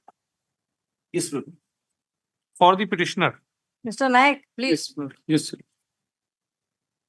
He's on election before the Bombay High Court. That's why he couldn't appear just now. You submit. See, you should.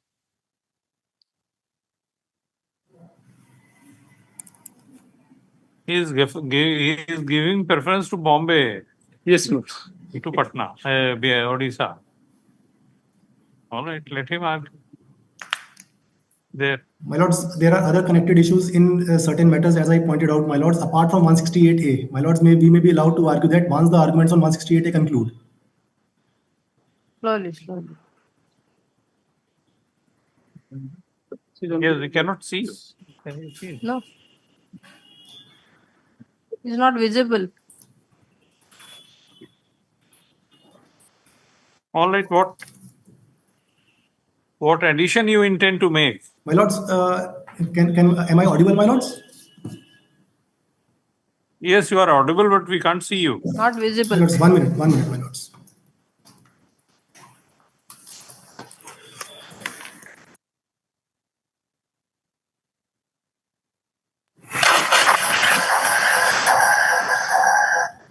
My lords, my lords, can you see me now? Yes. My lords, am I audible now? Yes, yes.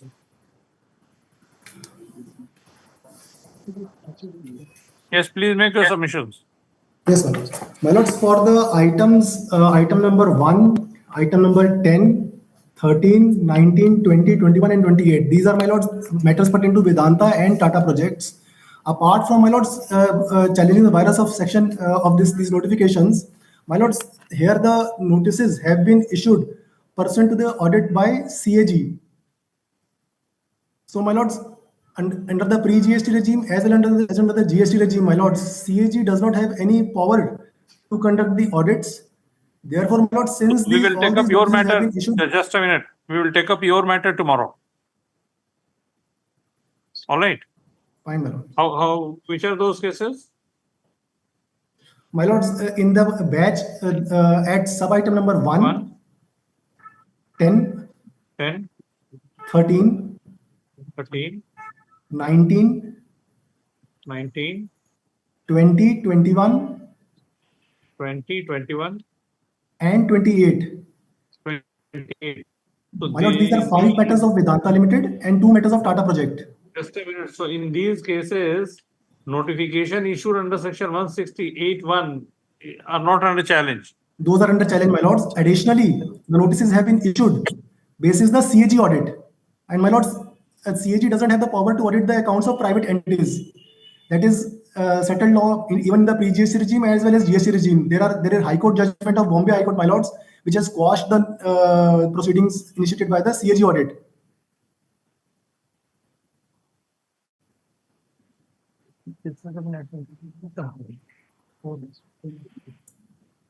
So, my lord, there is a point of jurisdiction involved in this case. Yes. So in addition to that, you want to submit on this point only. Yes, my lords, Based on the CAG report, no action ought to have been taken. This is your submission. Yes, my lords. Just refer to the decision. That is the only point.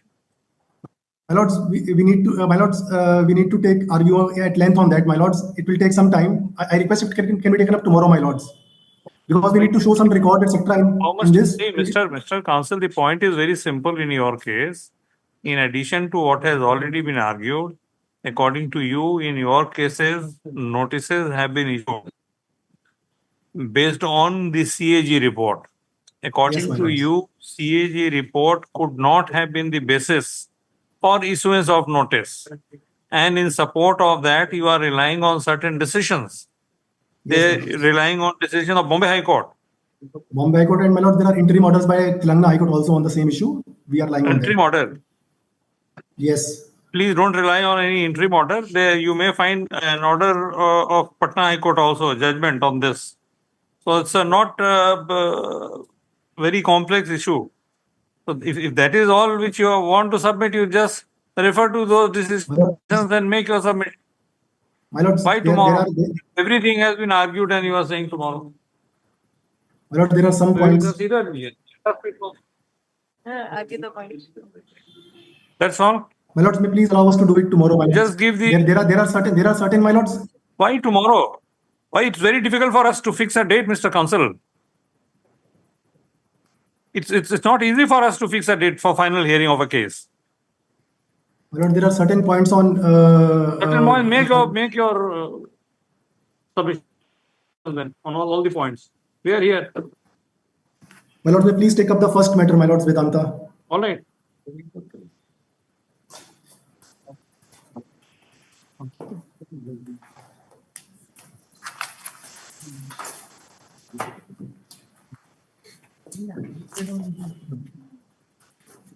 My lords, the first matter, petition number 17340/2024. Yes. My lords, here the show cause notice which has been issued on 29th May 2024 is in challenge, my lords. that was issued basis, my lords, the audit conducted by CAG. Yes. My lords, that relevant letter by the department intimating the observations of AG audit to us is there at Annexure 4, page number 156 of the petition, my lords. Yes.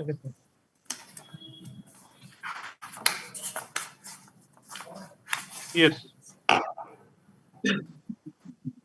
My lords, at page number 156, they have informed us that the Office of SERA Audit Party, AG Audit, has found certain inconsistencies. Yes.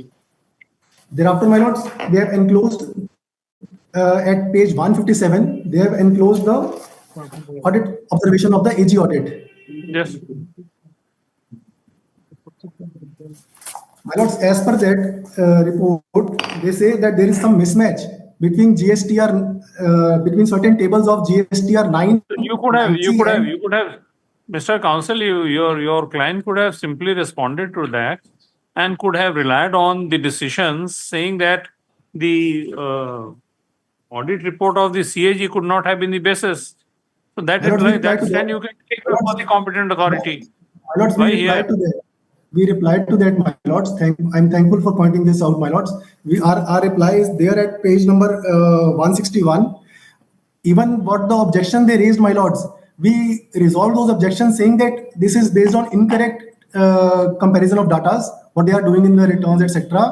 And they are relying on certain fields of the returns which were not required to be filed. Because, my lords, GST was in nascent stages at that point of time, 17, 18, 18, 19. Mr. We cannot go into such details at this stage. That you have forum under the Act.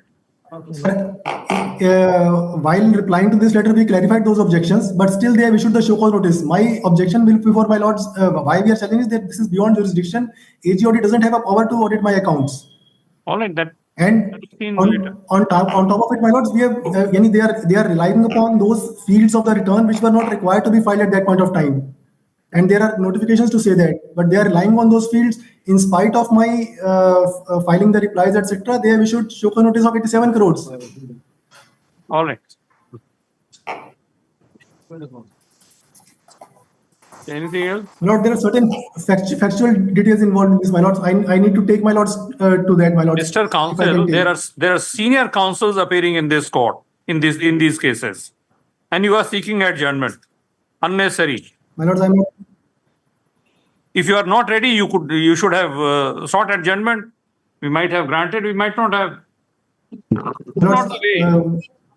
My lords, we have briefed Mr. Sridharan in the matter, my lords. He's stuck up in his legs in a part-heard matter, my lords. Right. That's why I was requesting it can be taken up tomorrow, my lords. Right. This is not the way. Lords, I apologize, my lords. If it can be taken up All tomorrow, right, my in lords. reply, you preserve your energy for your reply. Let them make their submissions. Yes. So, May may I clarify one thing? Because the writ petition number, 6,333,24, that involves in addition to 16,4. 16,4 is pending for the honorable apex court. That can be delayed and taken up separately.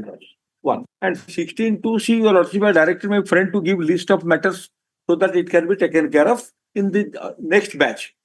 16,2C matters, mirrors. So what I am humbly submitting, mirrors, the matters involving 16,2C. So this matter can be decided after hearing your lordship will decide, mirrors. But matters involving 16,4, challenging the provisions of 16,4. That Govinda Construction one matter you have decided reported judgment partner High Court, mirrors. Matter is pending for the apex court. That judgment is challenged for the honorable apex court is pending, mirrors. Notice issue. So that can be separately taken care of, mirrors. Your Lordship, with great respect to my, all these cases in this batch, Your Lordship may kindly look into the previous orders, Your Lordship. All these cases have been admitted and interim order has been granted only basing on this ground. But So, Mr. Your Lordship. Under misconception Your Lordship. or under misrepresentation or for any reason, the matters have been listed together. Your Lordship. Now, if there is something in any other petition which involves another grounds also, Your Lordship. then we need to Your Lordship. deal with them. Yes, Your Lordship. It is not that because all of them have Lordship. existed, therefore What my all of them should be decided. based Your on- Lordship, my respectful Once- submission, let this issue is to be decided. So far as the other issue, Your Lordship may decide. So give 16 the 2C, list of 16 such 4. cases, My lord. 16-4. And secondly, the matter which I was arguing along with the other period for which we are today it is there. Apart from challenging 168A, yes, I have also challenged that the audit based on which the adjudication is made is barred by limitation mirrors. Out and out barred. That pleading is there, and I have also on the just a minute. Give me the copy. Just a notice of audit. So barred, you can take that plea before the appropriate authority. Appropriate authority. Then in that case, because in Kerala High Court Willows, there's Honorable Court referring to the circular 2022, December 2022 circular of the government Willows said, while sustaining 168A, in that case Willows, directed that in terms of the circular, the government said that it can be re-examined and the mismatches, whatever you have there, that can be taken care of in fresh assessment. So your Lordship, in that case, directed for fresh assessment in terms of the circular dated December 22. So in respect of mismatch, here also there is mismatch. That can be taken care in the worst Millards. I am not subject to outcome, of course, all that. We are expecting certainly in respect of 168A, your Lordship will take a decision on this. Completely. But these are also the issues, apart from that, apart from 168A, these are also the issues, Millards, which your Lordship rightly says can be taken care of in terms of notification one. And number two, 68 by audit also, the issues are also there. So now what we argued is confining to only 168A, Millards. That only I want to clarify. After my friend argued, then we will make a reply. May Yes. please, may please, Your Lordship.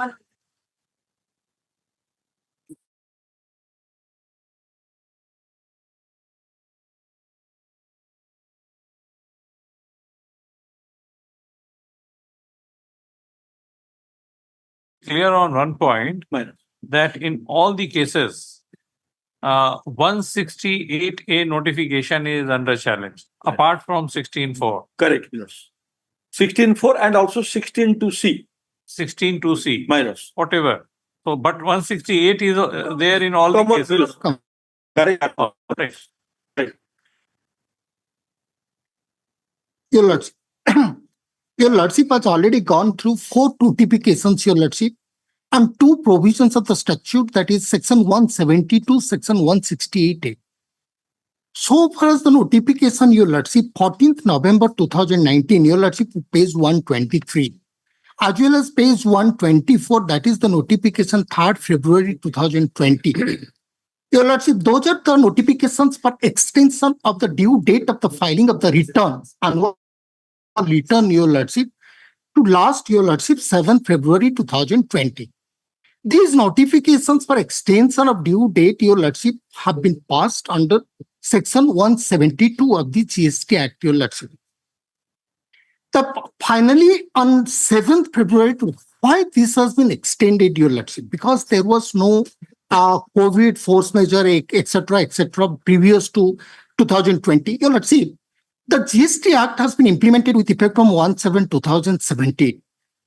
And so far as the financial years 2017, 18, 18, 19, 19, 20, Your Lordship, the government has decided not to enforce any action. So far as any action, since it is the initial periods, and all the indirect tax statutes have been subsumed to the GST Act, Your Lordship. For that reason, so moto, after getting so much of representation from the taxpayer, from the assessee, that sometimes the portal is not working, sometimes sufficient opportunity is to be provided.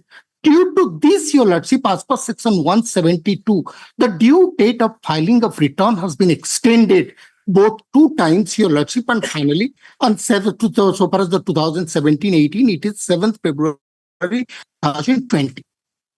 Now, Your Lordship has already considered, Your Lordship, 7th February 2020 is the last date. The assessment order, the adjudication order is to be passed as per section 73(9) within a period of 3 years from the date of filing of the annual return. when the annual return is 7th February 2020, and from March 2020 to February 2022, it was shut down, lockdown, and COVID entered all the 2 years was the COVID period. And balance, how much time? Balance 1 year, Your Lordship. So, for the beneficial, Your Lordship, as per the recommendation of GST Council, Your Lordship, both the notification have been come forward as per Section 168A. Section 168A clearly says, Your Lordship, that is with effect from 31st March 2020. And if Your Lordship will look into Section 168A, particularly it has been framed for the purpose of COVID, Your Lordship. Why, Your Lordship? Because the force majeure that has been from 31st March 2020 and force majeure. And the meaning of force majeure, Your Lordship, kindly at the explanation, Your Lordship, force majeure means a case of war, epidemic, flood, drought, fire, cyclone, earthquake, and any other calamity caused by nature or otherwise affecting implementation of any of the provision of this Act. Your Lordship has already gone through the GST Council's recommendation, and if Your Lordship, that 2 years will be deducted from the period of 3 years, then only 1 year. Then if extension could have been granted, then another 2 years. Your Lordship, kindly imagine, Your Lordship, from 31st February 2022, Your Lordship, COVID period ends, if at all we can say. Then from 34th, then 28th February 2022, 2-3 years, it will end in the year 2025. But since benevolent state, Your Lordship, not extended till 3 years, but extended, Your Lordship, only for a limited period, Your Lordship, and as per the recommendation of GST Council. Now, Your Lordship, all these parts, Your Lordship, without going into all the details, Your Lordship, let me go through Honorable Allahabad High Court's order for a moment, Your Lordship. Your Lordship, why I have said, Your Lordship, all these points have been decided. Your Lordship may kindly turn to page 41. All these are the facts, same notification have been, that same, both notifications have been challenged. Now, Your Lordship, may kindly look into page 41. Below right side column, Your Lordship, the page number is there. Page 41 of 70. Before we proceed, Your Lordship, paragraph 83. Before we proceed to deal with the submission advance, it would be useful to take note of the relevant provision of the statutory law notifications and statutory action relevant to the dispute brought before us, as they existed at the relevant time. First, section 44(1), already my Lawrence Senior has already read into that provision. Then notification number 6, 2020 and notification number 509, Your Lordship. The last due date already my Lawrence Senior has gone through. And Your Lordship, paragraph 85, the preparatory note appended to toll or its agenda, Your Lordship may kindly look into. Then paragraph 87. Please.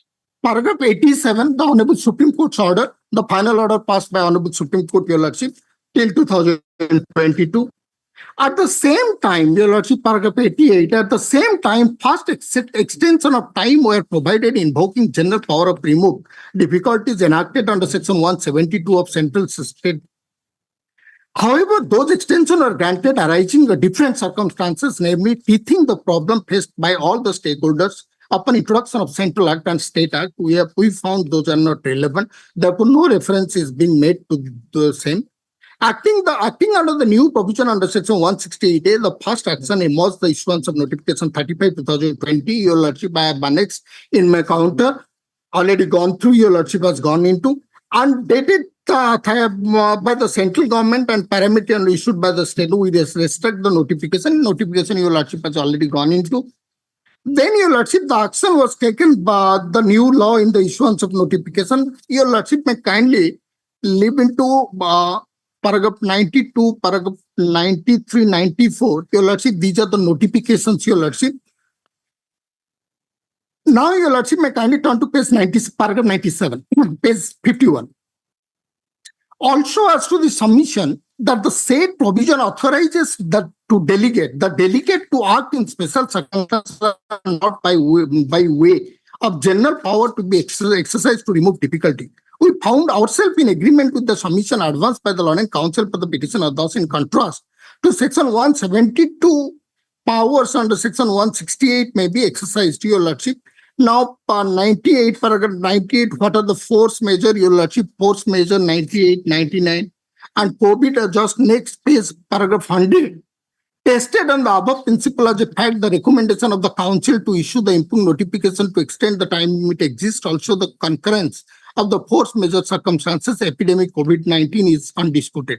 Therefore, it is required to be considered the power of the exercised in respect of action which could not be completed or complied to.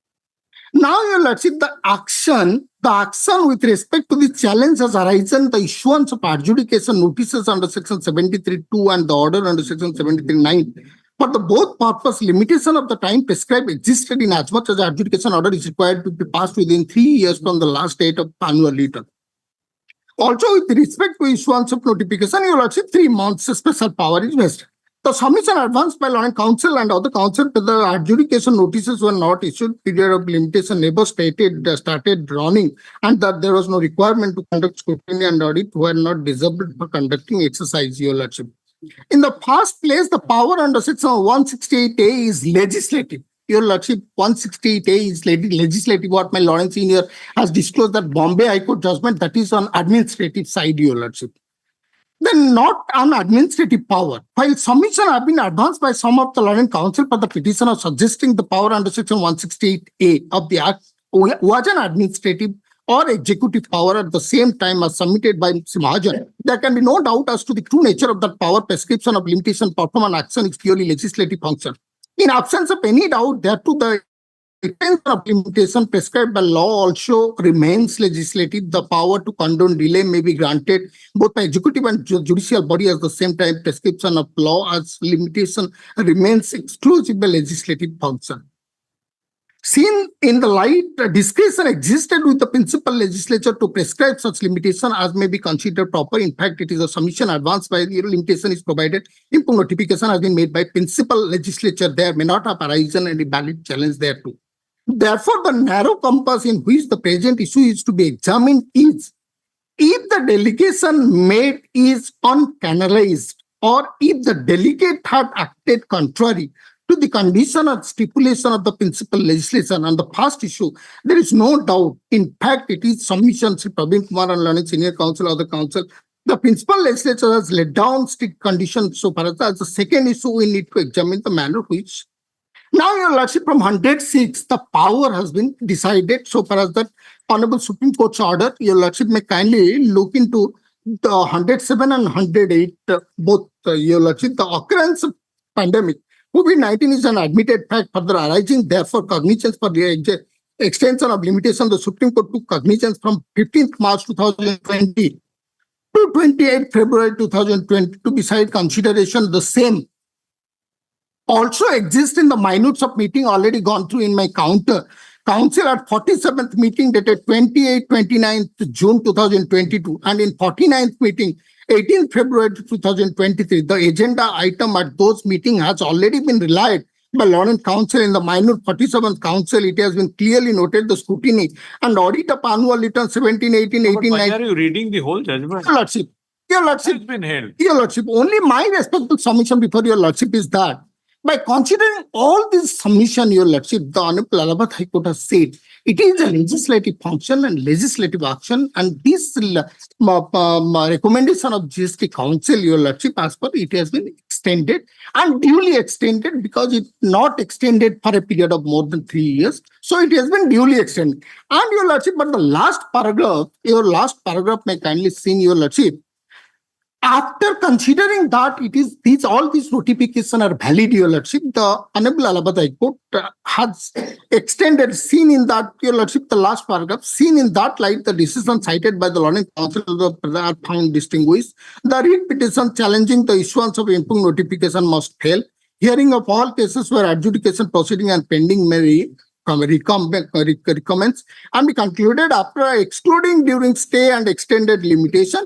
Wherever adjudication orders have been passed, recovery stayed by this court, the petitioner shall have 45 days from today to file appropriate appeals. Because these are all these are appealable orders. Now, Your Lordship, similarly, even though it is a single bench order, this has been affirmed by Honorable Allahabad High Court, Your Lordship. I am just submitting, Your Lordship, the judgment of the Kerala High Court, Your Lordship. It is a single bench order judgment, but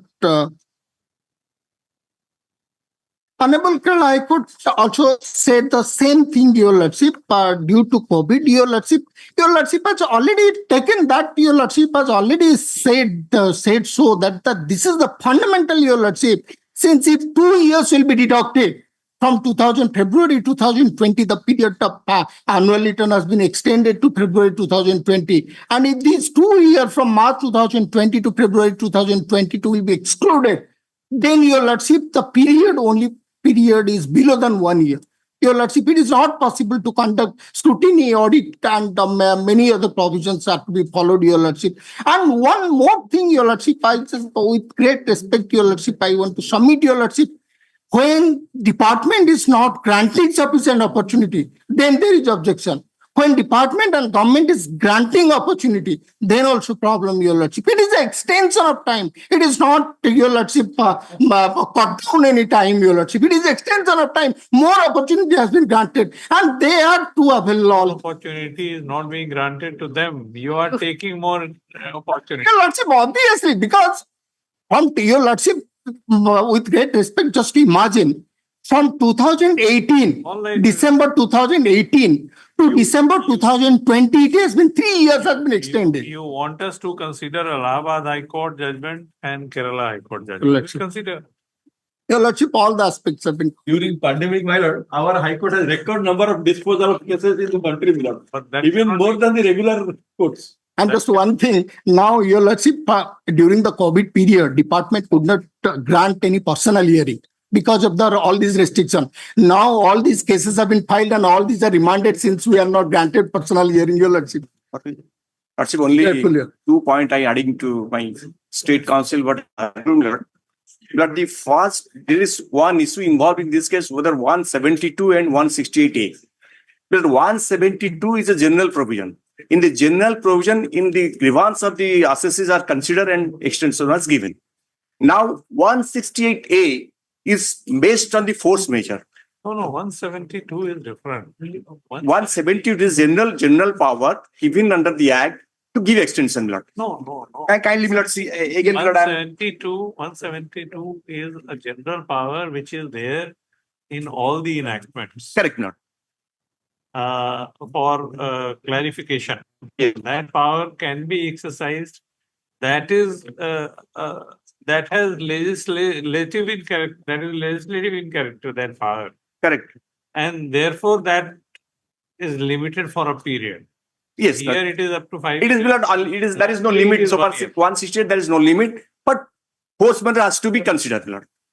And second, Lord, I come to a conclusion, Lord. Supposing the notice is issued late, though limitation is a very strict provision under the Act. How they are prejudiced, the person who is before this annual court, he has to prove how is prejudiced. We are issuing the notice given natural justice and all the provision. They are prejudiced. This plea you cannot take. No, I'm just adding, Lord. How is agreed, Lord? Supposing, Lord, the assessment is going on in the extended period of limitation as per the 168A. How is prejudice? Only the part is... You remove that. No, Lord. Correct. I understand. Limitation part is a very strict provision. I am not standing on the way. According to you, they will not be prejudiced. Then you remove that period. Anytime you can do it after 20 years, 30 years. We have fixed we have extended limitation for a certain period. Why? Because of the force measure 168 clear provision. There is no ambiguity at all. Then why are you arguing this prejudice? No, I'm just saying, Lord. Lord, in other way, Lord, he has nothing to be worried because he has given all this. He has to be worried. Lord, the petition is not to be worried, Lord. Because he's worried against file. Because a matter which was closed, now you have the authority to reopen because of that provision. And Lord, once the provision is because of your that notification. Yes, Lord. In addition to that, once the provision is very clear, there is no ambiguity. Nothing, Lord, is there. then my lord, there is no violation of the constitution, my lord. Sir, therefore, my lord, the petition, my lord, filed by petitioner has to be go by. In view of this same, my lord, I have relied upon 3-4 judgment of the Supreme Court, my lord. In mostly, your lordship, the government of Andhra Pradesh, P. Lakshmi was one of the judgment which has been kind of one copy. Sorry, my lord, I have one copy. That kindly, my lord, consider while disposing of this writ application. Secondly, my lord, judgment. Both the other 2 judgment I will not submitting, my lord, later on, my lord. So we will take up the Mr. Shahu, we'll take up the matter tomorrow. Yes, your lord. Again. But you will have to address on that other provisions also, so that all the aspects are At 2 p.m. decided. 2 p.m. At 2 p.m. And your lordship, Rakesh Kohli, your lordship, remember that state of Rakesh Kohli. So because that will be another thing. If we start by forgetting the cases, then it will become more difficult. Your lordships are very correct. The limitation will be worrying us. Yeah. They will be satisfied with passing that order. Yeah. So that they are doing it in their favor because they have power there. And they brush aside the limitation, as the lordship of right And said. it is, yes, it is called something is closed and that is being reopened. Tomorrow, blood, after lunch, 2 p.m., sir. 2 p.m. All the matters. My lord, make up the matter tomorrow for that hearing. Item 16 also. These matters. Item 16. Right. It was Item 7. 2 p.m. We will take up this matter first. Item 17 may be tagged into this matter. Or 17 has been Mr. tagged. Sahu's matter. I may pardon your lordship. Item 46, the batch of matters. I have some difficulties tomorrow. So lordship may call it after 1 week or so. After 2 weeks. We may have also some difficulty tomorrow because of this. Yes, it will not reach because of the present. If your lordship purpose 28 or 29. We will see tomorrow. Ask someone to be here when the matter. We have many are here. Tomorrow when the matter is taken up. All right. Item 13. Ask someone to be here. Yes, your Item 13, the interim orders. Item 13, that GST matter. Interim orders and all those things. tomorrow. Interim order shall come. Item number 38, madam. Item number 38. It was in that list at 2 p.m. Tomorrow. Item number 51. Lordship, item number 51. Lordship, item number 51. Lordship, after that, no adjournment, no further adjournment shall be given in lordship. Have we granted? Oh, we are going to, no. It will come tomorrow. 2 p.m. fixed matter. We did come back to Let us item try. 51. Let us try. This is also a long way spending this long.